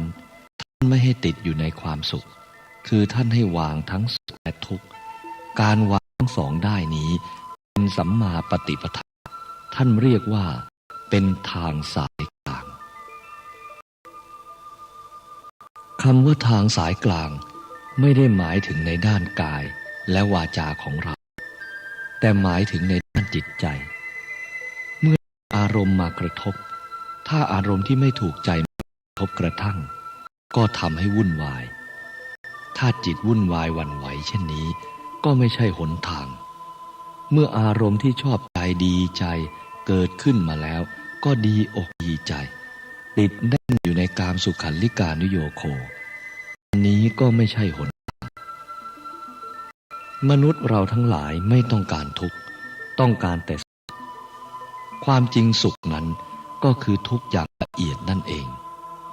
ส่วนทุกข์ก็คือทุกข์อย่างหยาบพูดอย่างง่ายๆสุขนี้ก็เปรียบเสมือนงูตัวหนึ่งทางหัวมันเป็นทุกข์ทางหางมันเป็นสุขเพราะรูปทางหัวมันมีทางปากมันก็มีพิษใกล้ทางหัวมันก็กัดเอาไปจับหางมันก็เหมือนเป็นสุขแต่ถ้าจับไม่วางมันก็หันกลับมากัดได้เหมือนกันเพราะทั้งหัวและหางงูมันก็อยู่ในงูตัวเดียวกันความดีใจความเสียใจมันก็เกิดจากพ่อแม่เดียวกันคือตัณหาความลุ่มหลงนั่นเองฉะนั้นบางทีเมื่อมีสุขแล้วใจก็ยังไม่สบายไม่สงบทั้งที่ได้สิ่งที่พอใจแล้วเช่นได้ลาภยศสรรเสริญได้มาแล้วก็ดีใจแต่มันก็ยังไม่สงบจริงๆเพราะยังมีความแคลงใจว่ามันจะสูญเสียไปกลัวมันจะหายไปความกลัวนี่แหละเป็นต้นเหตุให้มันไม่สงบบางทีมันเกิดสูญเสียไปจริงๆก็ยิ่งเป็นทุกข์มากนี่หมายความว่าถึงจะสุขก็จริงแต่ก็มีทุกข์ดองอยู่ในนั้นด้วยแต่เราก็ไม่รู้จักเหมือนกันกับว่าเราจับงูถึงแม้ว่าเราจับหางมันก็จริงถ้าจับไม่วางมันก็กลับมากัดได้ฉะนั้นหัวงูก็ดีงูก็ดีบาปก็ดีบุญก็ดีอันนี้ในวงวัฏฏะหมุนเวียนเปลี่ยนแปลงดังนั้นความสุขความทุกข์ความดีความชั่วก็ไม่ใช่หนทางมรรคหนทางสู่ความสงบระงับศีลสมาธิปัญญานั้นถ้าหากพูดกันตามลักษณะตามความเป็นจริงแล้วก็ยังไม่ใช่แก่นศาสนาหรือตัวศาสนาแต่เป็นหนทางนำไปสู่ศาสนาฉะนั้นท่านจึงเรียกว่าศีลสมาธิปัญญาทั้งสามอย่างนี้ว่ามรรคแปลว่าหนทาง ตัวศาสนาคือความสงบระงับอันเกิดจากความรู้ในความจริงในธรรมชาติของความเป็นจริงที่เกิดอยู่เป็นอยู่ซึ่งได้นำมาพิจารณาดูอย่างละเอียดแล้วก็จะเห็นว่าความสงบนั้นไม่ใช่ทั้งความสุขและความทุกข์ฉะนั้นสุขและทุกข์จึงไม่ใช่เป็นของจริงพระพุทธองค์ทรงสอนให้รู้ตัวเองให้เห็นตนเองให้พิจารณาตัวเองเพื่อให้เห็นจิตของตนเองความจริงจิตเดิมของมนุษย์นั้นเป็นธรรมชาติที่ไม่หวั่นไหวเป็นธรรมชาติที่ทรงอยู่แน่นอนอยู่อย่างนั้นแต่ที่มีความดีใจเสียใจหรือความทุกข์ความสุขเกิดขึ้นนั้นเพราะขณะนั้นมันเป็นอารมณ์จึงเป็นเหตุให้เคลื่อนไหวไปมาแล้วก็เกิดความยึดมั่นถือมากขึ้นในสิ่งทั้งหลายเหล่านั้นสมเด็จพระบรมศาสดาท่านตรัสสอนไว้แล้วทุกอย่างในเรื่องการประพฤติปฏิบัติแต่พวกเราทั้งหลายยังไม่ได้ปฏิบัติกันหรือไม่ก็ปฏิบัติแต่ปากเท่านั้นหลักของพระพุทธศาสนานั้นไม่ใช่การจะมาพูดกันเฉยๆหรือด้วยการเดาหรือการคิดหลักของพระพุทธศาสนาที่แท้จริงคือความรู้เท่าความจริงตามความเป็นจริงนั่นเองถ้ารู้เท่าตามความเป็นจริงแล้วการสอนไม่เป็นแต่ถ้าไม่รู้ถึงความจริงอันนี้แม้ฟังคำสอนเท่าใดก็เหมือนกับไม่ได้ฟังพระพุทธองค์ตรัสว่าพระองค์เป็นเพียงผู้บอกทางเท่านั้นแต่ไม่สามารถทำแทนหรือปฏิบัติแทนได้เพราะธรรมชาติทั้งหลายหรือความจริงอันนี้เป็นสิ่งที่จะต้องพิจารณาเองปฏิบัติเองคำสอนต่างๆเป็นเพียงแนวทางหรืออุปมาอุปไมยเพื่อนำให้เข้าถึงความรู้ตามความเป็นจริงถ้าไม่รู้ตามความเป็นจริงก็เป็นทุกข์เหมือนดังตัวอย่างว่าเรามักใช้คำว่าสังขารเมื่อเราพูดถึงร่างกายแต่ความจริงนั้นเราหารู้จักความเป็นจริงของสังขารนี้ไม่แล้วเราก็ยึดมั่นถือมั่นอยู่กับสังขารทั้งนี้เราไม่รู้ความจริงเกี่ยวกับสังขารหรือร่างกายของเหล่านี้เราจึงเป็นทุกข์หรือความทุกข์จึงเกิดขึ้นจะยกตัวอย่างให้เห็นสักหนึ่งสมมุติว่าเราเดินไปทำงานระหว่างทางก็มีบุรุษผู้หนึ่งคอยต่อว่าเราอยู่เป็นประจำตอนเช้าก็ด่าตอนเย็นก็ด่าเมื่อได้ยินคำด่าเช่นนี้จิตใจก็หวั่นไหวไม่สบายใจโกรธน้อยใจเศร้าหมองบุรุษผู้นั้นก็เพียรด่าเช้าด่าเย็นอยู่เช่นนั้นทุกวันได้ยินคำด่าก็โกรธเมื่อนั้นกลับถึงบ้านแล้วก็ยังโกรธอยู่ที่โกรธที่หวั่นไหวเช่นนี้ก็เพราะความไม่รู้จักนั่นเองวันหนึ่งเพื่อนบ้านก็มาบอกว่าคนที่มาด่าลุงทุกเช้าทุกเย็นนั่นน่ะเป็นคนบ้าเป็นบ้ามาหลายปีแล้วมันด่าคนแหละชาวบ้านเขาไม่ถือมันหรอกเพราะมันเป็นบ้าพอรู้อย่างนี้แล้วใจของเราก็คลายความโกรธทันทีความโกรธความขุ่นมัวที่เก็บไว้หลายวันแล้วนั้นก็คลายหายไปเพราะอะไรก็เพราะได้รู้ความจริงแล้วแต่ก่อนนั้นไม่รู้เข้าใจว่าเป็นคนดีคนปกติฉะนั้นพอได้ยินว่าคนบ้าจิตก็เปลี่ยนเป็นสบายทีนี้มันอยากจะด่าก็ให้ด่าไม่โกรธไม่เป็นทุกข์เพราะรู้เสียแล้วว่าเป็นคนบ้านี่ที่จิตใจสบายก็เพราะรู้เท่าทันความจริงนั่นเองเมื่อมันรู้เองมันก็วางของมันเองยังไม่รู้มันก็ยึดมั่นถือมั่นอยู่เองเหมือนกันแต่พอรู้ความเป็นจริงจิตใจก็สบายนี่แหละคือความรู้เท่าความเป็นจริงคือรู้ว่าคนนั้นเป็นบ้าคนผู้รู้ธรรมก็เหมือนกันพอรู้จริงความโลภความโกรธความหลงก็หายไปเพราะรู้เท่าความเป็นจริงจะรู้เท่า ต่อสิ่งทั้งปวงต้องเดินทางสายกลางพระพุทธองค์ทรงสอนว่าสังขารกายของเรานี้ไม่ใช่เราไม่ใช่สัตว์ไม่ใช่บุคคลมันเป็นเพียงสังขารทรงบอกอย่างเช่นนี้เราก็ยังไม่ยอมมันยังขืนไปแย่งอยู่นั่นแหละถ้าหากว่ามันพูดได้มันก็คงจะบอกว่าเจ้าอย่ามาเป็นเจ้าของฉันนะความจริงมันบอกอยู่แล้วทุกอย่างแต่เราเองไม่รู้เพราะมันเป็นภาษาธรรมอย่างสกลร่างกายนี้ตาก็ดีจมูกก็ดีหูก็ดีลิ้นก็ดีใจก็ดีทั้งหลายเหล่านี้แหละก็แล้วแต่มันจะเปลี่ยนไปแปรไม่ขออนุญาตเราสักทีเช่นเมื่อปวดหัวปวดท้องหรืออย่างใดอย่างหนึ่งเป็นต้นมันไม่เคยขออนุญาตจากเราเลยเวลามันจะเป็นมันก็เป็นของมันเลยเป็นไปตามสภาวะมันอันนี้ก็แสดงว่ามันไม่ยอมให้เราเป็นเจ้าของมันสมเด็จพระบรมศาสดาจึงสอนว่าสุโภสัพโพมันเป็นของว่างมันไม่ได้เป็นของผู้ใดเราทั้งหลายไม่เข้าใจธรรมะในสภาวะอันนี้ไม่เข้าใจในสถานอันนี้จึงคิดว่าของเราของเขาเกิดอุปาทานขึ้นมาเมื่อเกิดอุปาทานก็เข้าไปยึดภพเกิดชาติชราพยาธิมรณะต่อไปมันเป็นเช่นนี้ที่ท่านเรียกว่าอิทัปปัจจยตานั่นแหละอวิชชาเกิดสังขารสังขารเกิดวิญญาณวิญญาณเกิดนามรูปเป็นเช่นนี้แหละอันนี้มันล้วนแต่เป็นในขณะของจิต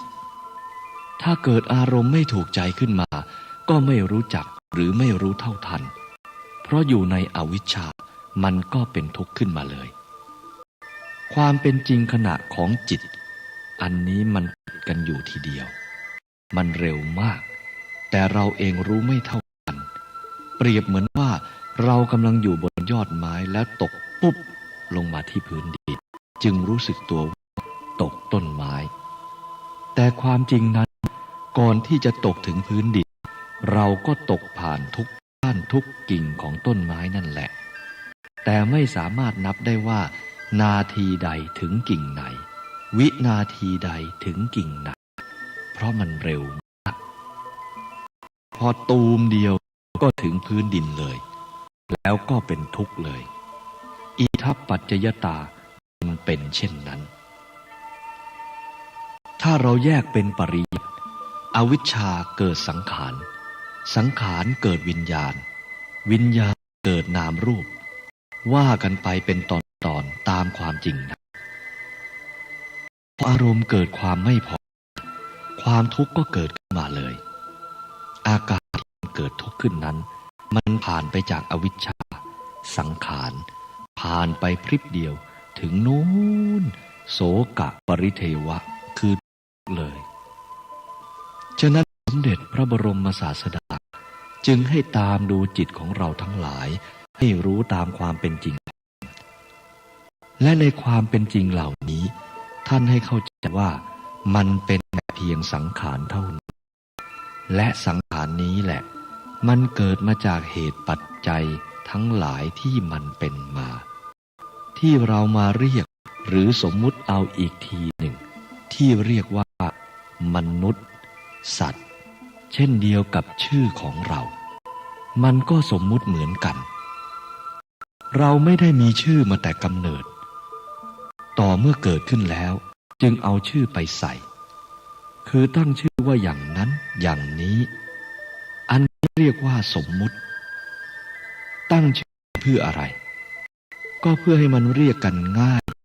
สะดวกแก่การใช้ภาษาเรียกขานพูดจากันการปริยัติกันแยกออก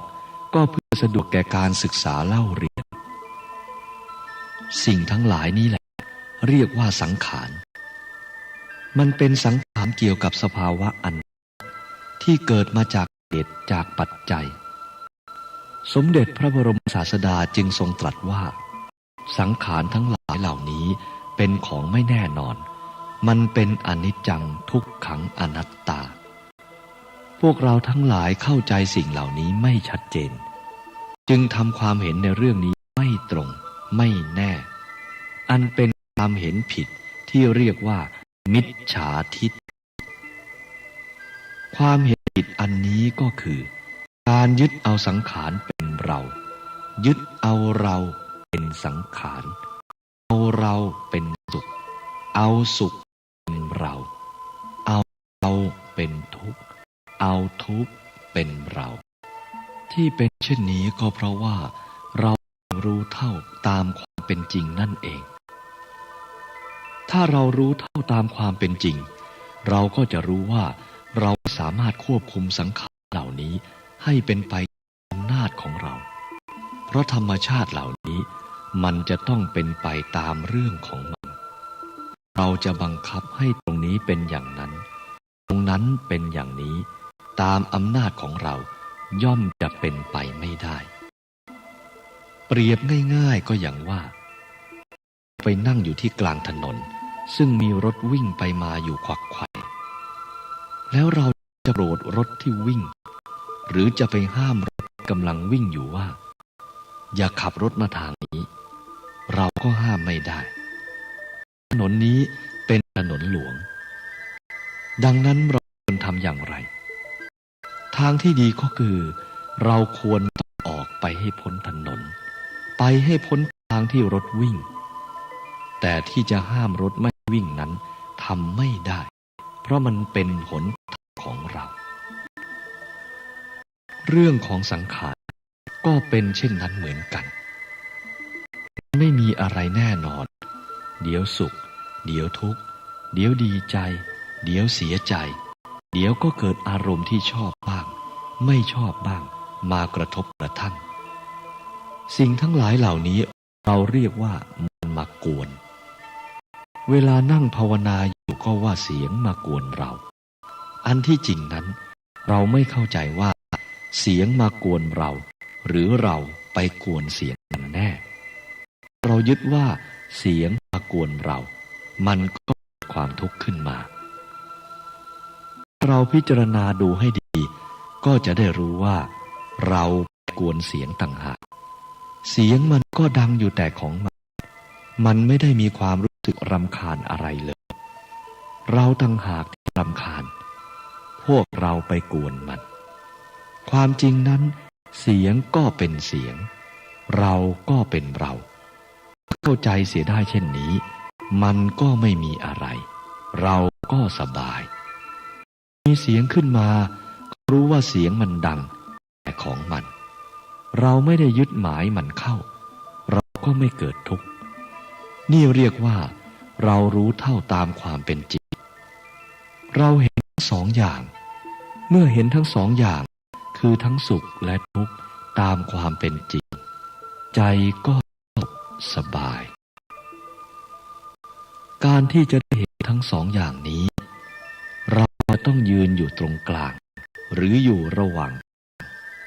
นี่เป็นสัมมาปฏิปทาของจิต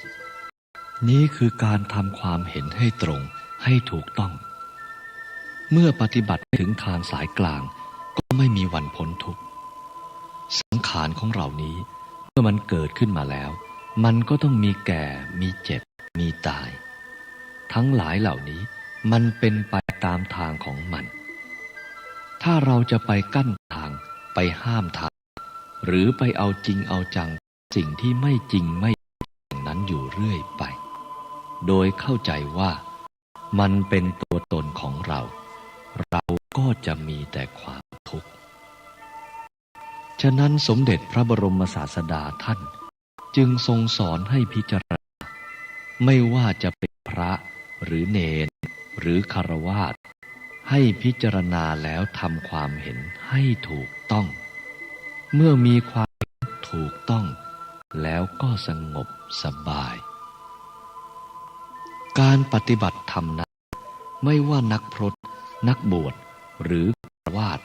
ก็มีโอกาสที่จะปฏิบัติธรรมพิจาร ณาธรรมได้เท่ากันและธรรมที่พิจารณานั้นก็เป็นธรรมอันเดียวกันนั่นเองพิจารณาให้ไปสู่ความสงบระงับอันเดียวกันด้วยวิถีของมรรคอันเดียวกันฉะนั้นท่านจึงว่าจะเป็นฆราวาสก็ตามบรรพชิตก็ตามมีสิทธิที่จะประพฤติปฏิบัติธรรมจนได้รู้ได้เห็นตามความเป็นจริงเหมือนกันเมื่อเรารู้สภาวะสังขารตามความเป็นจริงอย่างนี้แล้วเราก็วางเสียและเมื่อรู้เท่าอย่างนี้แล้วภพก็เกิดไม่ได้เพราะอะไรเกิดไม่ได้เพราะมันไม่มีทางจะเกิดเพราะเรารู้เท่าตามความเป็นจริงแล้วฉะนั้นให้เข้าใจว่าทุกอย่างที่เรามีอยู่เป็นอยู่นั้นมันเป็นสักแต่อาศัยเท่านั้นถ้ารู้ได้เช่นนี้ท่านว่ารู้ตามสังขารทีนี้แม้จะมีอะไรอยู่ก็เหมือนไม่มีได้เหมือนเสียก็เหมือนได้สมเด็จพระบรมศาสดาท่านทรงสอนให้รู้อย่างนี้เพราะนี่คือความสงบจากความสุขสงบจากความทุกข์สงบจากความดีเสียใจได้มาก็ไม่ดีใจเสียไปก็ไม่เสียใจมันเป็นเรื่องที่ทั้งไม่เกิดและไม่ตายเรื่องเกิดเรื่องตายนี้ไม่ได้หมายถึงอวัยวะร่างกายอันนี้แต่หมายถึงอารมณ์ความรู้สึกที่มันไม่มีแล้วหมดแล้วนั้นสมเด็จพระบรมศาสดาท่านทรงบอกว่าภพสิ้นแล้วพรหมจรรย์จบแล้วไม่มีภพอื่นชาติอื่นอีกแล้วท่านรู้อย่างนั้นแล้วท่านก็รู้สิ่งที่มันไม่เกิดไม่ตายที่มีอยู่ในปัจจุบันนี้เองนี่คือโอวาทที่สมเด็จพระบรมศาสดาท่านทรงกำชับสาวกมากที่สุดให้พยายามเข้าให้ถึงอันนี้ที่เป็นสัมมาปฏิปทาถ้าไม่ปฏิบัติให้ถึงทางสายกลางไม่ตรงไปถึงทางสายกลางได้แล้วก็จะไม่มีวันพ้นทุกข์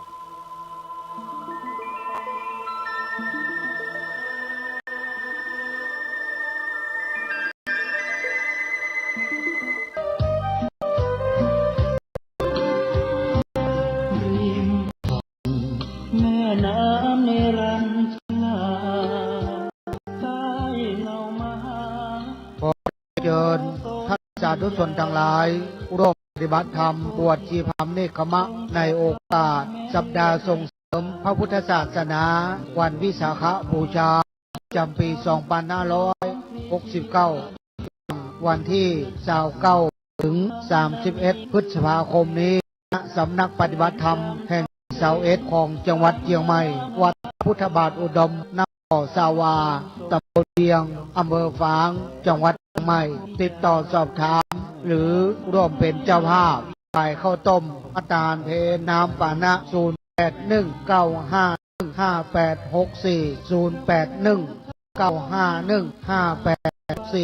หลวงพ่ออำเภอฝาง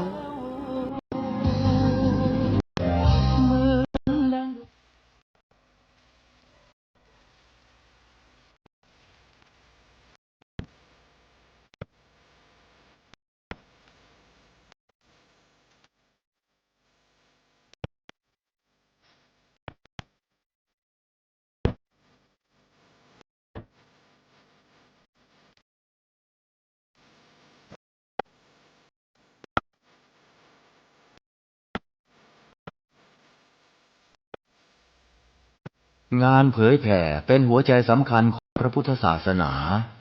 พระพุทธเจ้าอุบัติขึ้นมาบนเป้าหมายแห่งการเผยแผ่ความดี ความดีไปแทรกไว้ในจุดที่มีความดีไม่มาก ค่อยๆจางจนกระทั่งความไม่ดีนั้นหายไป เหลือแต่ความดี หรือมีดีมากกว่าไม่ดี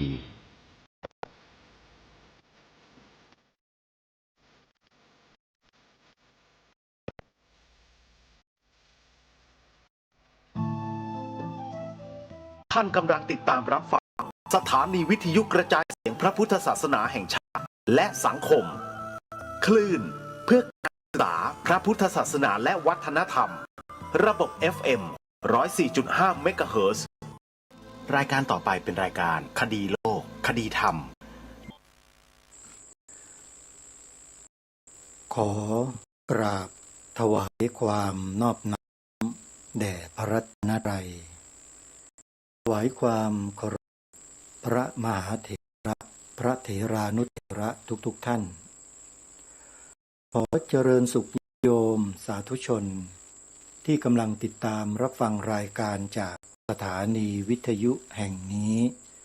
ทุกท่านขอนำท่านผู้ฟังเข้าสู่รายการคดีโลก คดีธรรมพบกันในวันนี้ วันขึ้น11 ค่ำขออภัยเป็นขึ้น10 ค่ำเดือน7วันนี้ตรงกับวันอังคารที่26พฤษภาคมพุทธศักราช2569รายการคดีโลกคดีธรรมมีให้ท่านผู้ฟังติดตามรับฟังเป็นประจำทุกวันทางสถานีวิทยุพระพุทธศาสนาแห่งชาติคลื่นต่างๆท่านผู้ฟังสามารถดาวน์โหลดแอปพลิเคชันที่ชื่อว่าวิทยุศาสนาทั่วไทยตามรับฟังรายการนี้ได้ทุกวันผ่านแอปพลิเคชันนี้ได้ถึง6เวลามี9 นาฬิกา10 นาฬิกา11 นาฬิกา13 นาฬิกา17 นาฬิกาและหรือเที่ยงคืนตีหนึ่งแอปพลิเคชันนี้ถ่ายทอดรายการคดีโลกคดีธรรมผ่านสถานีวิทยุต่างๆต่างเวลากันเวลา9 นาฬิกาท่านสามารถรับฟังได้ทางสถานีวิทยุวัดหนองกายอำเภอแม่แตงจังหวัดเชียงใหม่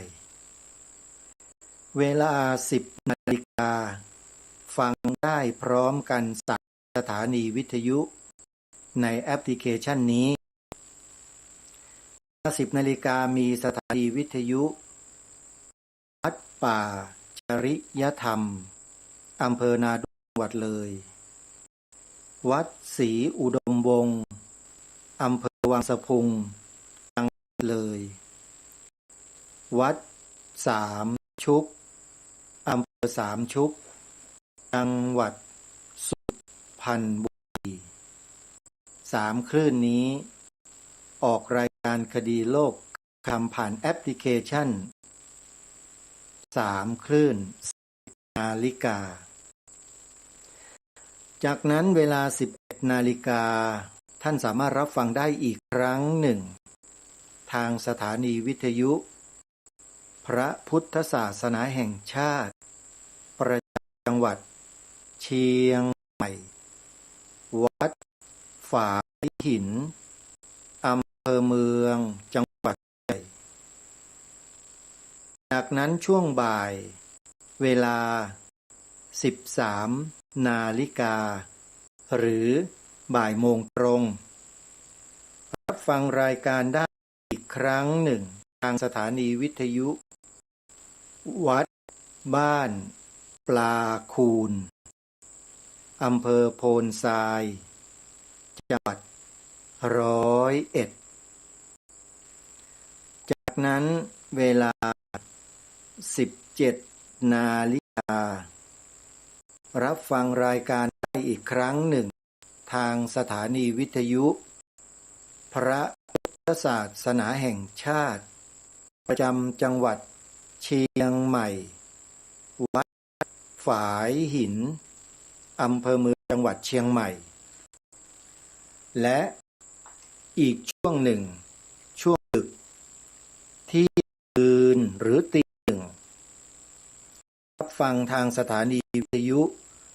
พระพุทธศาสนาแห่งชาติประจำจังหวัดเชียงใหม่วัดฝายหิน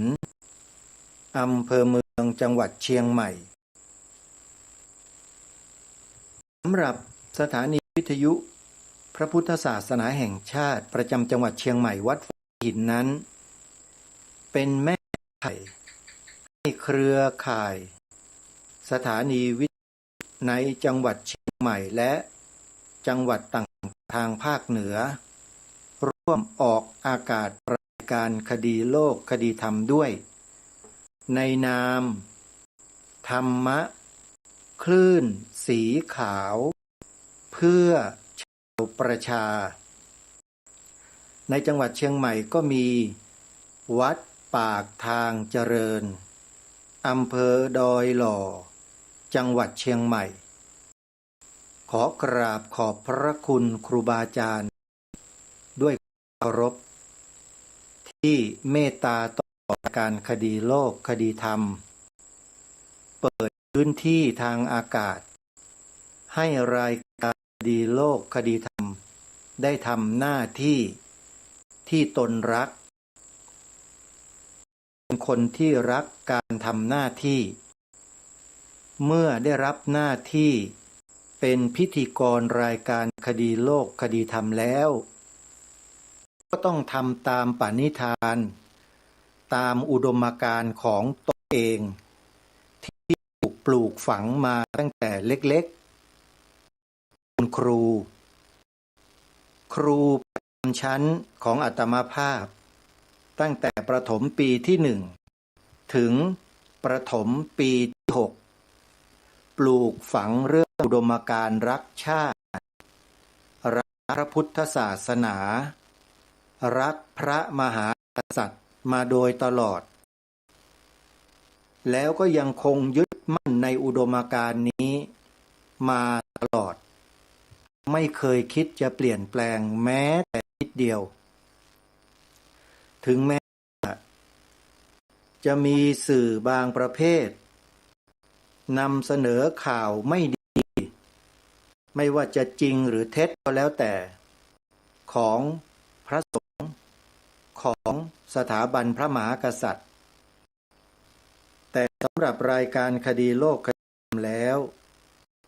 รู้ถึงเนื้อแท้ของทั้งสองสถาบันนี้เป็นอย่างดีว่ามีคุณต่อประเทศชาติบ้านเมืองและมีคุณต่อคนไทยอย่างไรจึงไม่สามารถที่จะเปลี่ยนแปลงอุดมการณ์ของตนเองได้เพราะฉะนั้นเวลาพูดในรายการท่านผู้ฟังมักจะได้ยินเสียงของผู้ดำเนินรายการเนี่ยพูดจาหนักแน่นชัดถ้อยชัดคำมั่นอกมั่นใจไม่มีการถอยพูดอย่างไรแล้วทำอย่างนั้นสาธุชนท่านฟังทุกท่านการทำหน้าที่เป็นกระบอกเสียงให้กับสถานหลักของชาติเนี่ยอาตมาภาพและกระผมเนี่ยนะคิดว่ามันเป็นหน้าที่ของนักจัดรายการวิทยุในประเทศไทยทุกคนด้วยไม่ว่าพระว่าโยมทั้งนั้นแหละถ้าคุณได้ใช้ไมโครโฟนพูดออกไปแล้วเนี่ยคุณต้องมีเรื่องนี้อยู่ในเนื้อหานั้นด้วยทุกคนด้วยนะไม่ว่าคุณเป็นสื่อช่องไหนก็แล้วแต่ถ้าสื่อช่องไหนไม่พูดเลยปลูกฝังผู้คนในสังคมเลยให้รักชาติศาสนาพระมหากษัตริย์เนี่ย สื่อนั้นอาตมาภาพว่าใช้ไม่ได้นะ ใช้ไม่ได้เลยนะแปลว่าคุณเนี่ยไม่มีหัวเลยเนี่ยขอว่าเลยนะไม่ว่าใครทั้งนั้นนะทั้งพระทั้งโยมเลยทุกคนด้วยอะไรกัน ชาติศาสนาพระกษัตริย์ทั้งสามสถาบันเนี่ยมีคุณต่อพวกเราต่อคนไทยพ่อแม่ปู่ย่าตายายทวดบรรพบุรุษของเราแค่ไหนเป็นระยะเวลามากว่า 2,000 ปีไม่ใช่เป็นนะเป็นมานานแล้วนะแล้วก็ไม่เคยมีการเปลี่ยนแปลงด้วยในผืนแผ่นดินเนี้ยขวานทองเนี่ยไม่เคยนับถือศาสนาอื่นผู้นำประเทศคือประมุขของแผ่นดินองค์พระมหากษัตริย์ทุกรัชสมัยทุกสมัยว่างั้นเถอะแผ่นดินไม่เคยนับถือศาสนาอื่นเลยแม้แต่นิดเดียวไม่มีแผ่นดินนี้ไม่เคยมียกเว้นแต่พวกกบฏใครเป็นกบฏก็ไปดูกันเอาเองเถอะเขากำลังไล่ล่ากันอยู่เนี่ยเจ้าหน้าที่ปิดล้อมพื้นที่เนี่ยเขาลงคลิปลงTikTokลงอะไรกันเยอะแยะนั่นแหละพวกนั้นแหละ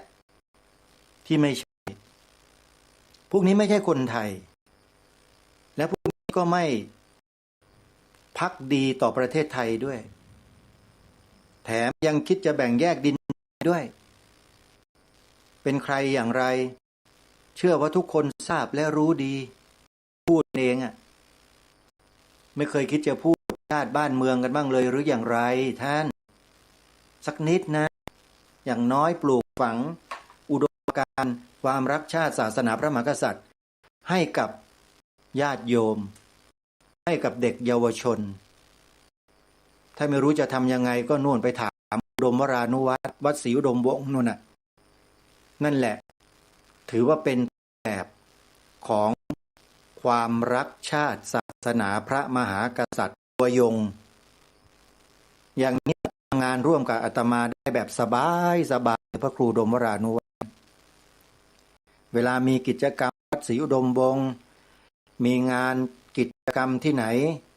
ถ้าหากว่าไม่เหนือบ่าฝ่าแรงเจ้าภาพงานเขาไม่เกลียดขี้หน้าอาตมาเนี่ยนะพระครูอุดมก็จะนิมนต์อาตมาไปร่วมด้วยแต่ถ้าสำนักไหนเกลียดขี้หน้าเนี่ยพระครูอุดมก็จะไม่นิมนต์หรอกท่านทราบดีแล้วท่านก็ทราบด้วยว่าเจ้าภาพนั้นเป็นยังไงแต่ท่านไม่พูดท่านจะเงียบไว้แล้วมากระซิบบอกอาตมาหรือกระผมภายหลังผมทราบดีนะพระครูนะผมเข้าใจนะครับยังไงก็ตามเรายังเป็นตัวของเราอยู่แบบนี้แหละจะให้ไปเปลี่ยนแปลงเหมือนกับคนนั้นคนนี้พูดจามีหางเสียงจ๊ะจ๋าโยมพ่อโยมแม่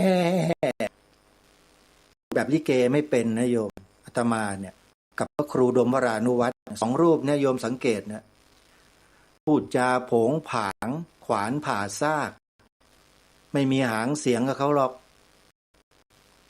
โยมดูคนอย่าดูที่เสียงนะโยมอย่าตัดสินใจคนที่เสียงเท่านั้นนะโยมนะโยมจะเสียใจนะจะบอกให้เจอกันมาเยอะแล้วไอ้พูดจามีหางเสียงเนี่ยแล้วก็หลงกันเนี่ยนะเจอเยอะแล้วไม่เข็ดกันบ้างหรือไงอันนี้ถามนะโยมถามไม่เข็ดหรือไงโดนหลอกกันมาเท่าไหร่แล้วล่ะนั่นแหละคือคนในสังคมมนุษย์ทุกวันนี้ยังยึดถือมั่นกับสิ่งเหล่านั้นกันอยู่แต่ไม่เจาะลึกลงไปที่หัวจิตหัวใจสภาวะข้างในของคนไม่ดูกันให้ดีไม่ศึกษากันให้ลึกเลยได้แต่แบบนั้นแหละผิวเผินโยมจ๊ะโยมจ๋าโยมพ่อ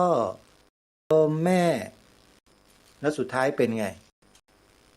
เยอะแยะตัวอย่างอันนี้ไม่ว่าใครนะแต่พูดถึงกรณีที่เกิดขึ้นที่ผ่านมาใครคนมั่งก็น่าจะทราบตัวเองดีนะ นะโยมนะอาตมาภาพนี่ยังมีความรู้สึกนะยินดีกับญาติโยมที่ฟังรายการคดีโลกคดีได้เนี่ยยินดีมากๆเลยโยมไม่ผิดตัวหรอกโยมนะไม่ผิดตัวแน่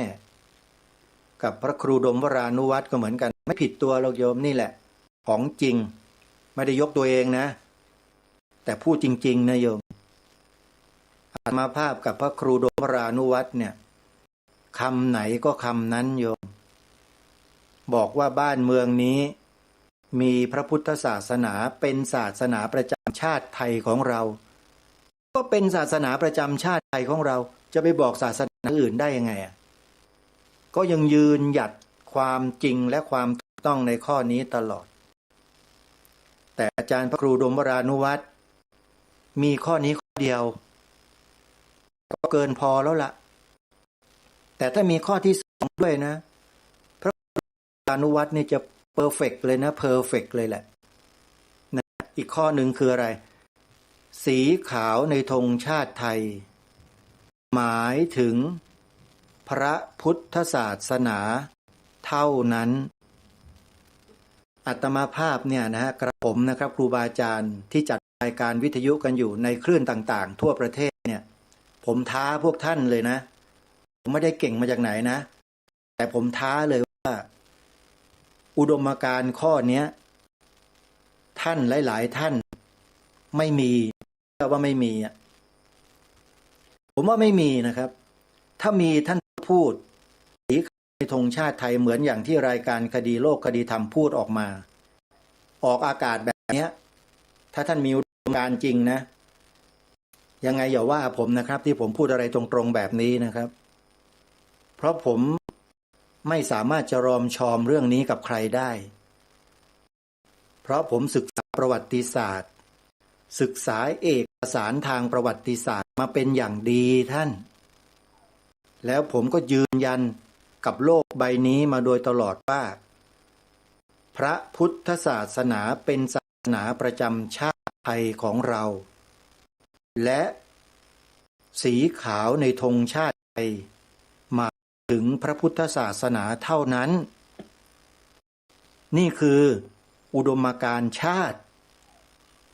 แล้วถ้าคนไทยอย่างพวกเราพวกท่านทั้งหลายไม่ยึดมั่นในอุดมการณ์ชาติตัวเองก็คือไม่ช่วยกันกล่าวไม่ช่วยกันพูดความจริงในสองประโยคนี้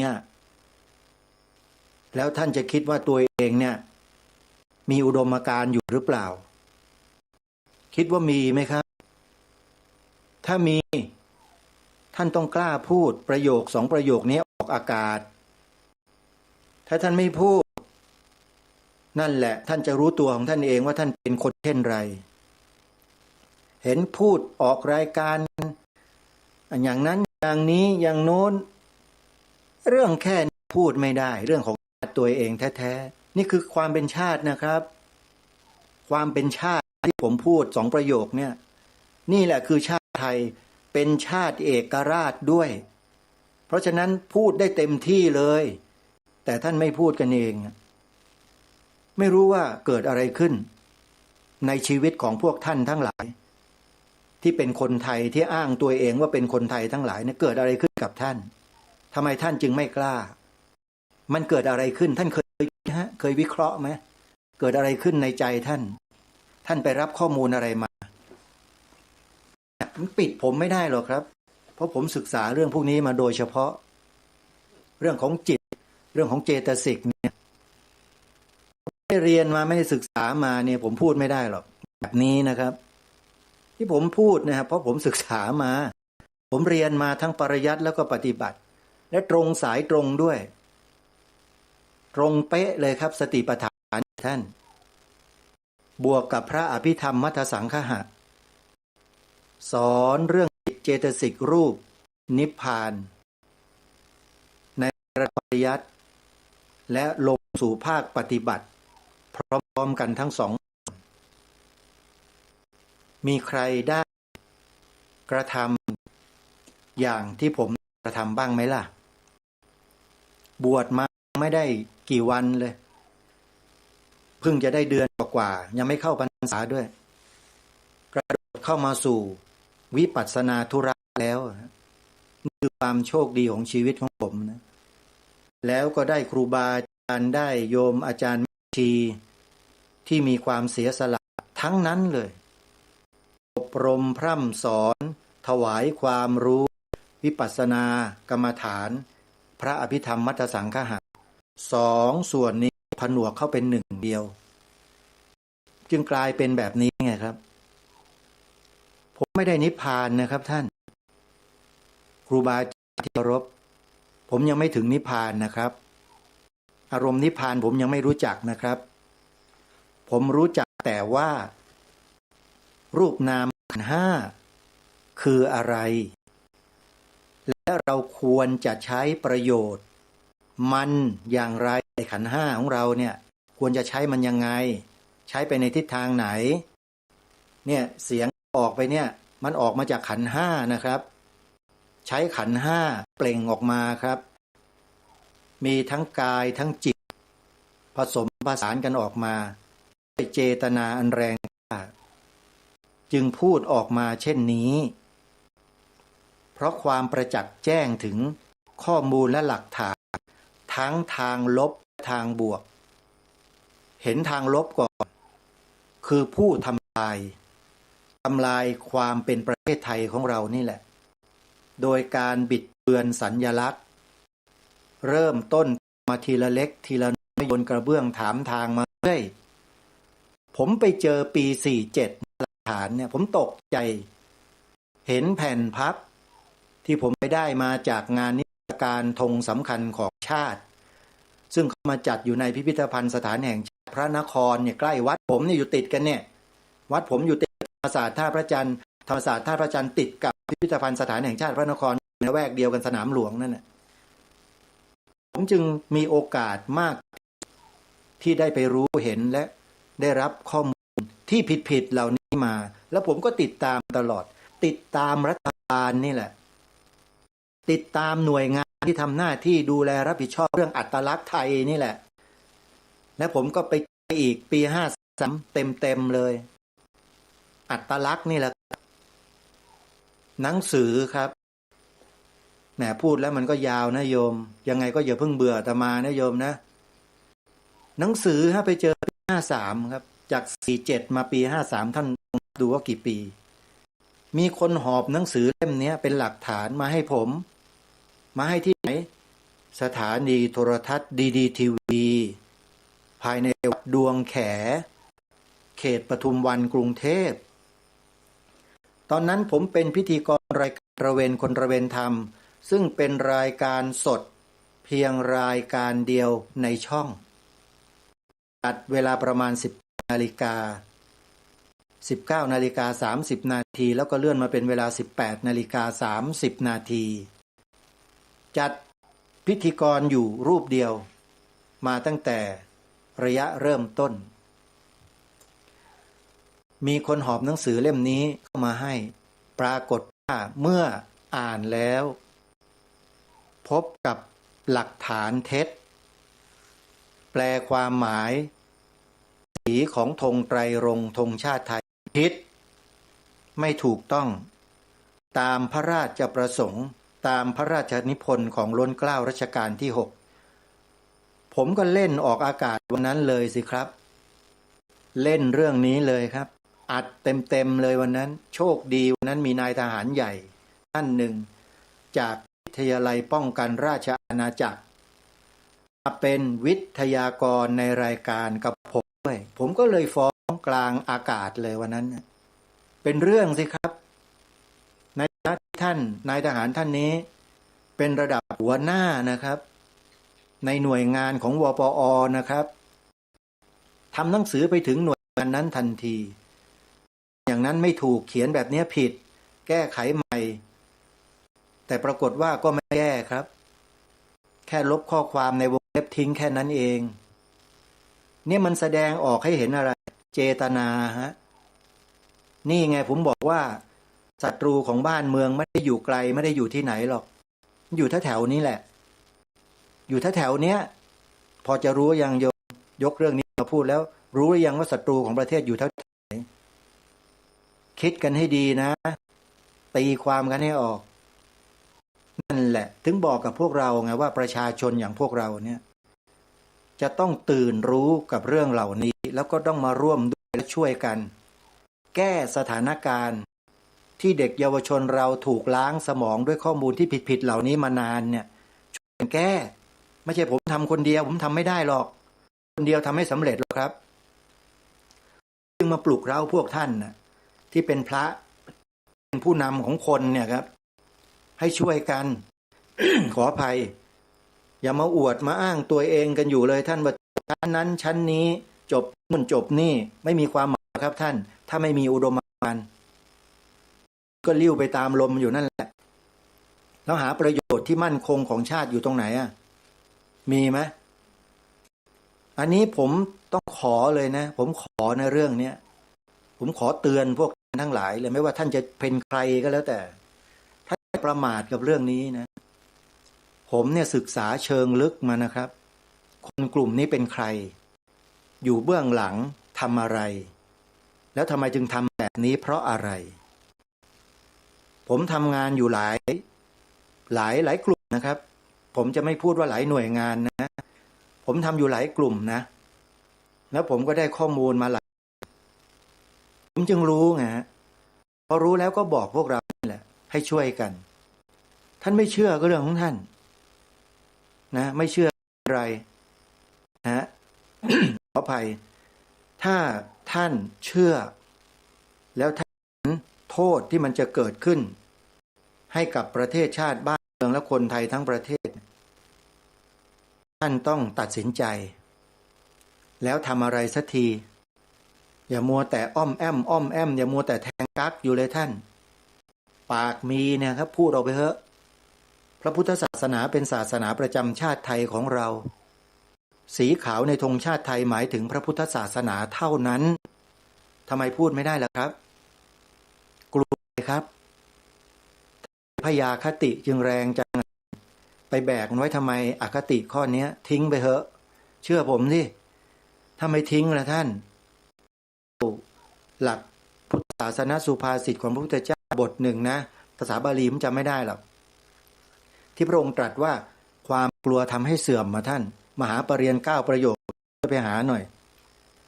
ความกลัวทำให้เสื่อม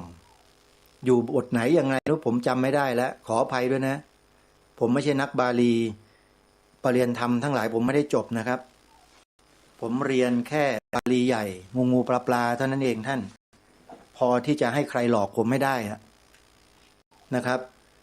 เพราะฉะนั้นญาติโยมสาธุชนที่ฟังรายการคดีโลกธรรมโยมต้องทำใจนะเพราะมีพระในประเทศไทยรูปไหนที่พูดจาแบบนี้มีแต่รายการเดียวและพูดเนี่ยไม่ใช่พูดเพื่อตัวเองพูดเพื่อชาติเพื่อพระพุทธศาสนาเพื่อพระมหากษัตริย์แล้วให้พวกเราช่วยกันทำรงรักษาเทิดทูนบูชาปกป้องคุ้มครอง3สถาบันนี้ด้วยชีวิตใช้ชีวิตมาทำหน้าที่คุณรักไม่ได้หรอกเพราะสถาบันทั้ง3นี้บรรพบุรุษเราใช้ชีวิตเนื้อแลกมาพวกเราก็ต้องทำอย่างบรรพบุรุษของเราเหมือนกันผมไม่ได้ให้พวกท่านไปจับปืนถือระเบิดไปถือมีดอีดาบไปออกรบนะครับผมให้ท่านพูดด้วยปากนี่แหละคือการรบท่านปัจจุบันนี้เขารบกันนี้รบกันด้วยสื่อท่านเอ้ยท่านก็ไม่ได้รบกันเรื่องพวกนั้นแล้วต้องไปตีฟันรันแทงผมเนี่ยไม่ได้ด่าใครนะเนี่ยผมไม่ได้ด่าใครนะผมไม่ได้กล่าวหาใครนะผมพูดถึงหลักการของชาติบ้านเมืองที่เราต้องช่วยกันถ่ายทอดให้ลูกหลานเยาวชนให้ญาติโยมพี่น้องประชาชนคนไทยเรารับสิ่งนี้แล้วที่ท่านไม่ทำความว่าไงท่านอยู่เฉยๆนิ่งๆคืออะไร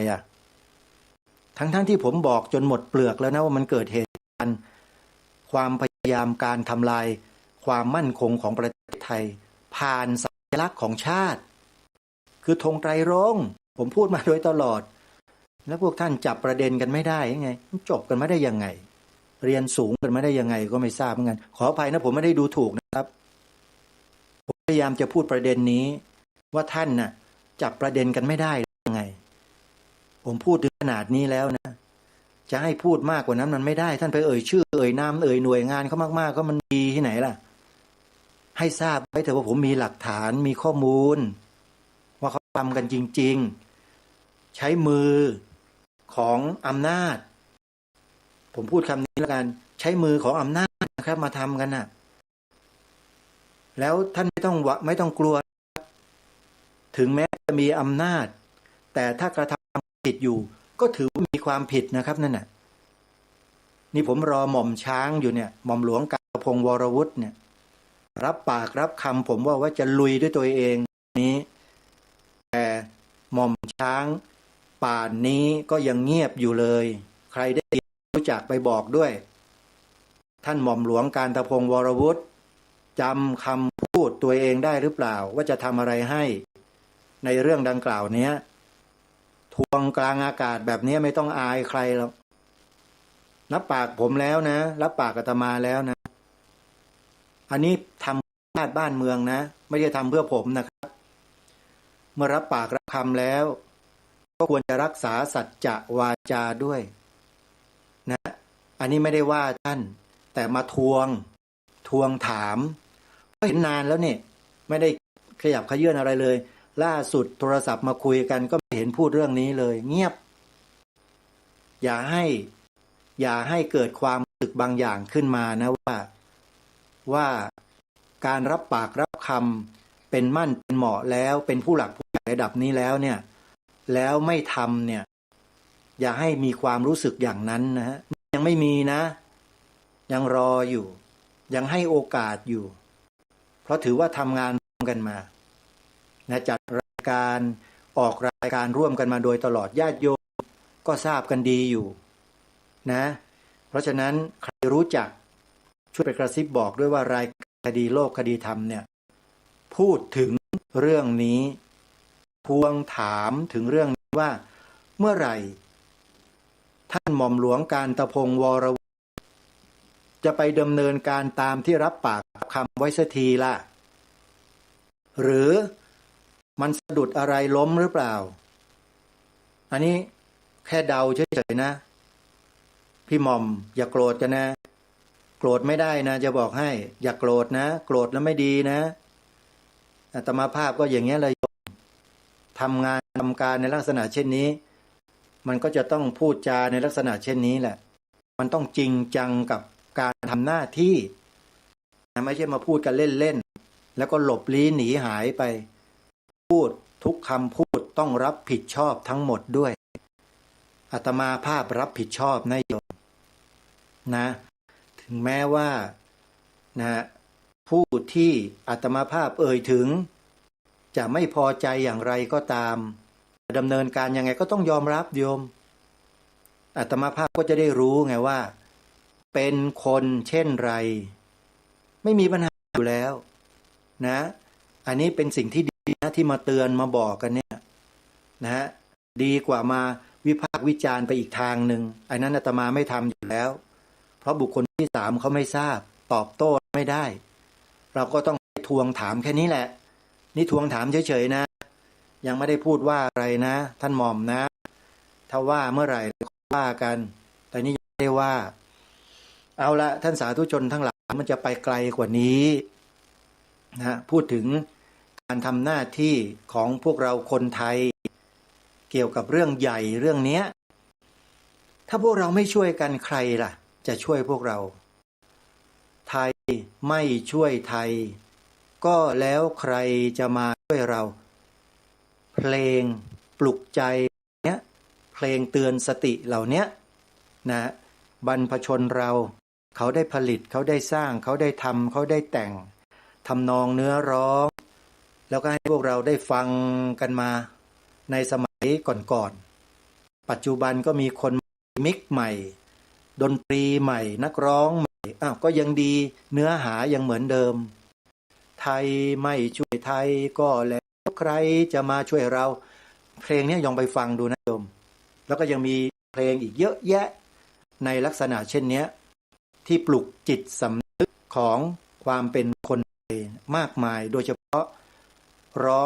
องโดยวงสุนทรภรณ์เยอะแยะไปหมดโดยเฉพาะเพลงที่อยากจะให้คนไทยทุกวันนี้ฟังกันนะชื่อเพลงไปเปิดไปหาดูใน YouTube นะชื่อเพลงนะชื่อเพลงจดโยมปากกากระดาษพร้อมไหมชื่อเพลงว่าอนุสติไทยอนุสติไทยโยมออ่างนอหนูสระอุสเสือตอเต่าสระอิอนุสติแล้วก็คำว่าไทยสระไอทอทหารยอยักษ์มีหลายคนสงสัยนะว่าทำไมคำว่าไทยจึงมียอยักษ์ด้วยไม่มียอยักษ์ก็อ่านว่าไทยได้ไม่ใช่หรือเดี๋ยวค่อยเล่าให้ฟังทีหลังโยมมีที่มาที่ไปนะทำไมถึงเขาใส่ยอยักษ์ไว้เดี๋ยวค่อยเล่าให้ฟังวันนี้ไปฟังเพลงนี้ก่อนอนุสติไทยรายการคดีโลกคดีธรรมเคยนำมาเปิดให้ฟัง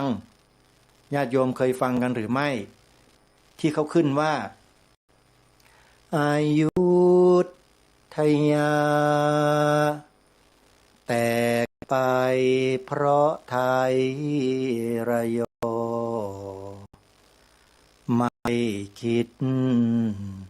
ต่อโอ้ยมันต่ำเกินโยมไม่คิดต่อต้านศัตรูมุดรูหนีเพลงนี้โยมแล้วก็มีสร้อยตอนท้ายกูจะสู้แม้รู้ว่าพวกกูน้อยสู้ไม่ถอยแม้ชีพจะดับสลาย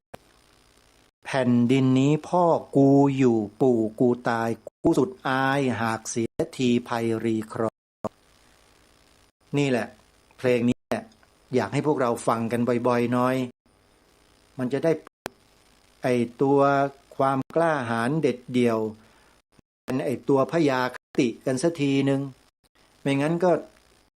เลี้ยงโอบอุ้มพยาคติกันอยู่อย่างนั้นแหละแล้วก็ไม่ยอมทำหน้าที่กันจริงไหมใครบอกว่าไม่มีพยาคติบ้างไม่เชื่อถ้าไม่มีทำไมไม่กล้าพูดล่ะสีขาวในไทยหมายถึงพระพุทธศาสนาเท่านั้นผมและอาตมาภาพพูดประโยคนี้มาหลายปีแล้วนะโยมยังไม่เห็นมีใครมาเซ็นเซอร์เลยไม่เห็นมีใครมาบีบบังคับให้หยุดพูดสักคนลองมาบีบบังคับดูดิมาไม่ใช่ท้านะลองดูใครจะมาบีบบังคับให้เลิกพูดคำนี้ประโยคนี้มั่งได้มาคุยกันให้ด้วยเหตุด้วยผลว่าทำไมมีเหตุอะไรใครยังไงแบบไหนว่ามาอะไรอย่างเนี้ยนะเอาไปมาโยมหาว่าเป็นพระนักเลงอีกใช่โยมอาตมากำลังพูดกับคนพวกนั้นที่ตายชาติเราอะมาพูดหน่อมแนมได้เลยไม่ได้นะโยมนะให้เข้าใจอาตมาด้วยโยมอาตมาเนี่ยทำหน้าที่แทนพวกโยมนะเนี่ยที่มาพูดทุกวันเนี้ยพูดเพื่อชาติบ้านเมืองเพื่อพระพรพุทธศาสนาเพื่อสถาบันพระมหากษัตริย์ของเรา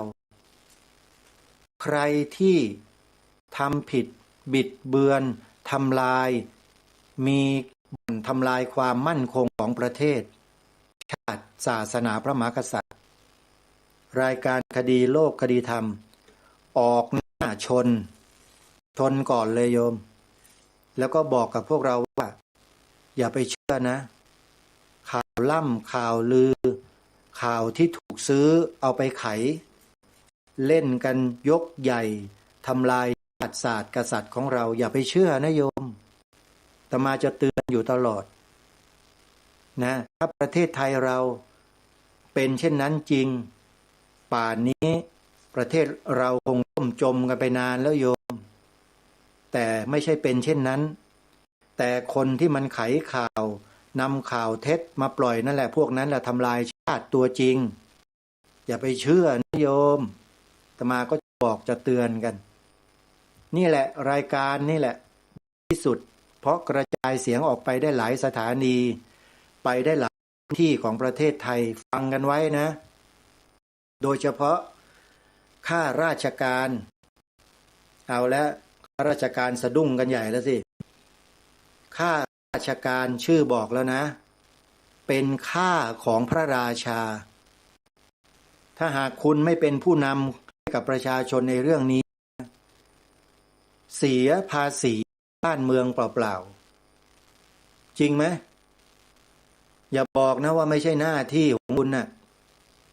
ข้าราชการนี่คือหน้าที่ของคุณเนี่ยโดยตรงเลยนะปกป้องยกย่องส่งเสริม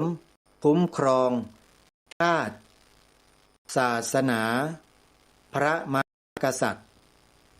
ตามที่กำหนดไว้ในผืนธงไตรรงค์หรือธงชาติไทยนั่นแหละ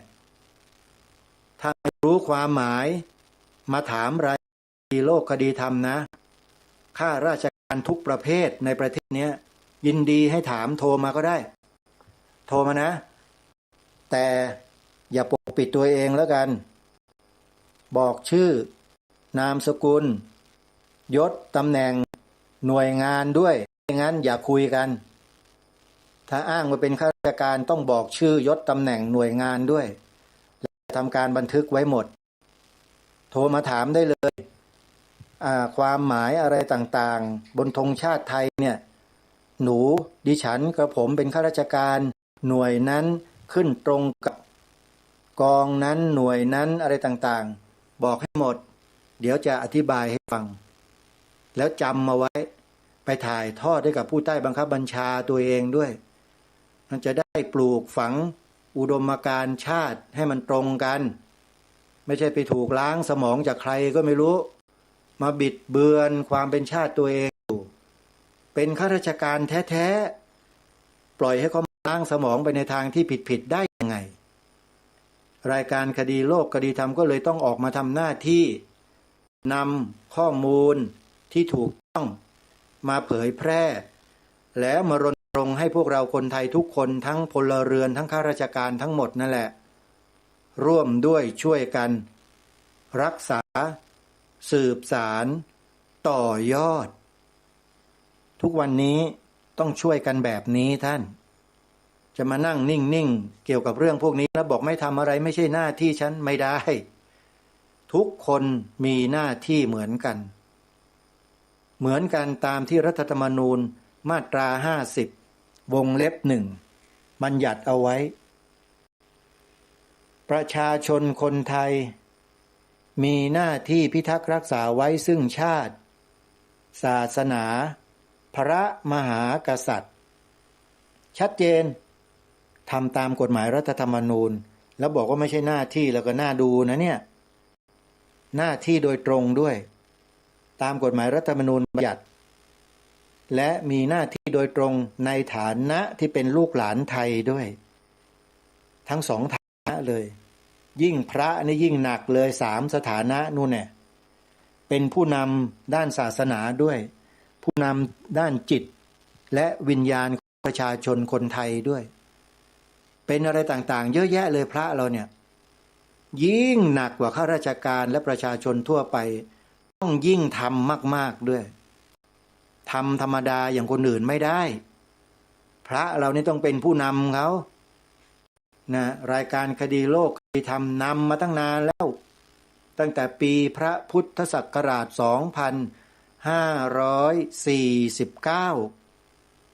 นำโดยตลอดนำอยู่อย่างนี้แหละจนมีคนเขาพูดเขาบ่นว่ารายการนี้ไม่เปลี่ยนแนวพูดแนวคิดสักทีเปลี่ยนอย่างอื่นนะเปลี่ยนได้แต่จะมาให้เปลี่ยนอุดมการณ์เนี่ยอย่าคิดนะมันเปลี่ยนไม่ได้โยมอุดมการณ์นี่เปลี่ยนกันไม่ได้นะโยมขอบอกไว้นะเพราะฉะนั้นอย่าพยายามยื้อกับเรื่องนี้เลยโยมถ้าโยมฟังไม่ได้โยมก็ย้ายคลื่นย้ายช่องไปฟังรายการอื่นๆที่โยมฟังแล้วมีความฟังแล้วไม่ทุกข์นะใครฟังเรื่องอุดมการณ์ชาติศาสนาพระมหากษัตริย์แล้วมีความทุกข์เนี่ยก็ให้รู้ตัวไว้ด้วยนะ ว่าเป็นเช่นไรอันนี้ไปคิดกันเองโยมอย่าให้อาตมาพูดออกอากาศเดี๋ยวจะรับกันไม่ได้ไปคิดเอาเองนะคิดกันบ้างว่าเป็นเช่นไรฟังเรื่องการรณรงค์ให้มีการรักชาติพระพุทธศาสนาพระมหากษัตริย์แล้วไม่พอใจเกิดความเซ็ง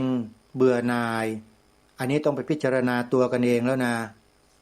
ทางรายการไม่เกี่ยวแล้วนะเนี่ยเป็นเรื่องของตัวของท่านแล้วนะที่เป็นอย่างนั้นนะแต่ถ้าหากใครบอกว่าไม่ได้มีความรังเกียจไม่ใช่มีความไม่เห็นด้วยหรอกเห็นด้วยทุกอย่างนั่นแหละแต่เบื่อพิธีกรว่างั้นพูดจาไม่ได้เรื่องเลยอันนี้ก็ต้องขออภัยด้วยนะโยมมันเป็นวาสนาส่วนตัวมันแก้ไม่ได้มันเป็นอย่างนี้มาตั้งแต่เล็กแต่น้อยมาแล้วตั้งแต่เด็กมาแล้วโยมมาเนี่ยพูดไม่เยอะนะสมัยที่อาตมาเป็นเด็กๆเป็นวัยรุ่นเนี่ยถามแม่ถามน้องชายดูได้อาตมาเป็นคนไม่ค่อยพูดนะแต่เวลาได้พูดแล้วพูดทีเดียวแล้วจบเลยนะพูดสั้นๆพูดแบบหนักๆแรงๆแล้วก็หยุดไม่พูดอีกเลยเรียกว่าพูดแล้วสะอึกเป็นคนอย่างนั้นจริงๆแต่เมื่อมาจัดรายการก็ให้เวลาประมาณเกือบชั่วโมงเนี่ยมันก็ต้องหาเรื่องมาพูดให้มันครบไม่เช่นนั้นปล่อยให้มันว่างๆเสียงหายไปเนี่ยโยมก็หนีกันหมดนะสิจริงไหมก็วันนี้ช่วงเวลาช่วงท้ายก็ขออนุโมทนาบุญกับญาติโยมที่จังหวัดเชียงใหม่2 ท่านนะขออนุญาตเอ่ยนามโยมนะคุณโยมพันวราพีรวิทย์ธนาพัฒน์นะคุณโยมได้โทรมาร่วมทำบุญนะนำไฟฟ้าเข้าสวนป่าสามัคคีธรรมฉุกเฉินโยมฟังรายการแล้วก็เลยทำบุญมา 1,000 บาทขออนุโมทนาสาธุนะโยมนะก็ขอให้มีความสุขความเจริญโยมแม่พันวรานะขอไปนะอยู่ที่ดอยสะเก็ดนะจังหวัดเชียงใหม่ฟังรายการจากสถานีวิทยุวัดฝายหินอีกท่านหนึ่งก็คือคุณโยมแม่สุภัตราชีวพันธ์สมพงษ์ให้ลูกชายคือโยมอัครพงษ์เนี่ยโอนปัจจัยมาถวายได้รับแล้วนะโยมแม่นะ 1,000 บาทนะโยมพันวราก็ 1,000 บาทเช่นกันทราบว่าโยมแม่พันวราเนี่ยขับรถโดยสารด้วยอยู่ที่เชียงใหม่นะขอให้กิจการเจริญรุ่งเรืองนะโยมนะให้เลี้ยงตัวเองได้ตลอดไปโยมทำอาชีพสุจริตแล้วขอให้ตั้งใจทำให้ดีให้มีความเจริญยิ่งขึ้นสุขภาพแข็งแรงกันทั้ง2 ท่านนะอนุโมทนาบุญเป็นอย่างยิ่งจริงๆแล้วก็มีเสียงสนทนากับญาติโยมด้วยแต่ว่าไม่นำมาออกอากาศหรอกโยมนะเพราะว่าเก็บญาติโยมมาไว้ก่อนนะเดี๋ยวญาติโยมไม่อนุญาตนะแต่อาตมาก็จะมีความรู้สึกผิดไม่ได้นะก็ขออนุโมทนาบุญนะโยมนะเพราะว่าโทรศัพท์ที่ทุกสายที่มาสนทนากับอาตมาเนี่ยจะมีการบันทึกอัตโนมัติไว้ทั้งหมดเลยอาตมาก็จะสามารถที่จะย้อนไปฟังได้เมื่อไหร่ก็ได้โยมนะเอาล่ะญาติโยมสาธุชนทุกท่านมาสู่ช่วงท้ายของรายการแล้ววันนี้นะ26 พฤษภาคมแล้วญาติโยม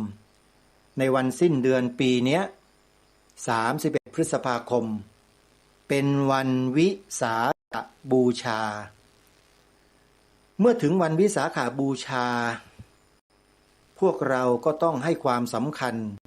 กับวันนี้ให้มากยิ่งขึ้นทุกปีเลยอย่าให้ลดหย่อนนะโยมเพราะว่าโลกเขามองเห็นความสำคัญได้ประกาศให้วันวิสาขบูชาเป็นวันสำคัญสากลของโลกไปแล้วเขาก็มีการเฉลิมฉลองใหญ่ที่องค์การสหประชาชาติยิ่งใหญ่มากโยมและในประเทศไทยของเราก็ปฏิบัติกันตามปกติโดยเฉพาะที่องค์การ สำนักงานสหประชาชาติถนนราชดำเนินกรุงเทพมหานครเนี่ยก็จะมีการจัดงานเฉลิมฉลองใหญ่ทุกปีโดยมีมหาวิทยาลัยมหาจุฬาลงกรณราชวิทยาลัยเนี่ยเป็นแม่งานหลักใครที่จะไปร่วมกิจกรรมก็ติดต่อที่มหาวิทยาลัยนะแล้วก็เดินทางเข้าไปที่สำนักงานองค์การสหประชาชาติถนนราชดำเนินไปร่วมงานวิสาขบูชาโลกส่วนวัดวารามอื่นๆก็มีกิจกรรมตามปกติเราก็ไปร่วมบุญกันนะโยมนะพิเศษก็คือวัดศรีอุดมวงศ์นะทอดพระป่าสถานีวิทยุ31 พฤษภาคมนี้วันนี้เวลาของรายการหมดต้องขอสมมุติยุติไว้แต่เพียงเท่านี้ขอความสุขสวัสดีจะมีแด่ท่านผู้ฟังทุกท่านทุกคนขอเจริญพรที่จบไปแล้วนั้นเป็นรายการคดีโลกคดีธรรมดำเนินรายการโดยพระครูปลัดณรงค์ฤทธิ์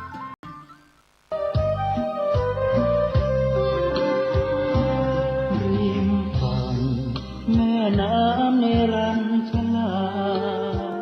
ใต้เงามาขอเรียนเชิญท่านสาธุชนทั้งหลายร่วมปฏิบัติธรรมบวชชีพราหมณ์เนกขมะในโอกาสสัปดาห์ส่งเสริมพระพุทธศาสนาวันวิสาขบูชาประจำปี 2569 ระหว่างวันที่29ถึง31 พฤษภาคมนี้ณสำนักปฏิบัติธรรมแห่งที่21ของจังหวัดเชียงใหม่วัดพระพุทธบาทอุดมน้ำบ่อสาวาตำบลเวียงอำเภอฝางจังหวัดเชียงใหม่ติดต่อสอบถามหรือร่วมเป็นเจ้าภาพถวายข้าวต้มอาตารเพน้ำปานะ 0819515864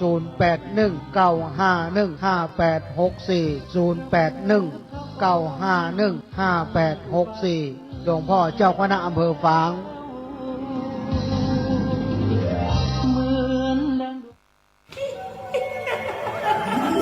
กระจกวิเศษจงบอกข้าเถิดใครงามเลิศในปัทภีก็พระนางน่ะสิราชินีผู้เลอโฉมดูสิตั้งแต่ท่านพาชาวประชางดเผาป่าและขยะในครัวเรือนชาวไร่ชาวนาก็งดเผาตอสั่งข้าวฟางข้าวหันไปไถกลบทำปุ๋ยหมักแปรรูปเป็นอาหารสัตว์หรือเอาไปอัดเป็นก้อนแทนอากาศก็ดีไม่มีฝุ่น PM 2.5 คอยกวนใจหน้าตาท่านก็สดใสผิวพรรณผุดผ่องเป็นที่สุดนะคะ ต้องแบบนี้สิพูดถูกใจข้ายิ่งนักเพราะทุกการเผานั่นคือการสะสมฝุ่นแต่ถ้าทุกคนร่วมใจกันหยุดเผาเราก็จะมีแต่อากาศบริสุทธิ์ไว้หายใจห่างไกลมะเร็งปอดสุขภาพก็ดีมันคือที่สุดแล้วราชินีจงเป็นอมตะราชินีจงเป็นอมตะข้าขอบูชาท่านพะยะค่ะไปเอาธูปมาแต่ไม่ต้องจุดแล้วนะเดี๋ยวนี้ข้าเปลี่ยนมาใช้ธูปไฟฟ้าแล้วมันจึ้งมากไม่มีฝุ่นเลย wow. คุณภาพอากาศดีด้วยการร่วมมือของทุกภาคส่วนปรารถนาดีจากสำนักงานประชาสัมพันธ์ที่ 3 กรมประชาสัมพันธ์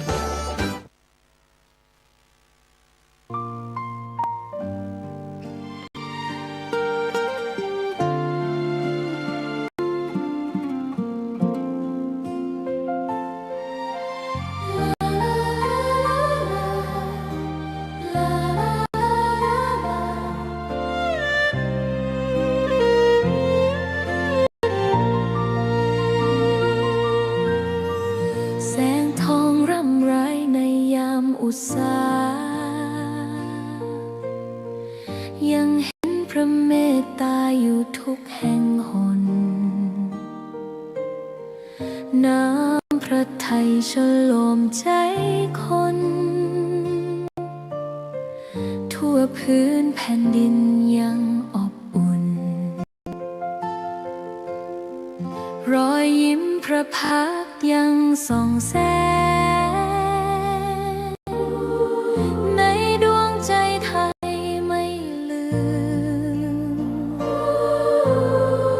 เสียงสายลมแผ่วเบาเหมือนเอ่ยคำปลอบ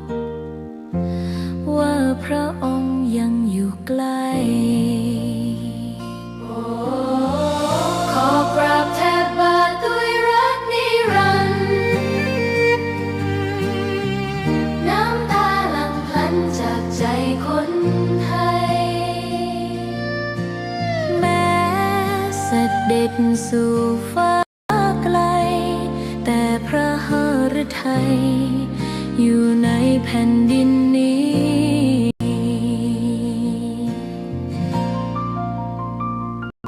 สวนดอกไม้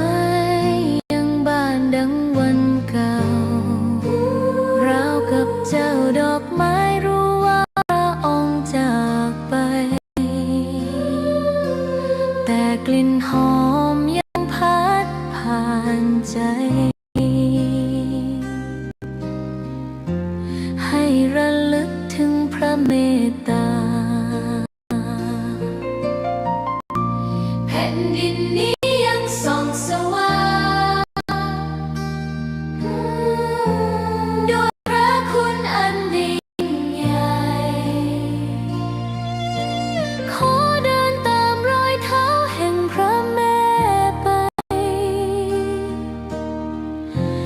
ด้วยศรัทธาไม่เสื่อมคลายขอกราบแม่บาทด้วยรักนิรันดร์น้ำตาหลั่งพลันจากใจคนไทยแม้เสด็จสู่ฟ้าไกลแต่พระหฤทัยอยู่ในแผ่นดินนี้ดวงใจไทยทุกดวงขอพักดีขอถวายรักนี้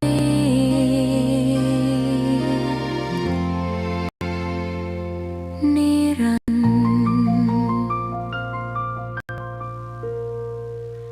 ์แด่พระพันปีหลวง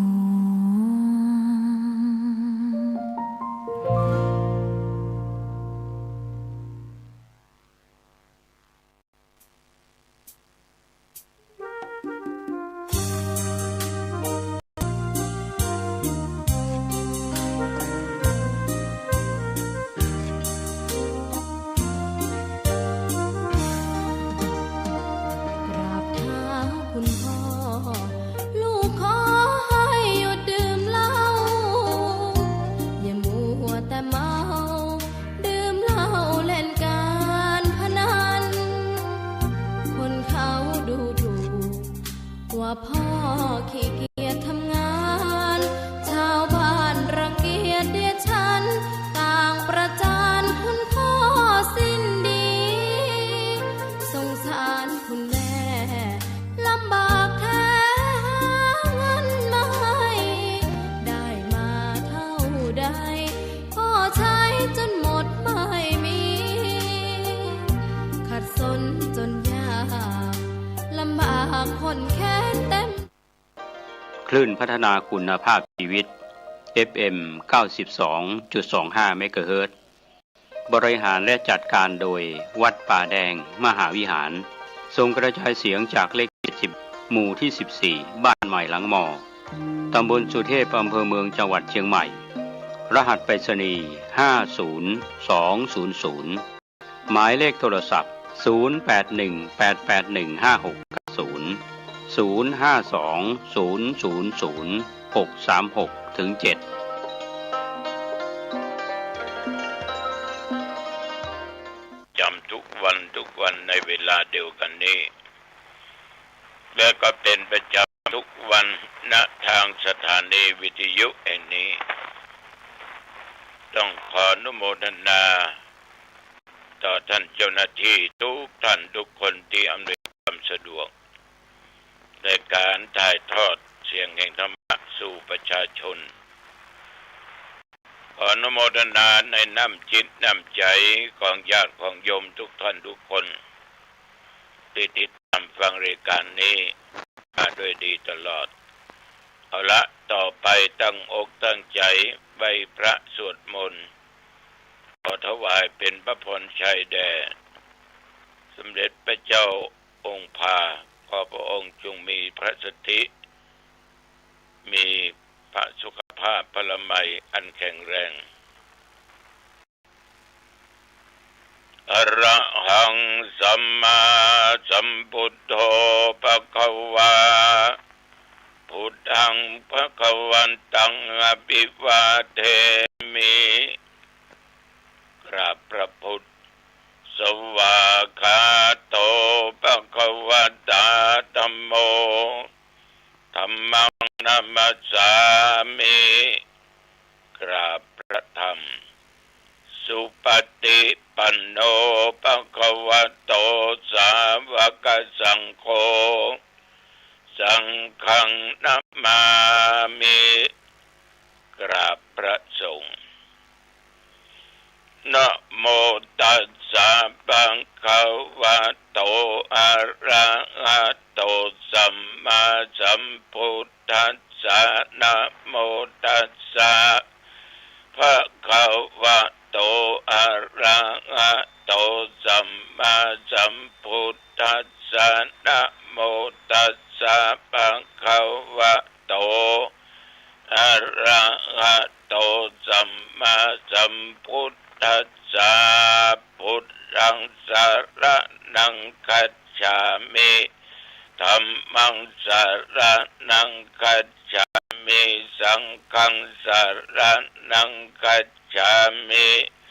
ตุติยัมปิพุทธังสรณังคัจฉามิตุติยัมปิธัมมังสรณังคัจฉามิตุติยัมปิสังฆังสรณังคัจฉามิตติยัมปิพุทธังสรณังคัจฉามิตติยัมปิธัมมังสรณังคัจฉามิตติยัมปิสังฆังสรณังคัจฉามิอิติปิโสภะคะวะอะระหังสัมมาสัมพุทโธวิชชาจารณะสัมปันโนสุขโตโลกวิโทอนุตตโรปุริสธัมมสารติสัทธาเทวมนุษย์สานังพุทโธภควาติยันโดนิมิตตังอวมังคะลัญจาโยจัมปนาโปสกุนัสสะสัตโตปะปะกะโอโตสุปินังอะกันตังพุทธานุภาเวนะเวนะสัมเมนตุสวากขาโตภะคะวะตาธัมโมสันติติโกอากาลิโกเอหิปัสสิโกโอปันนายิโกปัจจตังเตติตปโพวินยูหิติยันตุนิมิตตังอวมังคะลัญจาโยจัมมานาโปสกุนัสสะสัทโธปะปะกะโอโตสุปินังอะกันตังธัมมานุภาเวนะวินาสัมเมนตุสุปฏิปันโนภะคะวะโตสาวกสังโฆอุชุปฏิปันโนภะคะวะโตสาวกสังโฆยายะปฏิปันโนภะคะวะโตสาวกสังโฆสามิจิปฏิปันโนภะคะวะโตสาวกสังโฆยะติทังจัตตาริปุริสยุคานิอัตตปุริสปุคลาเอสะภะคะวะโตสาวกสังโฆอาหุนายโยปะหุนายโยทักขินายโยอัญชลิกรณิโยอนุตตรังปุญญเกตังโลกัสสาติยันโดนิมิตตังอวมังคะลัญจาโยจัมมานาโพสกุนัสสะสัทโธปะปะกะโอโตสุปินังอ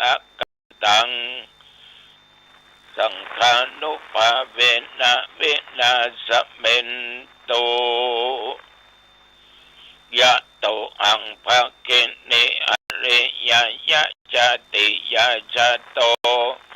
นาปิชานามิสันจิตยปันนาจิวิตาโวโรเตตาเทนะสัจเจนะโสติเตโอตุโสติกัปปัสสะโพชังโคสติสังคโตธัมมันังวิจโยตถาวิริยัมปิปัสสติโพชังคาสัตเตเตโพชังคาจัตตถาปะเลมาตุเปกะโพชังคาสัตเตเตสัพพทักษินามุนีนาสัมมาตัคขัตตาภวิตาภาอุลิกตาสังวัตตันติอภิญญายานิพพานายะจะโพธิยาเอเตนะสัจจวัชเชนะโสติเตโอตุสัพพทาเอกัสสัมเบงสัมมะเยนะโทโมคันลานัญจกัสสปังกิลาเนตุกิเตเตสวาโพชังเคสัตตะเตสัญญิเตจะตังอภินันติตวาโรคามุจเจงสุตังคะเนเอเตนะสัจจวัชเชนะโสทิเตโอตุสัพพทาเอกตาธรรมราชาเปเขลัญเยนะปิปิริโตจุนดัตเตเรนะตัญเยวาภนาเปตวานัสสะทรังสัมโมทิตวาจะอาปัฏฐาตัมหะพุทธสิทธานะโสเอเตนะสัจจวัชเชนะโสติเตโอตุสัพพทาปะอินาติจะอาปัฏฐาตินันนัมปิมะเอสินังมัคคะอัตตกิเลสวาปัตตานุปัตติธัมมะตังเอเตนะสัจจวัชเชนะโสติเตโอตุสัพพทาสกัดตัวพุทธรัตนังโอสัตตังอุตตมังวะรังอิตังเทวมนุสสนังพุทธเตเชนะโสตินานัสสันตุปัตตวาสัพเพทุกขาวุปัสสเมนตุเตสกัดตัวธรรมรัตนังโอสัตตังอุตตมังวะรังภะเลลังอุปัสสมันังธัมมเตเชนะโสตินานัสสันตุปัตตวาสัพเพพยาวุปัสสเมนตุเตสกัดตัวสังฆรัตนังโอสัตตังอุตตมังวะลังอาอุไนยังปะอุไนยังสังฆเตเชนะโสตินานัสสันตุปัตตวาสัพเพโรกาวุปัสสเมนตุเตนัตถิเมสรนังอัญญังพุทโธเมสรนังวรัง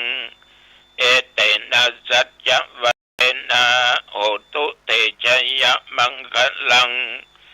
นัตถิเมสรนังอัญญังธัมโมเมสรนังวรังเอเตนะสัจจวัชเชนะโหตุเตชยมังคลังนัตถิเมสรนังอัญญังสังโฆเมสรนังวรัง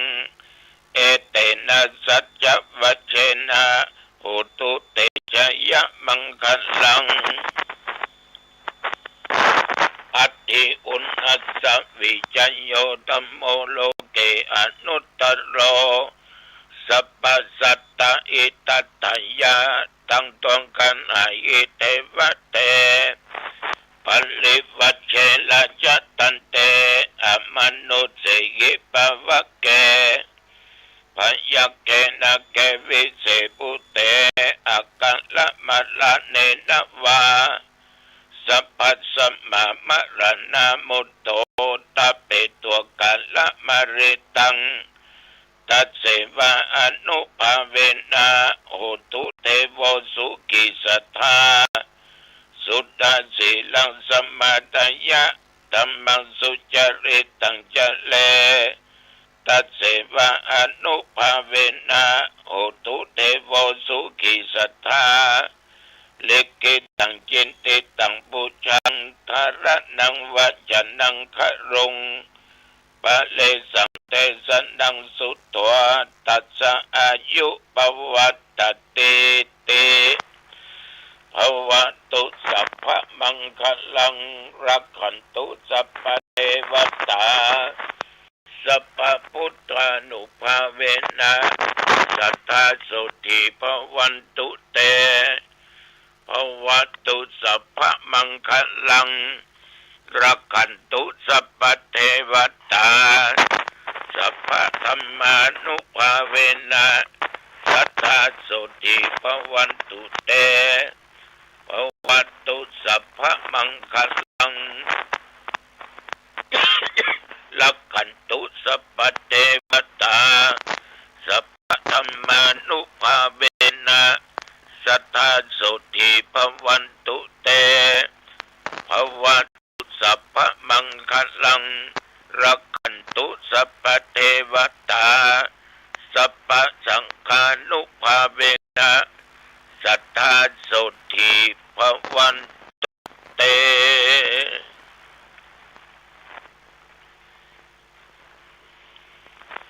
โดยบทพุทธานุภาพธรรมานุภาพสังฆานุภาพบทสาธยายมนต์อันศักดิ์สิทธิ์โพชังคปริยันตุนิมิตตังสักกตัวนัตติเมตลอดจนบทอติอุณสวิจโยข้าพเจ้าก็ขอตั้งจิตอธิษฐานขอสมเด็จพระเจ้าองค์พาขอพระองค์ท่านนั้นได้ทรงมีประสิทธิมีพระวรกายแข็งแรงมีสุขภาพพละไมอันแข็งแรงมีประชนมายุยิ่งยืนนานได้120 พระพรรษา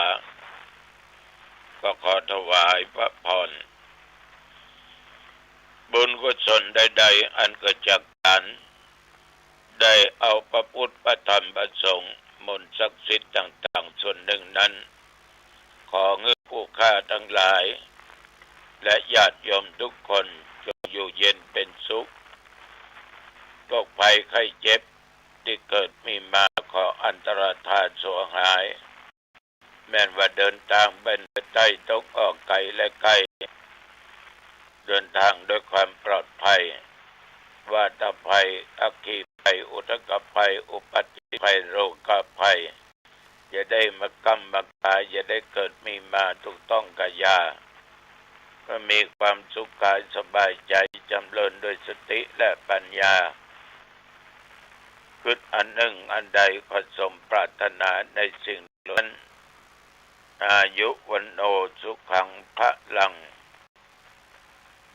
ระยะนี้กรมอุตุได้ประกาศบอกตักเตือนเรื่องฟ้าเรื่องฝนมันยังลงมานักอยู่บัดที่เฮาก็ที่เปิ้นบัดที่เปิ้นก็ที่เฮาดังนั้นเปิ้นก็เตือนว่าอาจจะเกิดน้ำท่วมน้ำหลากขึ้นมาที่ก็ได้ต้องคอยระมัดระวังนับตั้งแต่เมื่อตะวันว่ามาจนถึงปัจจุบันประเดี๋ยวนี้24 ชั่วโมงโยมและอาตมาภาพก็มีอายุผ่านมาอีก1 วันและต้องผ่านต่อไปถึง120 ปีเพื่ออยู่กำจูบวรพุทธศาสนาอันเป็นศาสนาคำสอนขององค์สมเด็จพระสัมมาสัมพุทธเจ้าและเป็นศาสนาของพระองค์ญาติโยมทั้งหลายนับตั้งแต่ต่อมาจนถึงปัจจุบันน้องต้องไม่มีฝนตกแม้แต่เม็ดเดียวแต่ว่านี้ฉันเจ้าแล้วก็ไปที่วัดสะพุงน้อยไปที่วัดปลานทรงน้ำพระธาตุ สืบชะตาแก่ตุหลวงและญาติโยมได้ร่วมงานขับจากวัดปลานก็มาพักผ่อนที่วัดติวา คืนที่ผ่านมานั้นก็ไปแสดงธรรมะณที่วัดบันดงตำบลบ้านแม่อำเภอสันปะตองงานศพของสาธุเจ้าทวีที่มีอายุได้75 ปีพรรษาเป็นตุเจ้าได้10 พรรษาก็จะทำการประชุมเพลิงในวันนี้ขอบใจคณะสงฆ์อำเภอสันปะตองทุกตนทุกองค์อันมีท่านเจ้าคณะอำเภอเป็นเก้าเป็นประธานขอบใจต่อญาติโยมที่นั่งฟังธรรมะตั้งแต่ต้นจนอวสานกายสงบวาจาสงบจิตใจก็สงบดีขอบใจนักขอบใจหลายๆก็วันนี้ไปที่วัดกลางตงเนาะวันนี้นะวัดกลางตงปะตองทรงน้ำธาตุ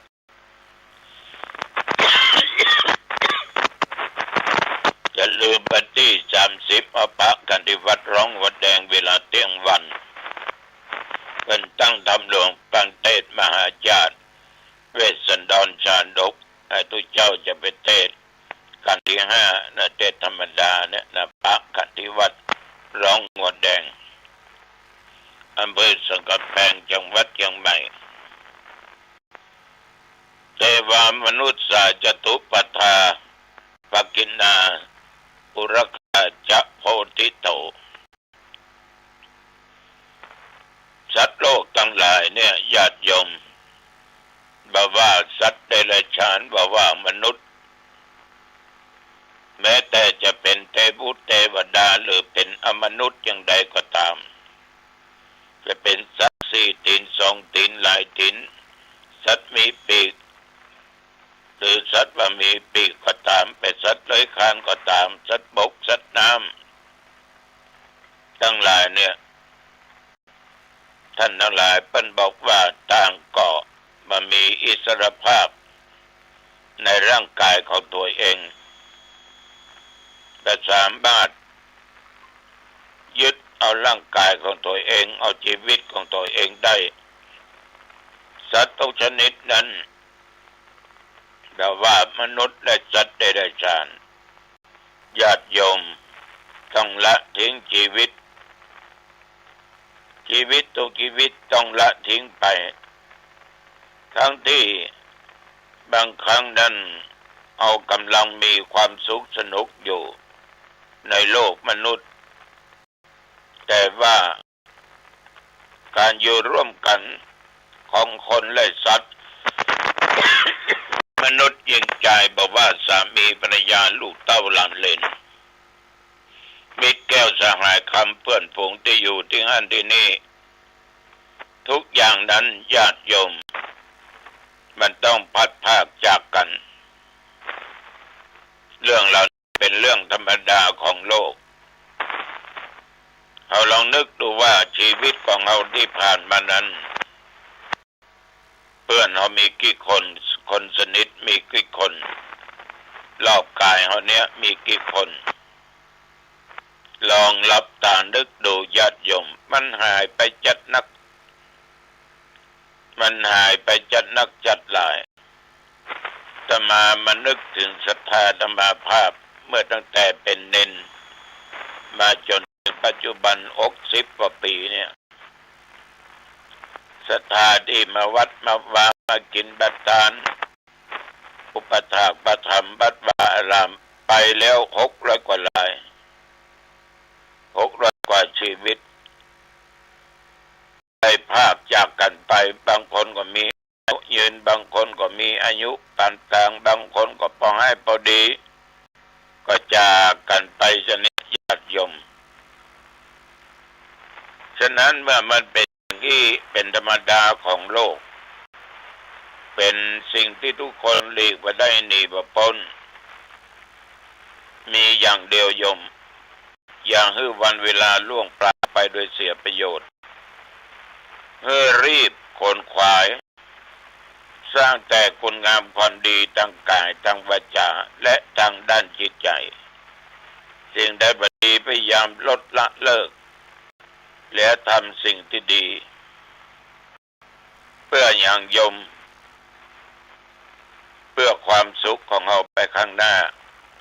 ฉะนั้นถ้าเอาบางห้ามจิตบางห้ามใจละจากความชั่ว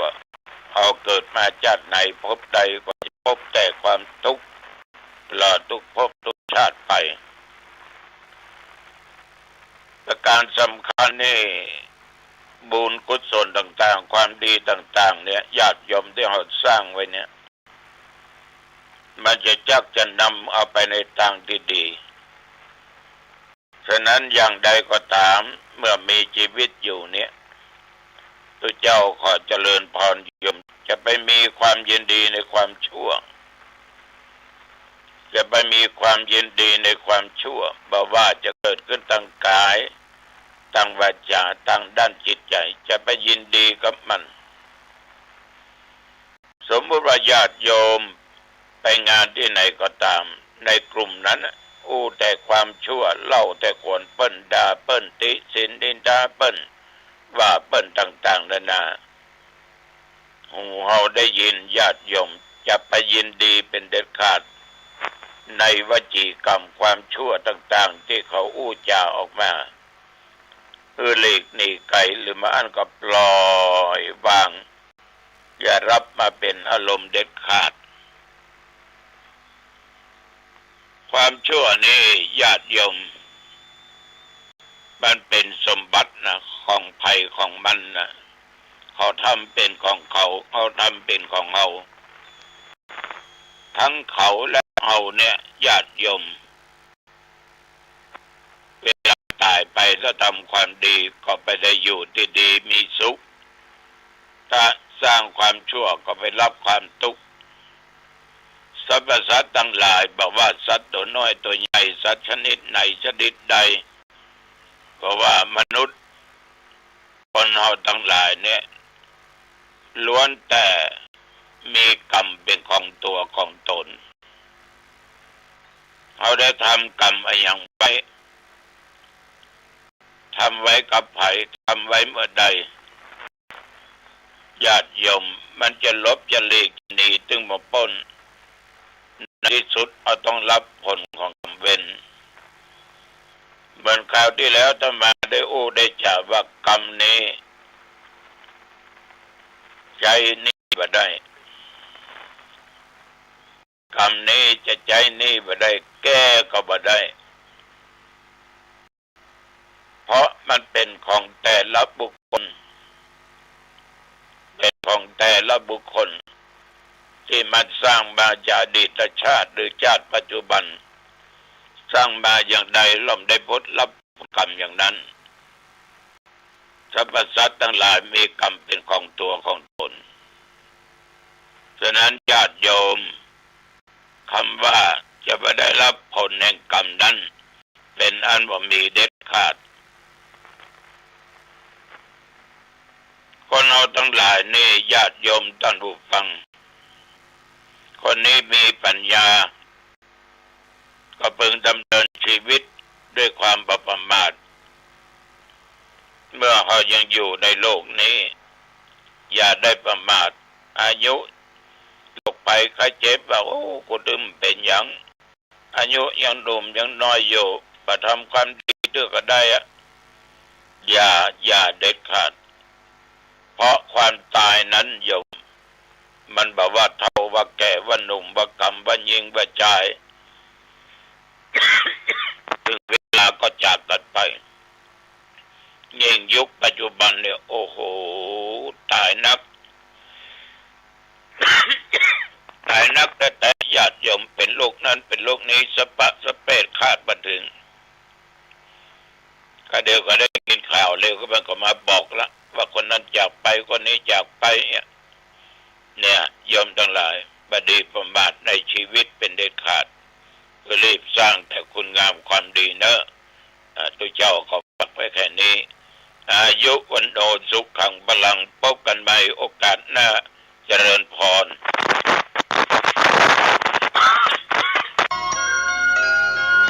สวัสดีครับท่านผู้ฟังที่เคารพทางสายเอกดำเนินรายการโดยพระประชานาถมุนีเจ้าอาวาสวัดดอนจันทร์เจ้าคณะอำเภอกัลยาณิวัฒนาจังหวัดเชียงใหม่ท่านมีธรรมเมตตากล่าวธรรมะดังนี้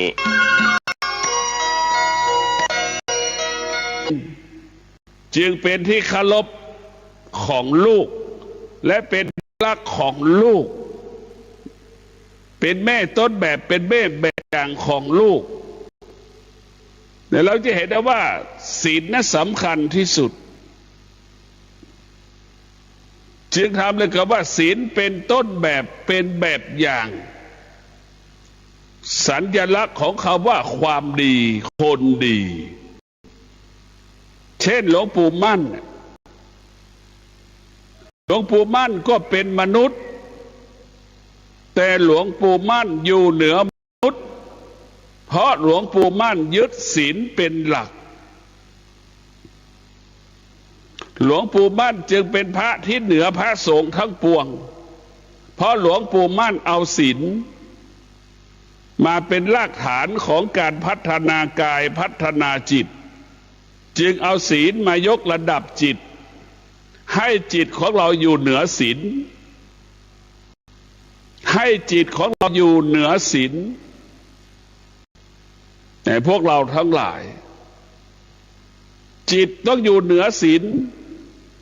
จิตต้องอาศัยศีลศีลเปรียบเสมือนพาหนะที่นำพาเราไปสู่สถานที่ต่างๆถ้าเรามีศีลเราไปอยู่ที่ใดเราก็ปลอดภัยมั่นคงศีลเปรียบเสมือนศีลเปรียบเสมือนอาหารเสบียงเดินทางเรามีศีลแล้วไปอยู่ที่ใดไม่อดไม่อยากไม่ลำบากเนี่ยพวกเราทั้งหลายศีลเปรียบเสมือนอาวุธและเครื่องมือกำจัดความชั่วทั้งปวงเนี่ยเป็นเครื่องมือศีลเปรียบเสมือนเครื่องมือก็คือมีดจอบเสียมเลื่อยพวกเราทั้งหลายเป็นเครื่องมือการพัฒนาเป็นเครื่องมือของการพัฒนาและเป็นเครื่องมือของการแก้ปัญหาคือศีลเป็นเครื่องมือของการพัฒนาเป็นเครื่องมือของการแก้ปัญหาเป็นเครื่องมือส่งเสริมให้คนเป็นคนส่งเสริมให้คนเป็นคนเหนือคนดังหลวงปู่มั่นท่านเป็นมนุษย์ท่านอยู่เหนือมนุษย์ทั้งโลก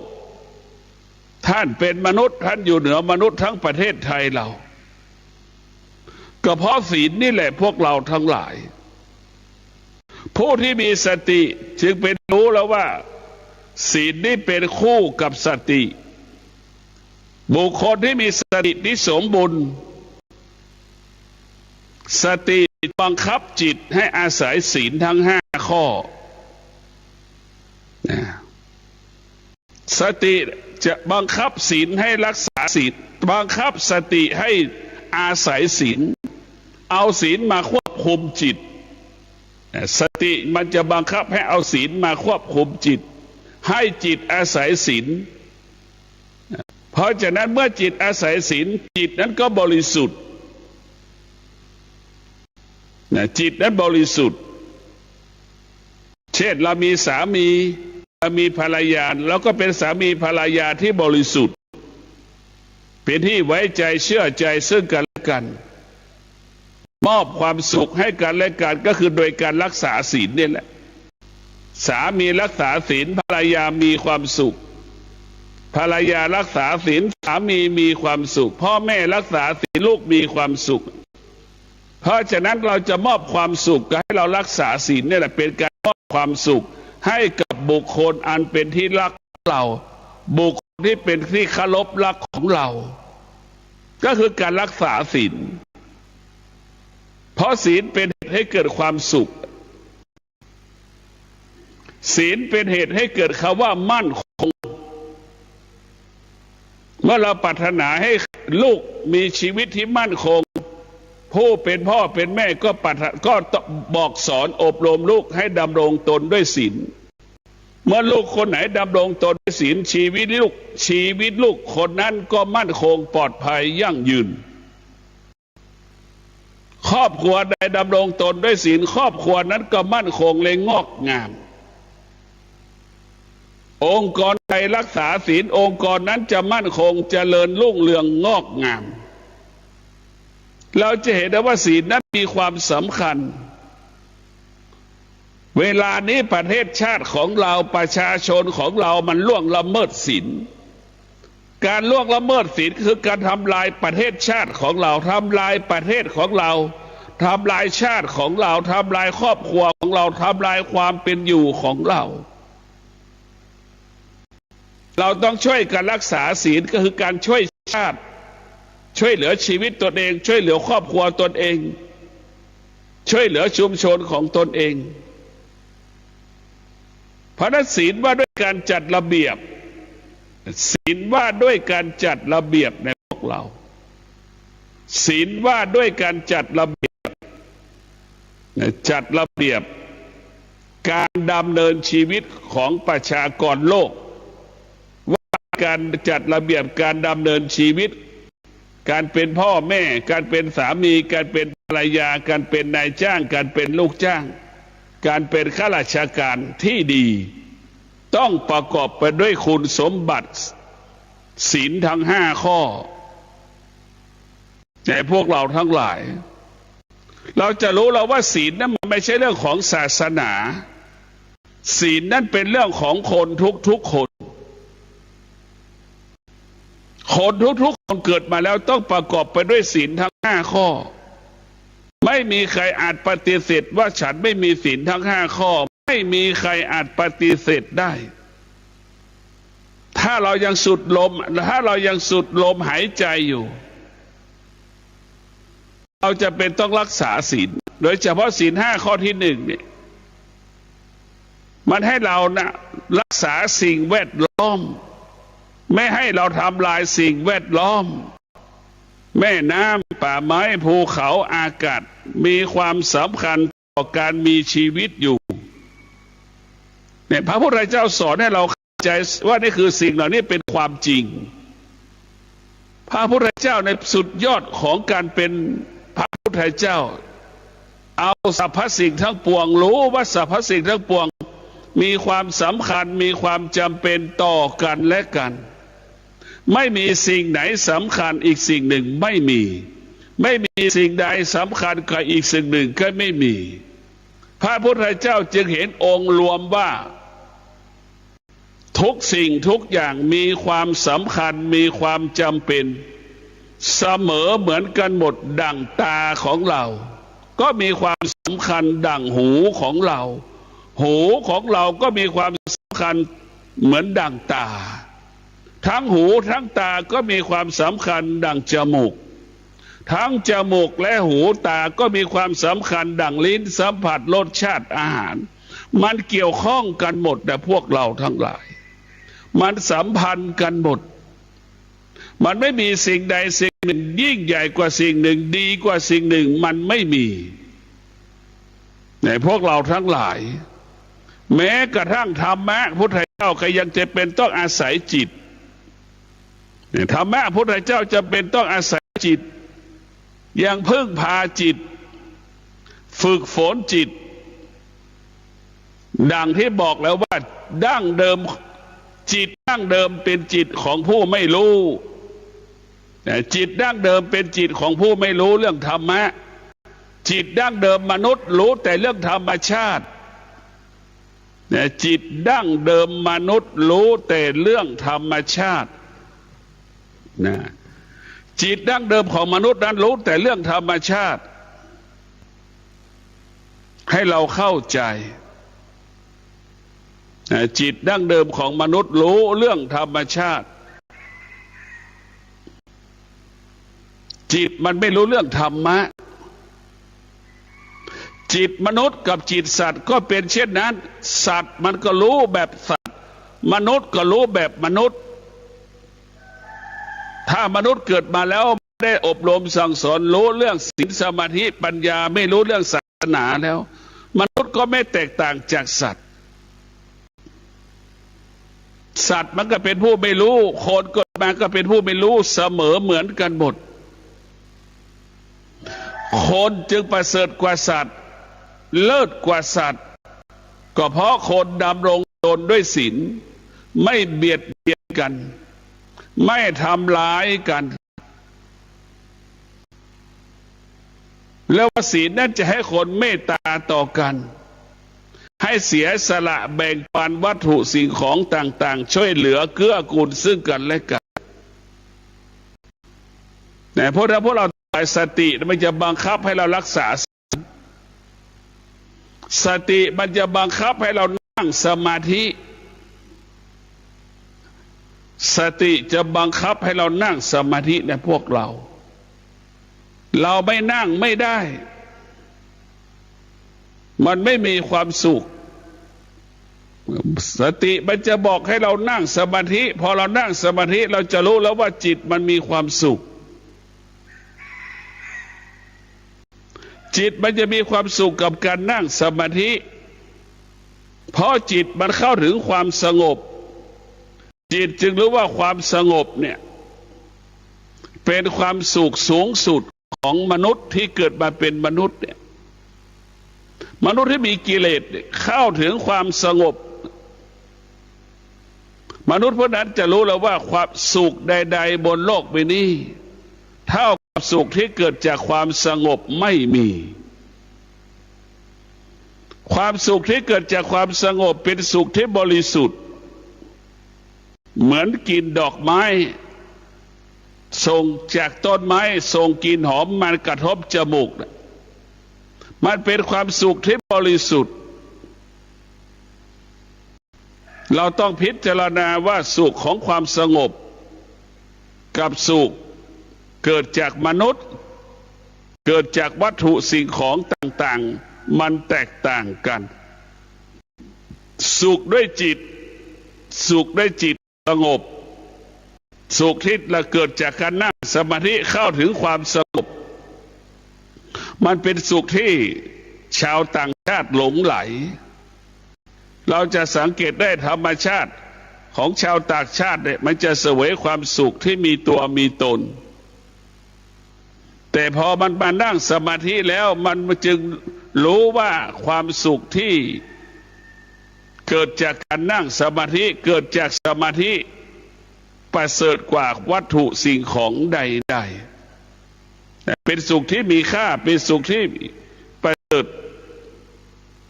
สุขนั้นประเสริฐจากวัตถุสิ่งของใดๆต่าง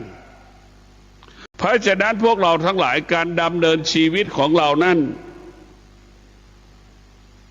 เราต้องอาศัยสติคนที่มีสติเปรียบเสมือนคนที่มีบ้านอยู่มีความสุขคนที่มีสติเปรียบเสมือนคนที่มีเงินไปเช่าหอพักอยู่มีความสุขคนที่มีสติเปรียบเสมือนคนตื่นมาทุกเช้ามีข้าวกินอาหาร3 มื้อก็มีข้าวกินทั้ง3 มื้อนั่นคือคนที่มีสติเปรียบเสมือนความสุขแต่คนที่มีบ้านอยู่ไม่ต้องเล่ร่อนนะคนที่มีสติก็ไม่เปรียบเสมือนมีอาหารที่สมบูรณ์น่ะสติมันจะเกิดคำว่าสมดุลสมบูรณ์ตัวสติมันจะเป็นสติเนี่ยมันเป็นนักจัดการบริหารชีวิตของเราในสติถ้าสติมันมีตัวมีตนสติเปรียบเสมือนแม่นั่นแหละจิตก็เปรียบเสมือนลูกแม่ต้องอบรมลูกแม่ใส่ใจลูกแม่ปรารถนาดีต่อลูกสติก็เป็นเช่นนั้นปรารถนาดีต่อจิตอยากให้จิตนั้นอยู่มีความสุขเหมือนแม่ให้อยากปรารถนาให้ลูกมีความสุขแต่พวกเราได้เข้าใจว่าสติมันจะบังคับให้เราอยู่กับความเป็นจริงเมื่อเรามีสติเราจะทำความชั่วไม่ได้มันจะทำแต่ความดีเท่านั้นมันจะแสวงหาความสงบเท่านั้นเรามีสติ ตรงกันข้ามเราขาดสติมันจะทำให้เราคิดที่ไม่ดีพูดที่ไม่ดีทำสิ่งที่ไม่ดีแต่พวกเรามันจะเป็นแบบนี้อย่างนี้ชีวิตของเรานั้นมันต้องอาศัยสติบุคคลที่มีสติเนี่ยเรียกว่าเป็นผู้ที่เห็นอนาคตของตนเองเห็นอดีตของตนเองสติจึงเตือนจิตไม่ให้เราไปหลงในอดีตมันเป็นเรื่องอดีตสิ่งต่างๆเกิดขึ้นมันก็จบไปแล้วผ่านไปแล้วสติมันก็เตือนจิตไม่ให้เราไปหลงในอนาคตมันยังไม่เกิดและมันยังไม่เกิดและมันเกิดยังไม่ได้เพราะฉะนั้นสติจะจัดระบบความสมดุลสร้างความสมบูรณ์ให้กับชีวิตของเราในสติเราจะเห็นว่าผู้ที่มีสติจะเข้าใจความจริงอยู่กับความจริงนั้นได้ผู้ที่มีสติเราจะเห็นได้ว่าบรรพชนของเราสร้างถนนขึ้นโดยสุดเทพเป็นผู้ที่มีสติล้วนๆเมื่อมีสติมันจะตั้งมั่นทำถนนเมื่อมันมีสติตั้งมั่นมันจะต้องอดทนจะใช้ความอดทนเนี่ยเป็นรถแท็กเตอร์ใช้วิริยะภาคเพียรเนี่ยเป็นรถแมคโครเนี่ยพวกเราทั้งหลายถนนจึงประสบความสำเร็จได้เพราะเรามีสตินี่แหละเมื่อเรามีสติของที่หนักกลายเป็นของที่เบาของที่ยากกลายเป็นของที่ง่ายของที่ไม่สะดวกสบายกลับเป็นของสึกสะดวกสบายดังบรรพชนของเราสร้างถนนขึ้นโดยสุเทพนั้น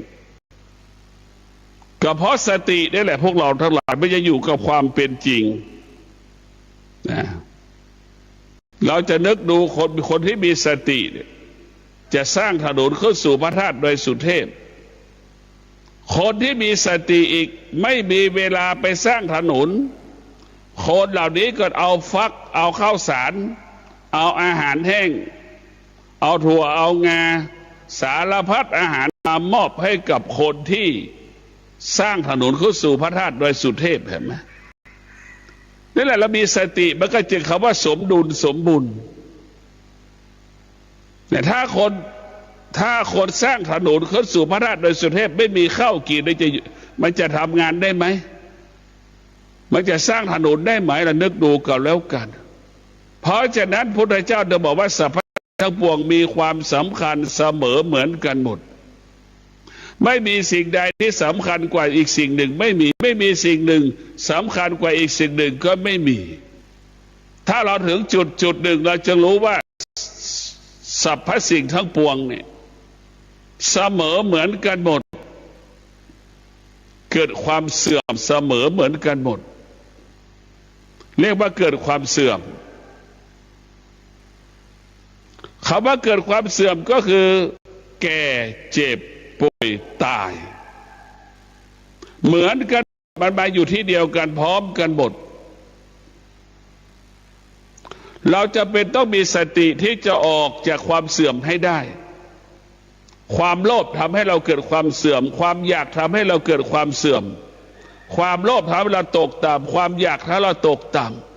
ำเมื่อเราปราศจากความโลภเราจะขึ้นสู่ที่สูงอยู่ที่สูงเรามีสติเราจะอยู่ที่สูงนะคำว่าสูงก็คือได้แก่สตินี่แหละ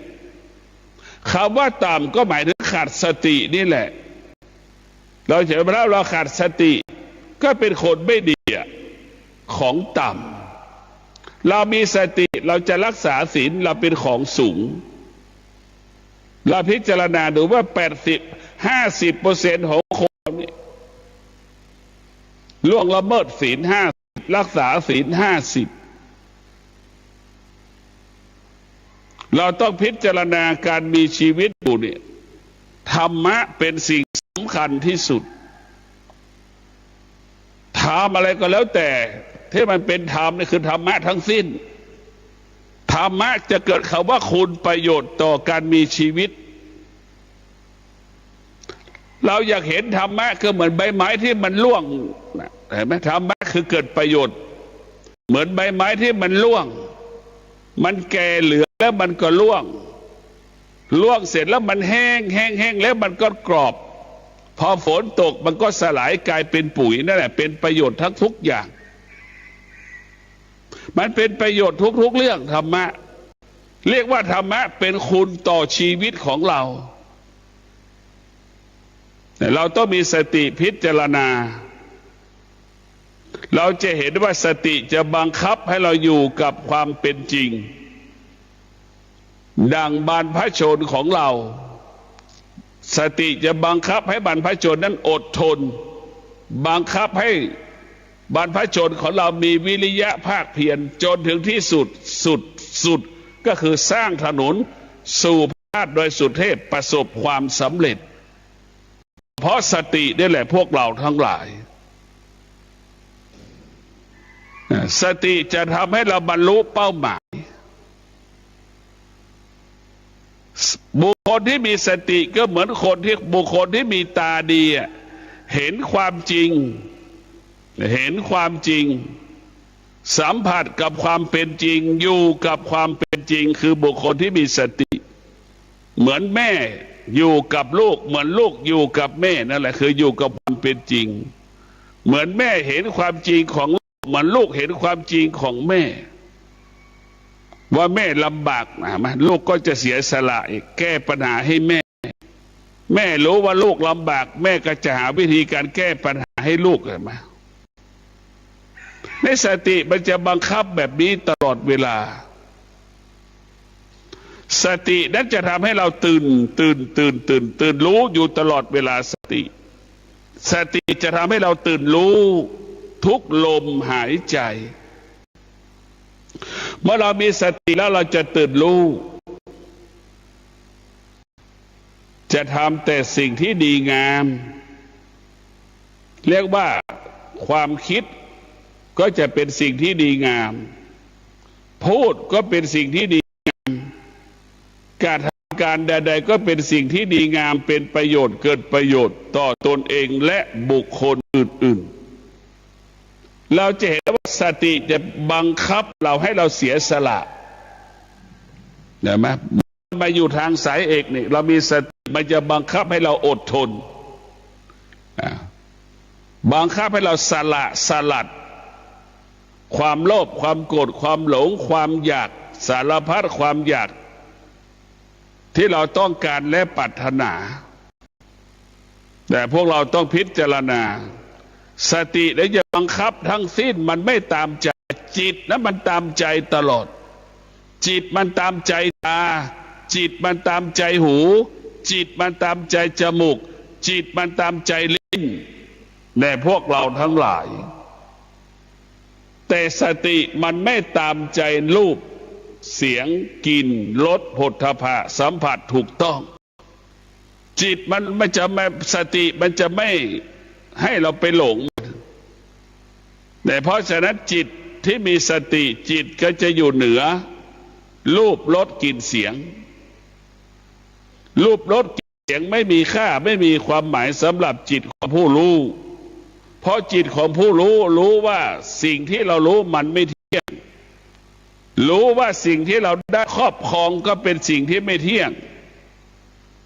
คือมันเปลี่ยนแปลงตลอดเวลานะพวกเราพระพุทธเจ้าจึงติแม่มีสติก็จะเป็นแม่ที่ดีของลูกใช้เงินแบบประหยัดใช้เงินบัตรยัดพวกเราทั้งหลายแม่คนไหนที่ขาดสติก็ใช้เงินจนใช้เงินจนเพลินเพราะแม่ที่ขาดสติใช้เงินจนถึงที่สุดก็เป็นคนยากจนแม่ที่มีสติยากจนก็คือมีความอดทนการใช้จ่ายที่สุดแม่ก็เป็นคนร่ำรวยมีกินมีใช้เพราะแม่มีความอดทน เราต้องพิจารณาในพวกเราทั้งหลาย ชีวิตทุกชีวิตต้องพึ่งพาธรรมะพึ่งพาธรรมะธรรมะนี่แหละเป็นสัญลักษณ์ของพ่อของแม่ธรรมะนี่แหละเป็นสัญลักษณ์ของพระพุทธเจ้าเราเข้าถึงพระพุทธเจ้าได้เราต้องมีศีลทั้ง5 ข้อเพราะศีลทั้ง5 ข้อนั้นเป็นคุณสมบัติผู้ที่จะเข้าถึงธรรมผู้ที่จะไม่ได้บรรลุธรรมประกอบไปด้วยศีลก่อนต้องประกอบไปด้วยศีลเป็นสมบัติการจะเข้าถึงพระพุทธเจ้าการจะเข้าถึงพระธรรมการจะได้ไปถึงแดนแห่งธรรมก็ต้องศีลทั้ง5 ข้อนี่แหละเรียกว่าบุคคลใดดำรงตนด้วยศีลทั้ง5 ข้อง่ายสะดวกที่จะเข้าถึงพระธรรมได้ง่ายเข้าสะดวกเข้าถึงพระพุทธเจ้าได้ง่ายเพราะบุคคลที่มีศีลมีสมาธิมีปัญญามันมีน้อยมันมีน้อยมากมันมีน้อยที่สุดเราต้องมีสติในการดำเนินชีวิตของเรามันต้องอาศัยธรรมะองค์รวมทุกเรื่องทุกอย่างดังพระภิกษุสงฆ์เนี่ยบวชก็ต้องอดทนพ่อแม่ก็ต้องอดทนลูกทุกคนก็ต้องอดทนไม่มีใครไม่อดทนไม่มีใครรู้จักคำว่าอดทนไม่มีทุกคนรู้แล้วว่าธรรมะมันเกิดขึ้นที่กายกับจิตร่างกายของเราเป็นสิ่งที่ให้เราอดทน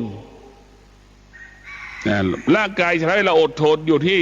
ธรรมะบอกให้เรานั้นอดทนอยู่ที่กายกับจิตของเรากายของเราเป็นบ่อเกิดแห่งความอดทนเราต้องเข้าใจวิถีคิดแห่งธรรมะเพราะธรรมะเป็นแสงสว่างให้เราบัณฑิตทั้งหลายต้องประกอบไปด้วยธรรมะเป็นบัณฑิตที่บริสุทธิ์เป็นพระที่บริสุทธิ์เราต้องประกอบไปด้วยศีลนี่แหละ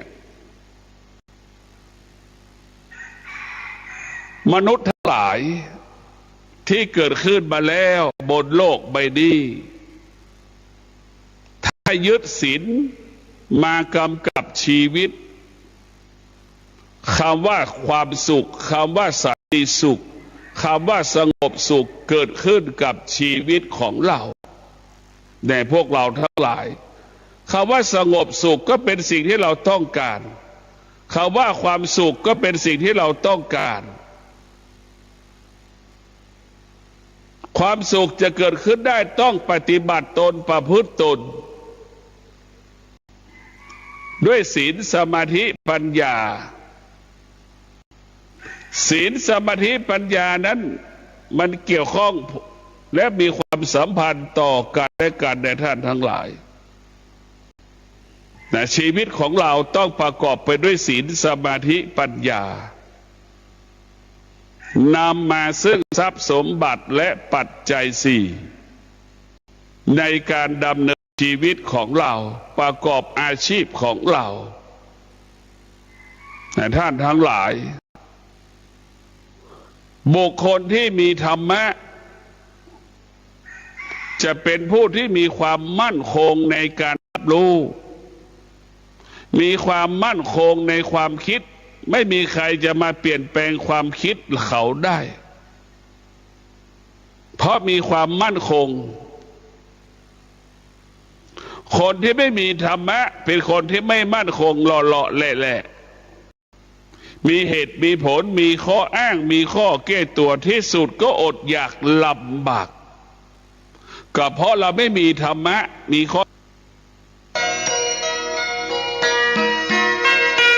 ท ที่ท่านได้รับฟังจบลงไปแล้วนั้นเป็นรายการทางสายเอกดำเนินรายการโดยพระประธานนาถมุนีเจ้าคณะอำเภอกัลยาณิวัฒนาเจ้าอาวาสวัดดอนจันทร์ตำบลทัตตารามอำเภอเมืองเชียงใหม่จังหวัดเชียงใหม่เชิญท่านติดตามศึกษาธรรมะการปฏิบัติธรรมได้ในข่าวครั้งต่อไปสำหรับวันนี้สวัสดีครับ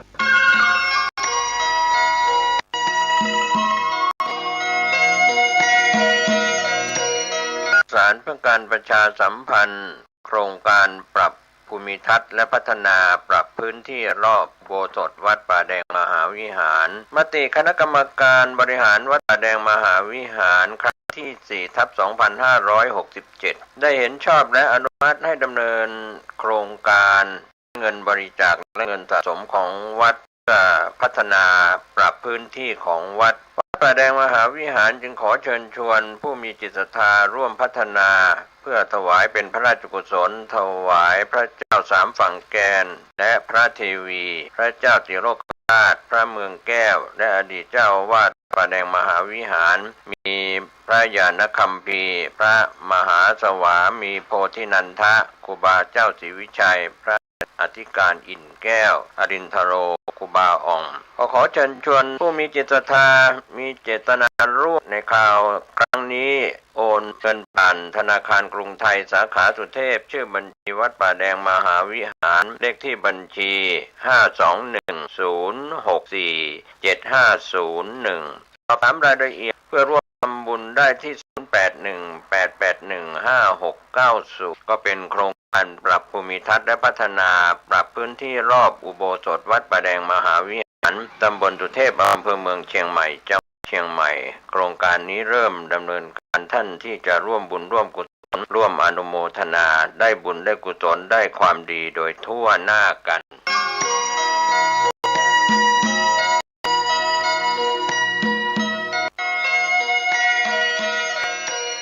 ข่าวสารเพื่อการประชาสัมพันธ์ขอเชิญชวนผู้ใจบุญใจกุศลร่วมงานประเพณีส่งน้ำพระธาตุวัดดอนจันทร์และพิธีใส่ขันดอกบูชาพระพุทธเจ้า28พระองค์งานนี้ทางวัดดอนจันทร์เชียงใหม่ร่วมกับเทศบาลตำบลท่าสาราคณะศรัทธาวัดดอนจันทร์ศรัทธาภายในภายนอกขอเชิญชวนร่วมงาน31พฤษภาคมพุทธศักราช2569ณวัดดอนจันทร์ตำบลทัศรามอำเภอเมืองเชียงใหม่จังหวัดเชียงใหม่ช่วงเช้า 7 นาฬิกาทำบุญตักบาตร 9 นาฬิกาถึง 18 นาฬิกาส่งน้ำพระธาตุและใส่ขันดอกบูชาพระพุทธเจ้า28พระองค์ 19 นาฬิกาในพิธีร่วมเวียนเทียนงานนี้มีพระประชานาถมุนีเจ้าอาวาสวัดดอนจันทร์พร้อมศรัทธาของ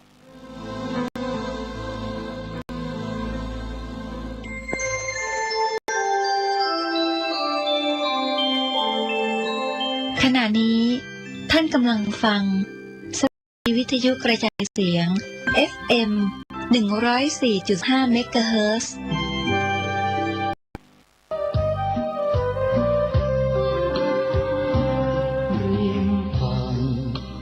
น้ำในรันชลาใต้เงามาขอเรียนเชิญท่านสาธุชนทั้งหลายร่วมปฏิบัติธรรมบวชชีพรามเนคขมะในโอกาสสัปดาห์ส่งเสริมพระพุทธศาสนาวันวิสาขบูชาประจำปี 2569 ระหว่างวันที่29ถึง31 พฤษภาคมนี้ณสำนักปฏิบัติธรรมที่เสาเอ็ดของจังหวัดเชียงใหม่วัดพระพุทธบาทอุดมน้ำบ่อสาวาตำบลเวียงอำเภอฝางจังหวัดเชียงใหม่ติดต่อสอบถามหรือร่วมเป็นเจ้าภาพถวายข้าวต้มอาจารย์เพน้ำปานะ 0819515864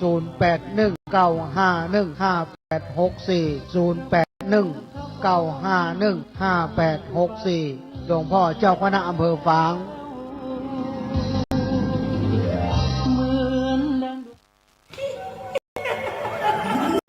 กระจกวิเศษจงบอกข้าเถิดใครงามเลิศในปัทภีก็พระนางน่ะสิราชินีผู้เลอโฉมดูสิตั้งแต่ท่านพาชาวป่างดเผาป่าและขยะในครัวเรือนไร่ชาวนาก็งดเผา อสั่งข้าวฟางข้าว หันไปไถกลบทำปุ๋ยหมักแปรรูปเป็นอาหารสัตว์ หรือเอาไปอัดเป็นก้อนแทนก็ดีไม่มีฝุ่น PM 2.5 คอยกวนใจ หน้าตาท่านก็สดใสผิวพรรณผุดผ่องเป็นที่สุดพะยะค่ะ ต้องแบบนี้สิ เจ้าพูดถูกใจข้ายิ่งนัก เพราะทุกการเผานั่นคือการสะสมฝุ่น แต่ถ้าทุกคนร่วมใจกันหยุดเผา เราก็จะแต่อากาศบริสุทธิ์ไว้หายใจ ห่างไกลมะเร็งปอดสุขภาพก็ดี มันคือที่สุดแล้ว ราชินีจงเป็นอมตะ ราชินีจงเป็นอมตะข้าขอบูชาท่านพะยะค่ะ ไปเอาธูปมา แต่ไม่ต้องจุดแล้วนะ เดี๋ยวนี้ข้าเปลี่ยนมาใช้ธูปไฟฟ้าแล้ว มันจึ้งมาก ไม่มีฝุ่นเลย คุณภาพอากาศดีด้วยการร่วมมือของทุกภาคส่วน ปรารถนาดีจากสำนักงานประชาสัมพันธ์ที่ 3 กรมประชาสัมพันธ์